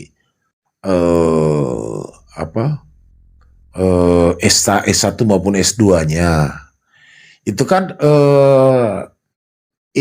salah satu mungkin pelajarannya itu membahas untuk mengeksegesi sebuah ayat ya, atau satu ayat gitu ya. Per ayat begitu ya? Gimana? Dari ini sih, kita lebih banyak pembahasan itu, kalau awal itu dari banyak bahasa perumpamaan itu yang kita telusuri, yang kita kaji. Jadi nanti ada literasi untuk mengkaitkan ke surat berikutnya gitu. Kaca ambil contoh Bang Arom ya, karena saya pernah ngobrol juga ada beberapa teman yang non muslim secara offline ya. Kebetulan di tahun 2000 berapa ya? 2002 kan 2003 tuh. Sama Guruda itu kita mengislamkan di MMCI itu ada dua itu calon sarjana teologi gitu. Terus saya tanya itu di dalam menafsirkan satu ayat itu apakah itu memang ada petunjuk atau ada memang kayak seperti apa ya aturan yang harus dieksegesis atau ya mengartikan ayat satu dengan ayat yang dia bilang. Terus dia jawabannya begini, saya sangat tercengang waktu dia jawab, ya terserah. Masing-masing individual dalam satu ayat itu dia membahas sendiri-sendiri gitu. Apa benar seperti itu Bang Ram? Enggak lah, enggak begitu. Jadi kita ada buku sendiri untuk literasinya Bang Peta. Jadi pembahasan itu nanti bareng-bareng kita bahas mana yang perlu kita gunakan untuk pendekatan ilmiahnya sama surat berikutnya gitu. Contoh untuk perjanjian lama ke perjanjian baru, mana sih yang bisa relevan literasinya untuk masuk gitu, yang kita bahas gitu. Itu bareng-bareng kok. Tapi yang terjadi kita lihat selama ini Bang Rom, di antara satu Kristen dengan Kristen lain di dalam satu ayat itu cara menafsirkannya berbeda-berbeda. Itu yang kita lihat fakta yang ada selama ini ya. Contoh ya yang baru saja terjadi kan, kayak seperti Bang Robert tadi itu kan cara penafsirannya berbeda sekali dengan penafsiran dengan apa yang Bang Arom jelaskan tadi ya. Betul Bang Peta. Jadi kan biasanya kita ada pembimbing, masing-masing pembimbing gitu Peta. Jadi nanti dikumpulkan, kita diskusikan mana yang harus dikaji, mana yang harus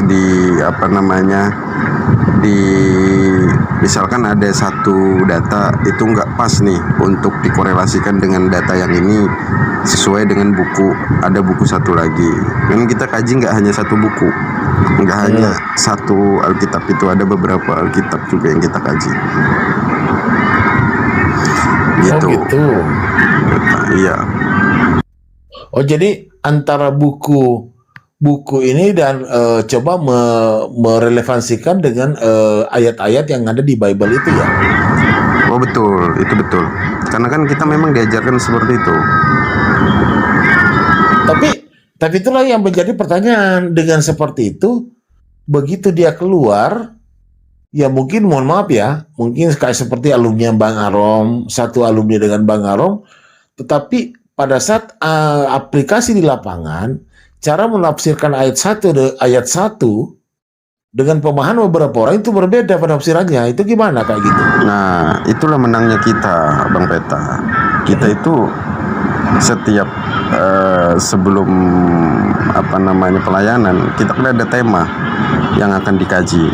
Nah, tema itulah nanti yang disisipkan beberapa data untuk dikasih literasi atau penjelasannya. Gitu Bang Peta. Disitulah beda-bedanya kita. Oh gitu ya. Berarti nggak bisa seragam ya kalau kita seperti umat Islam gitu ya. Contoh beribadah. Beda-beda. Gitu kan. Kemudian cara menafsirkan ayat tujuannya sama, cuma terkadang mungkin narasinya yang berbeda gitu kan. Tapi kalau di teman-teman yang saya amati ya selama kurang lebih saya hampir 10 tahun ikut di dalam diskusi lintas agama, ini tuh yang saya melihat. Terkadang satu ayat, mohon maaf ya, terkadang ada kita membahasakan begini. Kalau teman-teman Kristen, satu pertanyaan itu 14 jawaban. Gitu.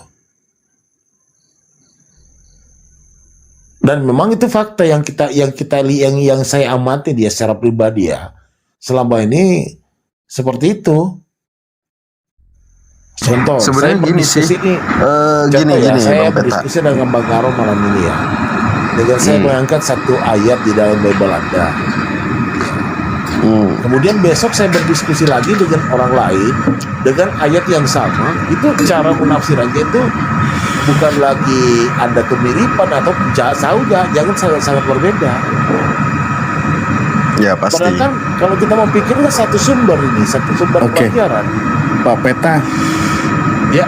Kalau gitu saya izin tadi kan pertanyaan itu saya serahkan dulu ke Pak Arom sebagai yang Kristen. Makanya kan saya hargai di situ. Tapi saya juga izin tampilkan data. Nanti kalau memang ini salah, boleh dikoreksi ya, boleh dikoreksi. Karena gini, ini kan data sebenarnya banyak ya, sebenarnya kan banyak tentang sejarah penulis kitab ini. Ini ada juga, ini dari ini The Bart Ehrman ini, di sini dikatakan Bart Ehrman ya, dia menjelaskan. Kita buka aja di sini translate-nya. Nih, ini dia sampaikan bahwa di sini dikatakan nih, dalam tulisan-tulisan saya sebelumnya, saya telah mencoba membuktikan bahwa keempat Injil beredar secara anonim selama beberapa dekade setelah ditulis. Bagi sebagian pembaca modern, hal itu tampak mengejutkan. Mengapa para penulisnya tidak menyebutkan nama mereka sendiri? Tentu mereka menyebut nama mereka sendiri. Bukankah begitu? Kan gitu. Ini pertanyaan. Jadi Bart Ehrman pernah menjelaskan bahwa sebenarnya yang dinamakan Matius, Markus, Lukas, Yohanes itu awalnya itu anonim. Tidak diketahui siapa penulisnya. Oke, ini satu. Kedua, ini juga dari Oxford ya. Ini di sini dijelaskan. Ini kita langsung ke terjemahannya saja ya. Ini kan bahasa Inggris aslinya. Nah, nih. Coba saya buka sebentar. Mana tadi pen aku?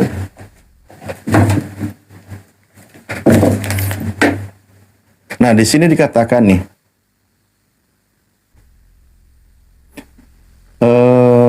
Mana ya tadi tentang langsung ini kan di sini dijelaskan tentang kitab perjanjian baru. Nah, di sini. Nah, ini dijelaskan juga nih. Nih, perjanjian baru. Ini kan sebenarnya bahasa Inggris ya, beberapa informasi dasar. Perjanjian baru berisi 27 buku yang ditulis dalam bahasa Yunani oleh 15 atau 16 penulis. Berbeda antara tahun 50 dan 120 Masehi. Kan gitu. Kitab ini dapat dibagi menjadi 4 kelompok. Ada Injil, ada kisah para rasul, surat-surat, dan wahyu. Perjanjian baru berisi 4 Injil, Matius, Markus, Lukas, dan Yohanes. Buku-buku ini menceritakan kisah tentang kehidupan pelayan dan kematian Yesus. Nah ini, Injil-Injil tersebut ditulis secara anonim. Lagi-lagi tidak diketahui siapa penulisnya. Dan kemudian dikaitkan dengan murid-murid Matius dan Yohanes. Dan rekan-rekan rasul, Markus dan Lukas, sekitar abad kedua. Sekitar di abad kedua, baru dinamai ini Injil Matius, ini Injil Markus, ini dikaitkan kepada murid Yesus, dan juga rekan-rekan murid Yesus. Kan gitu. Ini sejarahnya, ini Oxford tuh yang ini tadi juga Bart Ehrman juga ada.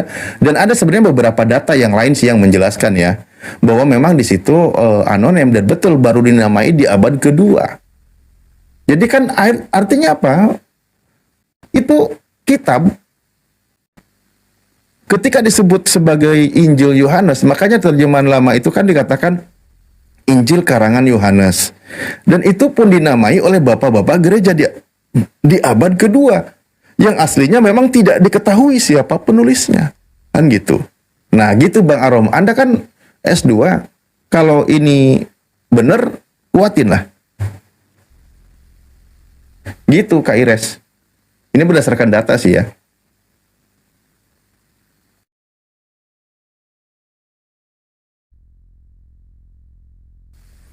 Halo?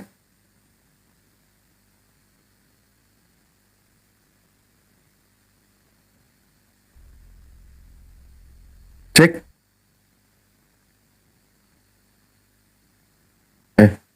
jaringanku berarti.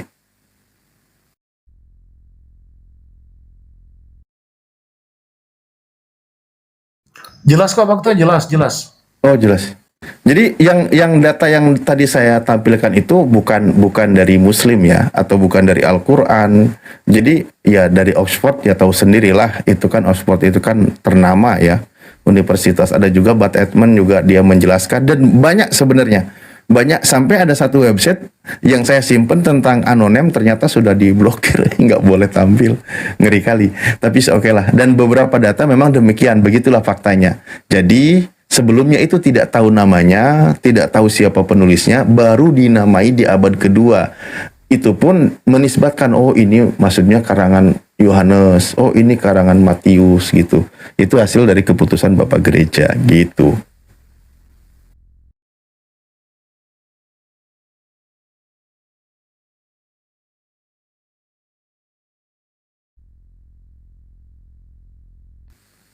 Gimana Bang Rom? Tanggapannya Bang Rom?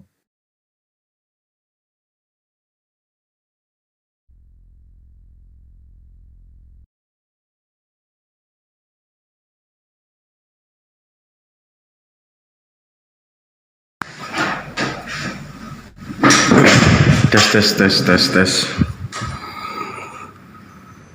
Iya, gimana tanggapannya dengan apa yang dijelaskan Pak Ketua tadi itu? Ya, jawabannya sama lah kayak Pak Robert tadi kan. Segala sesuatu itu sudah ilhami, kalau kata Kristennya begitu. Tapi kalau faktanya memang itu memang nggak terverifikasi semuanya. Itu memang hanya cerita dan penyampaian aja, nggak terverifikasi semuanya. Kalau faktanya itu. Nah sekarang kalau seperti apa yang kata Bang Aron katakan seperti itu. Nah terus ilmu yang Bang Aron dapatkan di S1 dan S2-nya itu kayak gimana dong?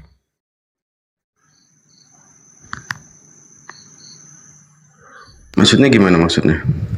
Iya kan seperti yang Bang Aron katakan tadi, bahwa apa yang dijelaskan oleh Pak Ketua tadi itu memang seperti itu faktanya gitu ya. Nah sekarang kan sedikit banyaknya kan Bang Aron itu kan belajar tentang pendalaman ya, pendalaman Bible itu baik dengan eksegesinya, kemudian korelasi dengan sejarah-sejarah gitu, ya kan? Nah, sementara yang menurut Bang Arum katakan tadi bahwa apa yang dijelaskan oleh Pak Ustaz Alif itu seperti itu faktanya. Apakah ini tidak berbeda dengan apa yang Bang Arum dapatkan di S2 maupun S1 maupun S2-nya gitu? Oh, kalau pelajaran tentang yang disebutkan Ustadz Alif tadi, kita memang cari sendiri. Kalau di dalam ruangan itu tidak ada pembahasan tentang itu, Pak Peta. Oh, kalau di dalam ruangan itu kita pembahasannya untuk mengukuhkan kebenaran dari Alkitab. Kalau tentang pembahasan ini dari mana, surat Matius dari mana, itu kita cari sendiri, nggak ada pembahasannya di situ. Masya Allah, oh gitu. Oh.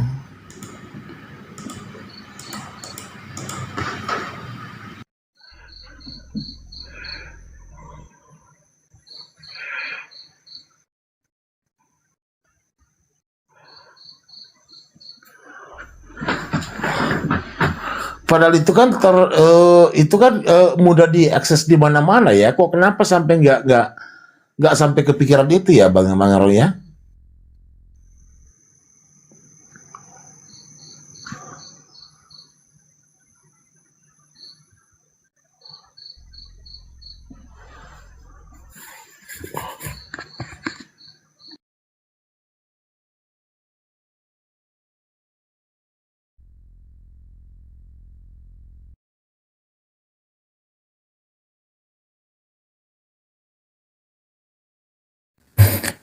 Ya kalau itu dipelajari mungkin nanti akan berat juga ini menjelaskannya.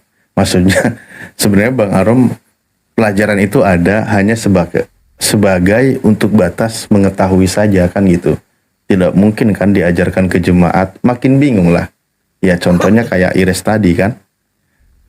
Ya Kak Iris sendiri pun masih bingung. Nah, itu tidak diajarkan. Udah kamu iman aja, kamu percaya aja kan gitu biasanya. Nah, tapi tentang fakta sejarah juga mencatat kan gitu. Ya, tinggal kita akses. Sekarang informasi kan mudah didapat. Kan gitu. Betul sekali.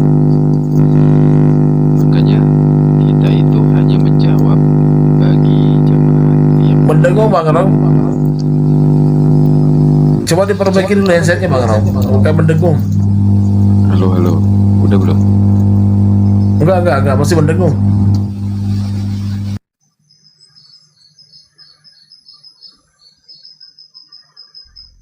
Coba dicabut dulu baru dipasang kembali, kayaknya mendengung tadi.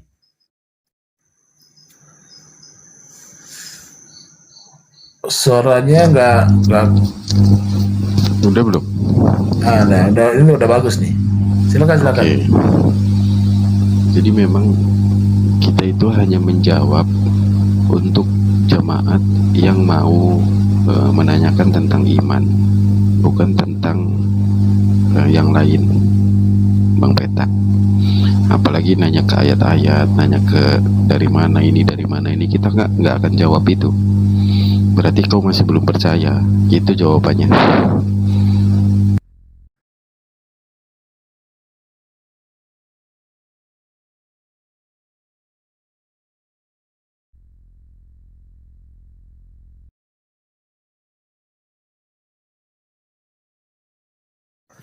Ya Kak Iris gimana? Masih menyimak? Oh masih katanya. Masih. Ya begitu sih sejarahnya tentang penulisan kitabnya kalau kita buka datanya. Bahkan di dalam sejarah Alkitab juga ada data-data tentang itu. Nanti kan ditentukan oleh bapak-bapak gereja Katolik ya. Katolik waktu itu di abad kedua. Mereka menentukan jumlah kitab itu berapa dan kitab apa saja kan gitu.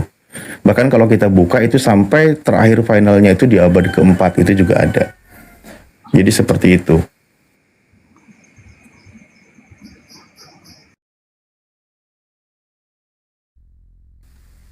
Masih ada pertanyaan lagi?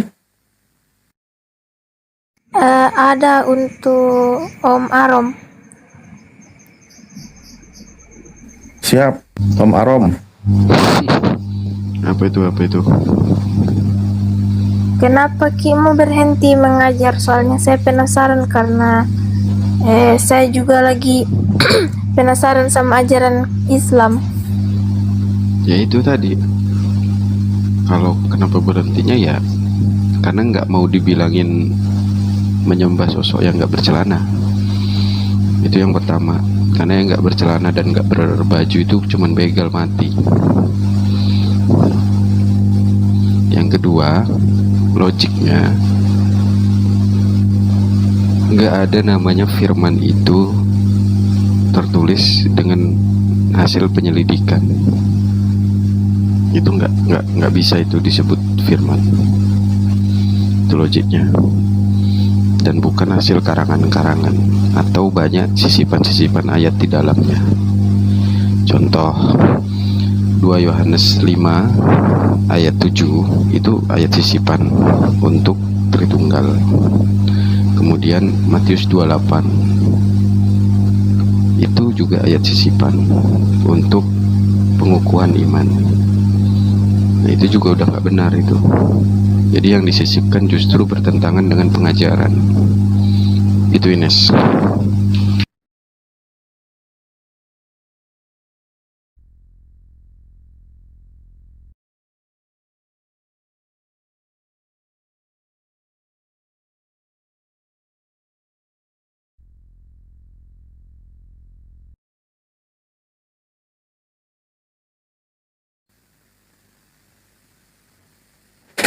Ya, sudah ditangkap poinnya?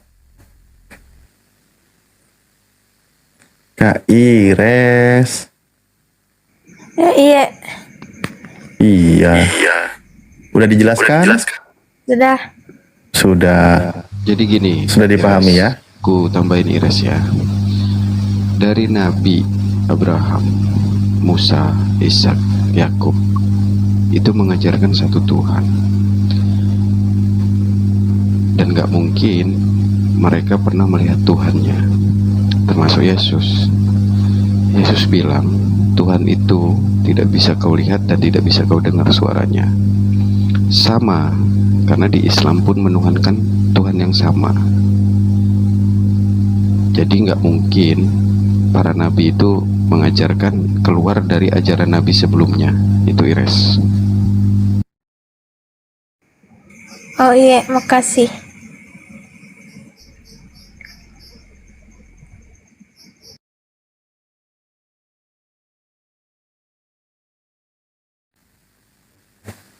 Ke Muslim ada pertanyaan nggak?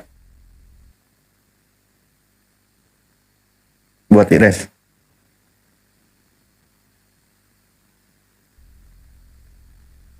Halo Dek, Iya, ada pertanyaan?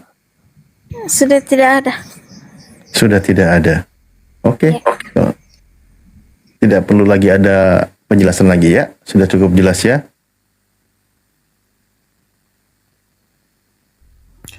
Ires di Toraja sekarang ya? Di Morowali. Oh, di Morowali. Kalau Ires Kristen apa? Kristen Protestan. Nah, Oh, Protestan. apalagi itu Ires, Protestan.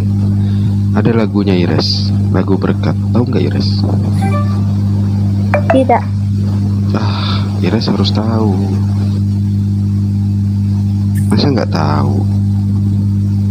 Nanti kau nyanyikan itu ya. Iya. Lagunya itu, hidup ini adalah kesempatan. Hidup ini untuk jadi berkat. Jangan sembah manusia, sosok yang tak bercelana, agar hidupmu jadi berkah. Itu Ires.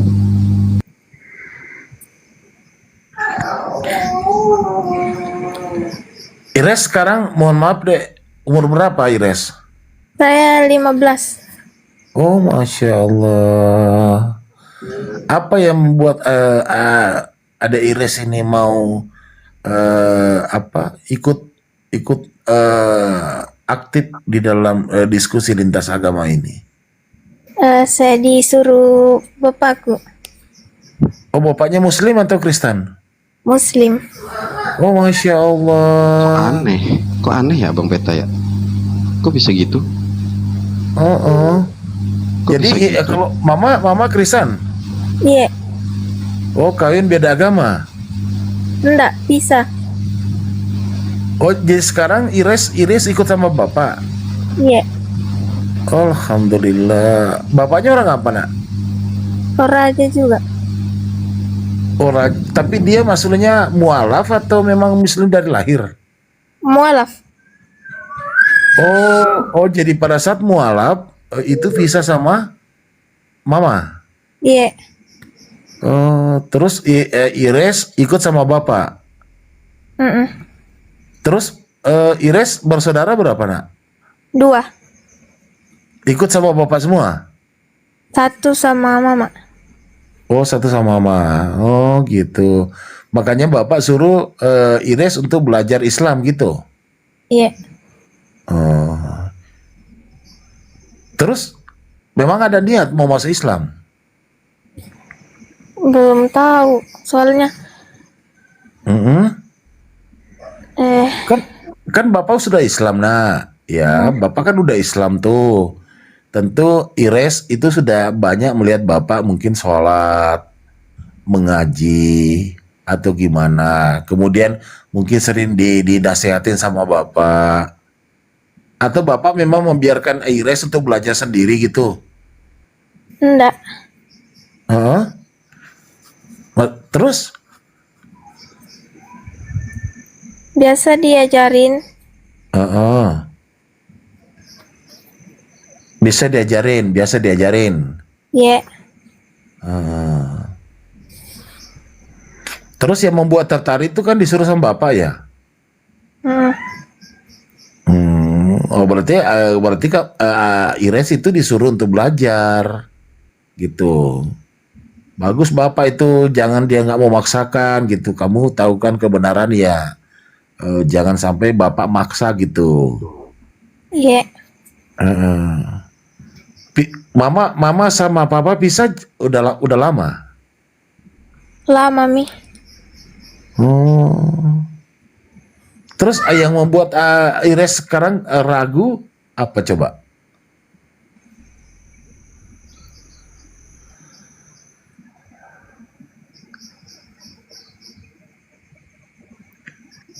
Ires? Iya.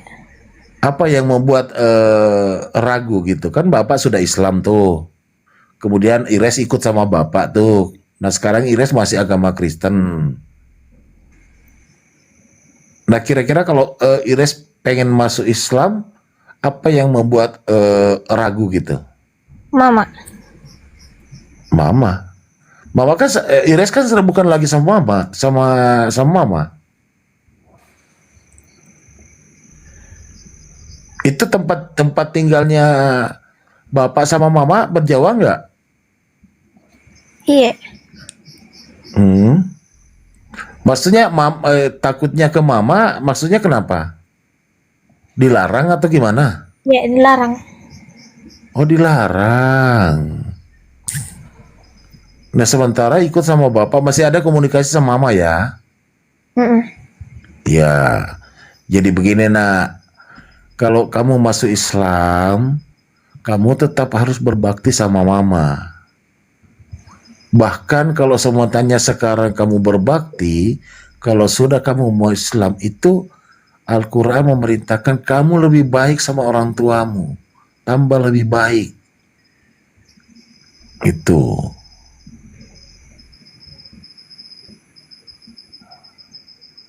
Jadi Ires sekarang harus berpikir sudah tinggal sama bapak. Nah, kenapa sampai Ires mau tinggal sama bapak? Disuruh bapak. Dipaksa atau gimana? Enggak dipaksa, disuruh je. Oh. Tapi maksudnya ke tempatnya mama sering? Enggak? Enggak. Oh. Terus komunikasi sama mama sering? Sering. Via telepon aja ya? Mama juga tinggalnya di Marwali? Di Toraja sekarang. Oh di Toraja. Oh jadi dilarang bapak masuk Islam gitu ya? Mama. Nah sekarang menurut Ires sendiri gimana pemikirannya Ires? Kan Ires ini sudah mengikuti diskusi lintas agama. Pasti kan Ires sudah punya pemikiran yang netral gitu, berpikir secara rasional. Menurut Ires sendiri di dalam hatinya gimana tuh?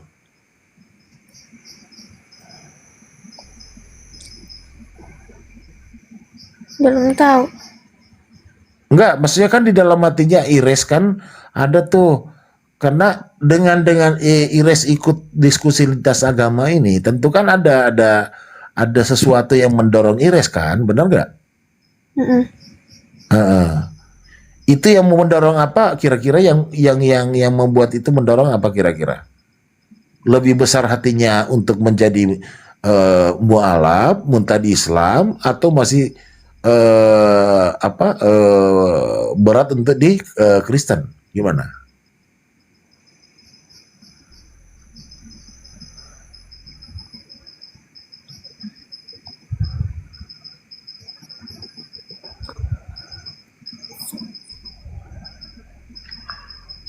Gimana Res? Bingung. Oh masih bingung ya, berarti 50-50 ya? Di lain pihak Ires mungkin sudah sedikit mengetahui bahwa kebenarannya Islam. Terus di lain pihak masih takut sama mama begitu ya? Oh. Iya, terus belajar ya, terus ikuti diskusi lintas agama, ikuti Gurunda, Bansuma, kemudian Ustaz Alif, kemudian lain-lain gitu, biar Iris itu tambah mendapatkan pelajaran semua menguatkan. Tapi hilangkan takut nak sama mama, sama manusia. Kamu harus takut kepada pencipta langit dan bumi. Tuhan yang menciptakan manusia. Ya, tetapi kamu tetap namanya harus berbakti, itu wajib hukumnya. Kamu berbakti kepada kedua orang tuamu, walaupun kamu berbeda keyakinan. Itu perintahnya di dalam Islam. Selalu kita berbuat baik. Ya, seumpamanya kalau semuanya pada saat Ires sekarang Kristen cuma satu kebaikan yang buat ibu, kalau Anda sudah memasuki Islam, itu harus cukupkan 2 atau 3. Meningkatkan kebaikan. Ya, itulah bagusnya Islam, nak. Jadi harus tetapkan belajar terus, apalagi tinggal sama bapak ya. Kalau bapak rajin sholat ya? Iya. Iya. Dari situ kan Ires bisa belajar tuh, bapak lihat bapak. Oh, ternyata kan setidaknya kan yang menyentuh hatinya Ires kan yakin dan percaya karena Ires sudah mau masuk dunia lintas agama ini, berarti kan itu tadi membuat di lain itu ada kebenaran tentang Islam, tapi saya juga ditekan sama mama. Betul nggak?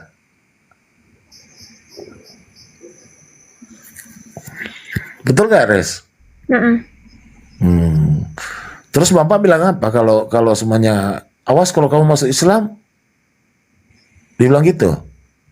Enggak. Terus dia bilang apa?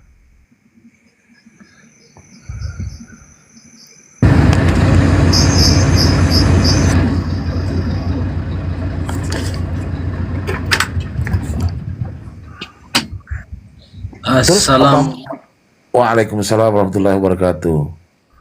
Ya, Terus ini mama saya bilang nih apa Bapak sama ini. Ires? Ya. Menarik ini pembahasan ini, menarik ini.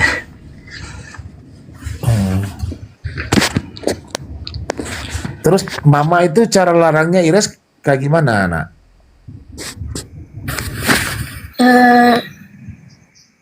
Dia bilang jangan masuk Islam. Jangan masuk Islam karena? Tuhan. Kenapa? Dia bilang apa? Katanya jual Tuhan. Katanya jual Tuhan. Terus menurut Ires sendiri gimana?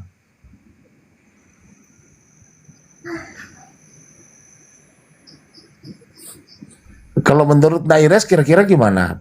Benar nggak yang dibilang mama itu? Atau salah?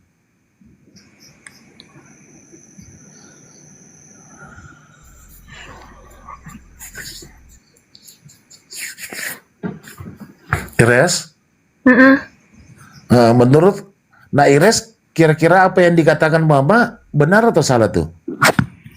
Belum tahu. Belum tahu. Ires ini ikut di komal-komal seperti ini udah berapa lama, nak?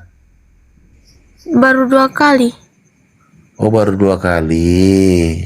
Ya, Naires aktif ya. Ini Om juga, saya orang Sulawesi Selatan juga, saya di Makassar, nak, ya. Sama-sama kita orang Sulawesi Selatan, ya. Jadi ikut terus belajar, ya. Jadi apa yang dikatakan mama itu nggak benar. Masa mau Tuhan mau dijual? Gimana caranya jual Tuhan? Ya harusnya Ires. Kayak apa lagi? Yudas. Maksudnya kenapa Yudas? Jual Tuhan Yesus. Oh, itu berarti di Kristen. Kalau Islam nggak seperti itu, nak.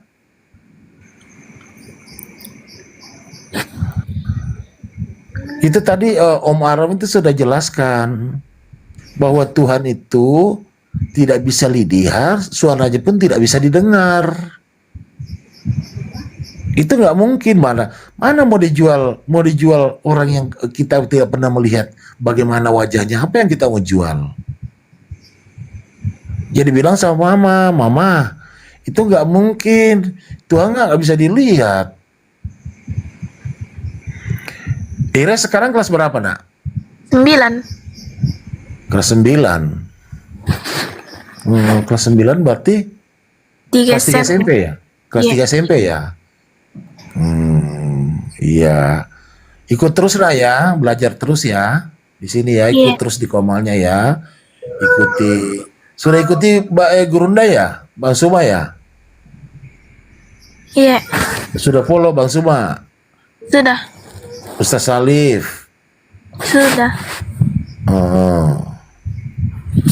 Ya, ikuti terus supaya Iris itu mendapatkan ilmu. Kemudian ilmu bisa berpikir gitu. Tapi kalau sekolahnya di Marwali itu sekolah umum ya? Iya. Bukan kayak seperti khusus Kristen, bukan? Bukan. Oh, berarti kalau pelajaran agama Islam Ires keluar? Iya. Mulai sekarang nggak usah keluar, nak ya? Iya. Ikut pelajaran Islam supaya kamu belajar. Kalau semuanya ditanya Pak gurunya, Ires kenapa nggak keluar? Ini Pak Guru, saya mau belajar tentang Islam. Ya, kan tidak dipaksakan kan? Tidak dipaksakan keluar kan? Kalau di sekolah? Paling kan disuruh yang beragama Kristen silakan keluar. Begitu ya? Iya. Nah, kalau ditanya lagi begitu, nak, besok kalau masuk sekolah, Pak Guru mohon maaf, boleh nggak saya ikut? Gitu.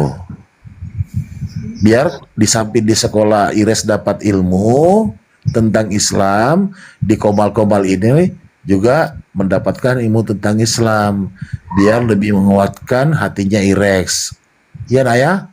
Iya. Oke, mungkin itu saja ya. Yang lain silakan.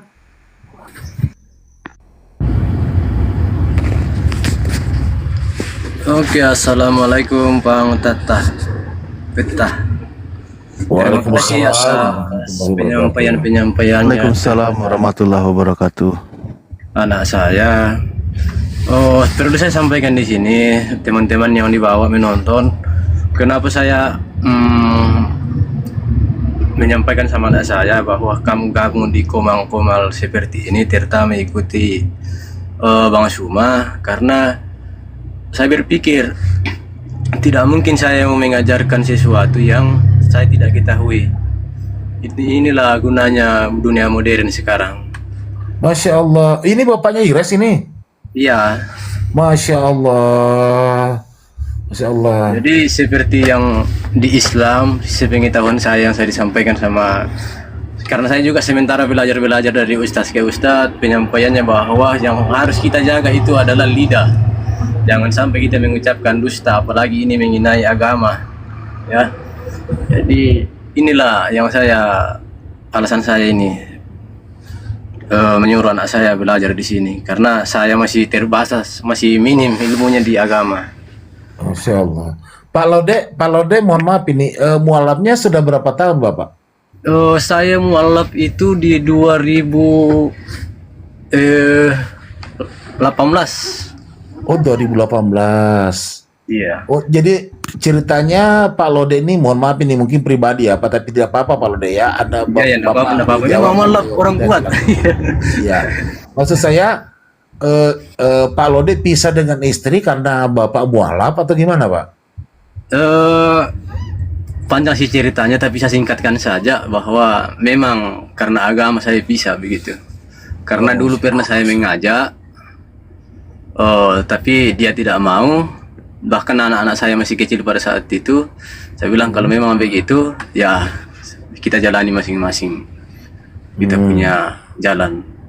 Saya dicap sebagai inilah, itulah, inilah. Saya bilang kalau ini pilihan saya, dunia pun saya rela tinggalkan. Jangankan apa-apa. Subhanallah. Oh, seperti Bang Aron tadi mengatakan hal itu, sebenarnya saya sedih sih. saya dengar itu. Takut dengan hal-hal seperti itu. Sebenarnya itu kalau sudah dilewati itu sudah nyaman itu. Iya. Namanya Terus Bang Lode, mohon maaf, kita mualaf tahun 2018. Itu faktor apa tuh Pak Lode? Ya. Faktor apa? Bisa Pak Lode ceritakan kepada kami sampai sebabnya sampai Pak Lode mualaf gitu? Ya, izin saya jelaskan sedikit. Iya, silakan. Semoga saja Allah menjauhkan lidah saya dari dusta. Ini, saya itu orangnya tidak pernah belajar tentang Islam.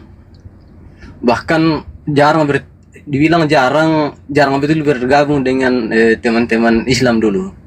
Tapi namanya kita manusia begini, kita tidak tahu apa yang akan terjadi. Jadi pada saat itu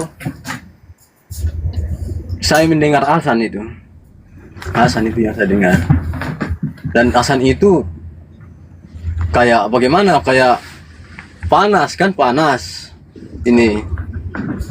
Saya mau pergi Natalan sebenarnya pada saat itu, tapi kenapa saya cari azan itu, saya cari suara dari mana, bahkan saya tanya teman saya, suara mana itu, siapa yang bunyikan loudspeaker. Ternyata apa namanya itu, toa itu kan masjid,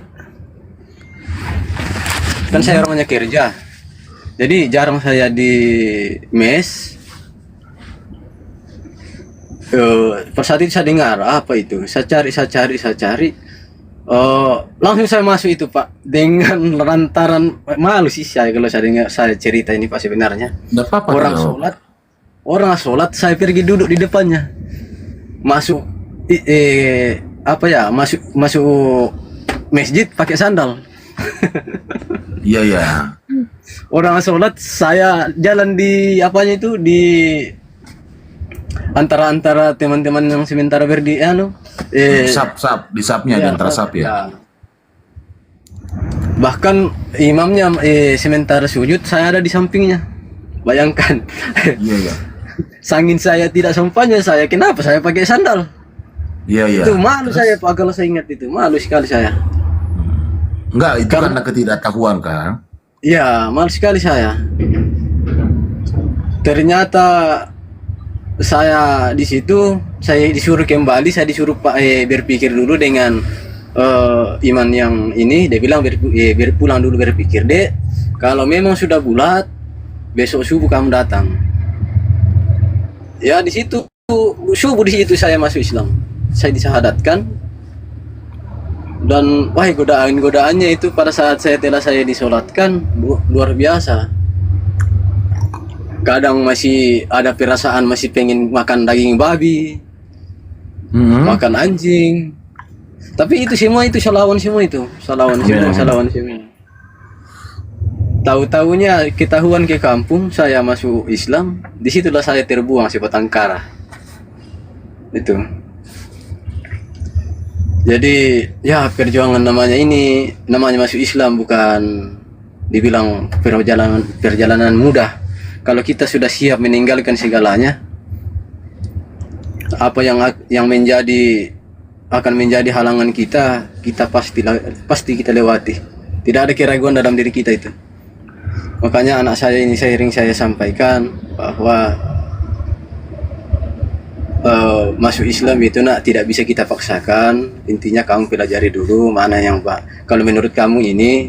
Tapi tidak semua orang itu diberikan hidayah, begitu saya bilang. Makanya saya suruh naik di sini, saya belajar karena saya tidak mau mengucapkan suatu ajaran agama saya yang saya tidak ketahui. Itu alasan saya itu. Ya itulah tadi yang saya tadi mau katakan sama Iris. Saya bilang Bapak Anda itu orang yang sangat bijaksana. Ternyata benar apa yang ada di pikiran saya itu benar. Bapak naik dan benar apa adanya, bahwa mungkin Bapak tidak mau memaksakan kamu Iris, mau menekan kamu untuk memeluk Islam. Jadi makanya kamu disuruh naik komal-komal untuk belajar. Iya, sementara kemarin saja waktu dia naik di Bang Suma kemarin, sebenarnya sih banyak sekali yang DM dia, kenapa kamu begini, kenapa kamu begini, kenapa kamu masuk di roomnya orang Islam gitu kan. Kan dia perlihatkan semua itu chatnya di WA, banyak teman-temannya yang chat begini. Nah saya bilang, nah setiap orang itu berhak mencari namanya kebenaran, tidak ada yang melarang. Kan di negara Jadi kita kalau kamu mau ikut, negara itu kan Ya, Bang? kita membebaskan Allah menggadu agamanya, yang penting kita tidak paksakan. ya maka dari itu alasannya lah saya itu saya suruh ikuti komang-komang ini karena saya belum mampu untuk berbahasa tentang apa Al-Quran apa segala macam. Ya kalau dibilang ini nasihat ya saya pasti nasihat sama anak, tapi kalau membahas tentang ini saya belum mampu itu. Tapi Belum kalau mampu. Pak Lode sendiri yang ikut komal-komal seperti ini sejak kapan Pak? Ikuti Gurunda, Bansuma dan sebagainya. Sudah mungkin ada setahun. Maka dari itu saya berpikir pada waktu hari apa, saya bilang lebih baik anak saya masukkan di sini aja gitu, biar dia belajar. Karena anak saya itu dia itu sering bertanya tentang agama saya, tapi saya kadang juga abaikan. Bukan saya abaikan sih, tapi saya tidak mau menjawab apa yang dia pertanyakan yang saya belum kuasai begitu. Iya. Jadi makanya saya bilang, nah ini aja kamu sama kasih masukkan kamu wifi di rumah, kamu belajar 24 jam tidak ada masalah dengan hal ini, karena saya tidak bisa menjawab pertanyaan kamu. Iya, karena mungkin Bapak berpikir kalau seumpamanya Ires disuruh bertanya ke teman-teman Islamnya kan mungkin agak apa ya, mungkin agak-agak mengancam keselamatan Ires ya. Ya, itu yang saya ini. Tapi sebenarnya ini Bang, sebenarnya konsekuensinya ini apa yang saya akan hadapi ini mengenai anak saya belajar tentang Islam ini sudah saya siap apapun risikonya. Iya. Itu apapun risikonya, terutama dari keluarga. Kalau memang Allah memberikan hidayahnya kepada anak saya sudah siap kok. Itu saya sudah siap akan bagaimana caranya akan menghadapi hal itu. Ya, insya Allah di API Pak akan membimbing anaknya Bapak. Ya, apalagi Bapak naik ke sini, kebetulan kami di sini adalah pengurus API kan, API itu siap untuk membimbing, memberikan. Makanya anak Irex itu aktif ikut ya setiap kajian-kajian Gurunda, Ustaz Alif dan Bang Handi. Ini kan apalagi seringnya beliau ini kan termasuk nongkrong di sini juga, dianunya Ustaz Arif ini kan. Ya mudah-mudahan itu Naires mendapatkan hidayah. Karena kita ini manusia, Bapak orang yang dekat sama Ires itu tidak ada hak untuk memaksakan Anda. Ya. Tidak akan mungkin dipaksakan. Itu namanya kan juga, itu Pak, keyakinan. Nak. Makanya tadi saya bertanya sama Ires Pak Lode bahwa itu menurut batin Ires sendiri itu gimana tentang Islam gitu kan? Masih bingung ya, wajar. Pertama dia mungkin masih sangat labil ya Bapak ya, karena umur masih sangat labil 15 tahun gitu kan. Makanya kita harus pelan-pelan gitu. Makanya tadi saya sarankan kalau semuanya pelajaran agama Islam di sekolahmu, minta izin sama gurunya supaya tidak usah keluar gitu kan. Itu kan tidak biasa kan. Silakan yang beragama Kristen keluar, kan biasa begitu Pak ya. Iya. Nah, jadi kalau memang disuruh keluar, minta izin, Pak Guru, saya mungkin tidak mau keluar, saya pengen belajar gitu. Ya, pengen dengar-dengar gitu. Sebenarnya ini Ires sekarang saya sudah ini sebagai itu kan bagian dari dakwah Pak ya. Itu saya bilang belajar namanya pakai kerudung, tapi katanya ditanya mamanya dilarang. nggak boleh pakai kerudung. Saya bilang saya suruh kamu pakai kerudung itu bukan berarti saya memaksakan kamu Islam. Saya itu kasihan kalau misalnya kamu kepanasan langsung kena matahari begitu. Jadi dari Bapak berpikir dari sifat sosialnya dulu ya untuk membiasakan diri ya. Iya. Asas manfaat dulu ya. Iya, harus manfaat dulu. Iya. Nanti kita ndak bisa pastikan, makanya saya sampaikan sama anak saya, namanya masuk Islam itu tidak mudah. Orang cerdas itu pasti masuk Islam. Iya. Dan semua yang saya ketahui tentang pembahasan yang saya simak itu, sebenarnya sih saya simak selama saya ikuti komang ini, sebenarnya sih saya baru sadar, saya bilang iya ya, kenapa 20 tahun saya merasa dibohongi begitu. Iya. Jadi terus Pak Lode di perusahaan Bapak ya? Iya, saya di perusahaan Pak, saya di Morowali. Oh iya. Jadi ya kan di sana juga banyak non Muslim di sana Pak ya, di Morowali. Iya, kita di sini baku campur berbagai suku Pak. Mungkin bisa kita katakan seluruh Indonesia ada di sini, seluruh suku Indonesia ada di sini. Iya betul. Apalagi kan daerah Tampang ya. Ya, ya mudah-mudahan kami semua ini mendoakan, Bapak juga mungkin mendoakan anaknya mudah-mudahan dapat hidayah. Karena kita iresna ya, kita itu hanya mampu berusaha, yang menentukan itu adalah Allah Subhanahu wa Ta'ala. Iya. Ini Bang, saya cuma minta waktunya sebentar, tolong dijelaskan sama Iris tentang mengenai apa itu hidayah supaya dia paham itu. Hidayah itu adalah petunjuk yang diberikan kepada manusia oleh Allah Subhanahu wa Ta'ala. Ya. Jalan untuk menuju Allah itu hidayah. Ya. Mudah-mudahan ini semua, ini kan sebenarnya ini Ires sudah dapat hidayah sebenarnya. Ya. Insya Allah Bang. Iya. Kenapa saya katakan begitu? Karena kalau tidak dapat hidayah, pasti ditutupkan itu anunya sama setan untuk ikut komal. Iya. Dan pasti waktu Bapak suruh ikut komal di sini pasti dia nggak mau. Oh, sebenarnya sih enggak, langsung nurut aja. Saya bilang mau nggak? Ya, itulah bagian daripada hidayah Pak. Ya. Bahkan sempat kemarin saya tanya bahwa anak begini, kalau kamu mau bertanya terus seperti itu, mau nggak kalau saya antar ke Ustadz biar kamu bertanya kan? Tapi setelah maghrib saya buka HP, saya ini lewat, lebih baik di sini aja kalau kamu ragu kan?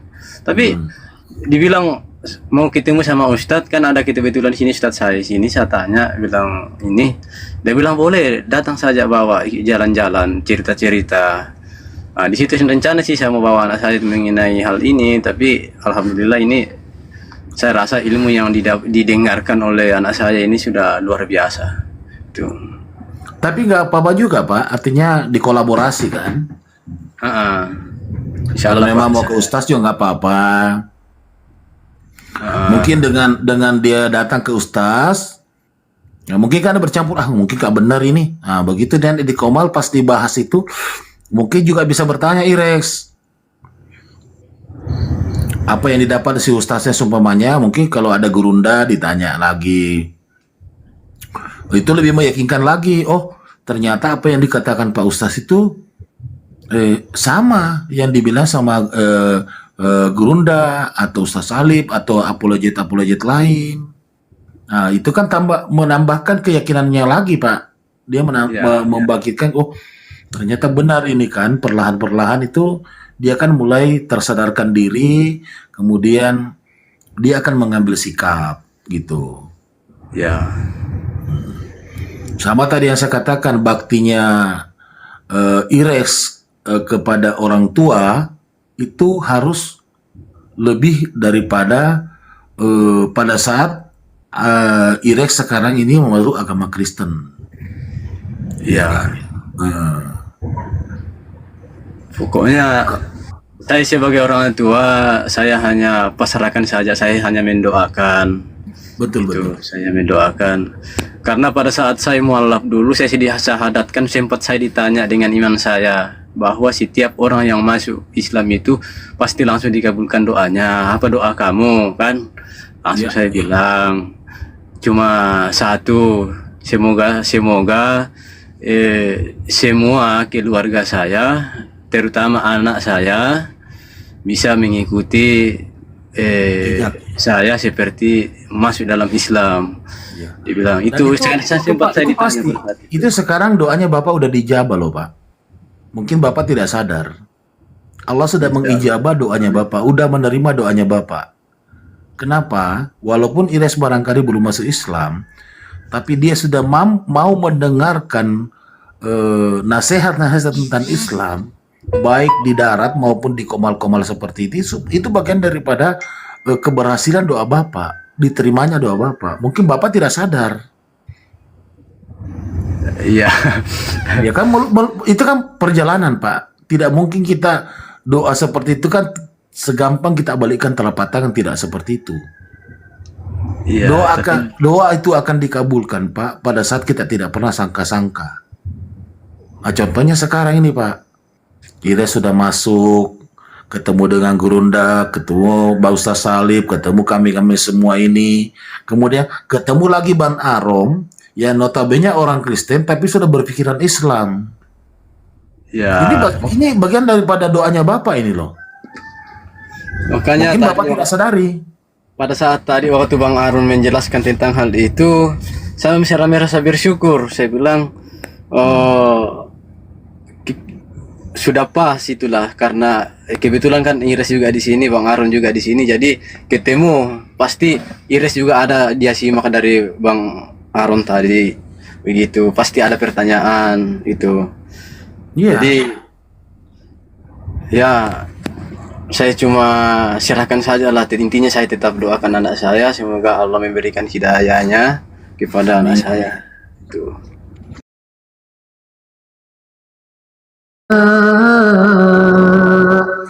ألا إنهم هم السفهاء ولكن لا يعلمون وإذا لقوا الذين آمنوا قالوا آمنا وإذا خلوا إلى شياطينهم قالوا إنا معكم إنما نحن مستهزئون الله يستهزئ بهم ويمدهم في طغيانهم يعمهون أولئك الذين اشتروا الضلالة بالهدى فما ربحت تجارتهم وما كانوا مهتدين مثلهم كمثل الذي استوقد نارا فلما أضاءت ما حوله ذهب الله بنورهم وتركهم في ظلمات لا يبصرون صم بكم عمي فهم لا يرجعون أو كصيب من السماء فيه ظلمات ورعد وبرق يجعلون أصابعهم في آذانهم من الصواعق حذر الموت والله محيط بالكافرين يكاد البرق يخطف أبصارهم كلما أضاء لهم مشوا فيه وإذا أظلم عليهم قاموا ولو شاء الله لذهب بسمعهم وأبصارهم إن الله على كل شيء قدير يا أيها الناس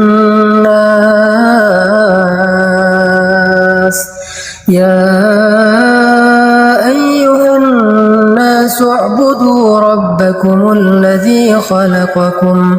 الذي خلقكم والذين من قبلكم لعلكم تتقون الذي جعل لكم الأرض فراشا والسماء بناء وأنزل من السماء ماء فأخرج به من الثمرات رزقا لكم فلا تجعلوا لله أندادا وأنتم تعلمون وإن كنتم في ريب مما نزلنا على عبدنا فأتوا بسورة من مثله وادعوا شهداءكم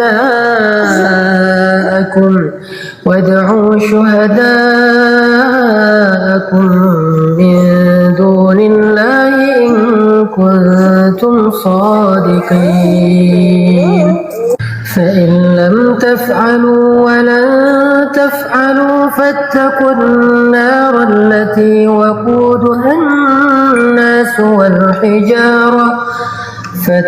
النار التي وقودها الناس والحجارة أعدت للكافرين وبشر الذين آمنوا وعملوا الصالحات أن لهم جنات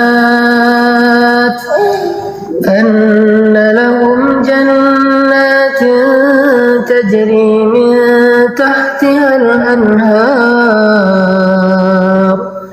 كلما رزقوا منها من ثمرة رزقا قالوا هذا الذي رزقنا من قبل وأتوا به متشابها ولهم فيها أزواج مطهرة وهم فيها خالدون إن الله لا يستحيي أن يضرب مثلا ما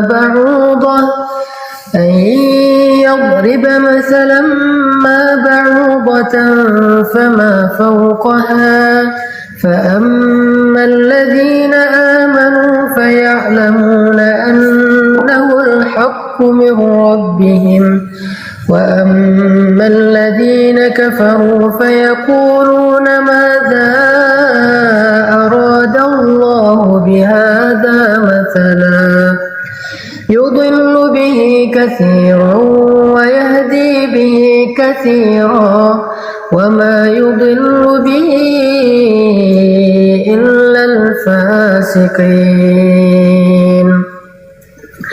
الذين ينقضون عهد الله من بعد ميثاقه ويقطعون ما أمر الله به أن يوصل ويفسدون في الأرض أولئك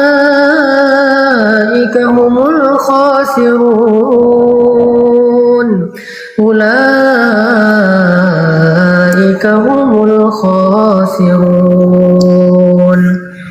كيف تكفرون بالله وكنتم أمواتا فأحياكم ثم يميتكم ثم يحييكم ثم إليه ترجعون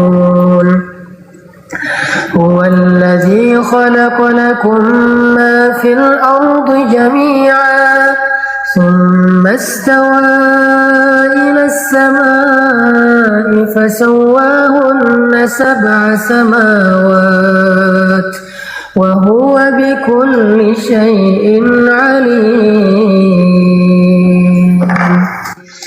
وإذ قال ربك للملائكة إني جاعل في الأرض خليفة قالوا أتجعل فيها من يفسد فيها ويسفك الدماء ونحن نسبح بحمدك ونقدس لك قال إني أعلم ما لا تعلمون وعلم آدم الأسماء كلها ثم عرضهم على الملائكة فقال أنبئوني بأسماء هؤلاء إن كنتم صادقين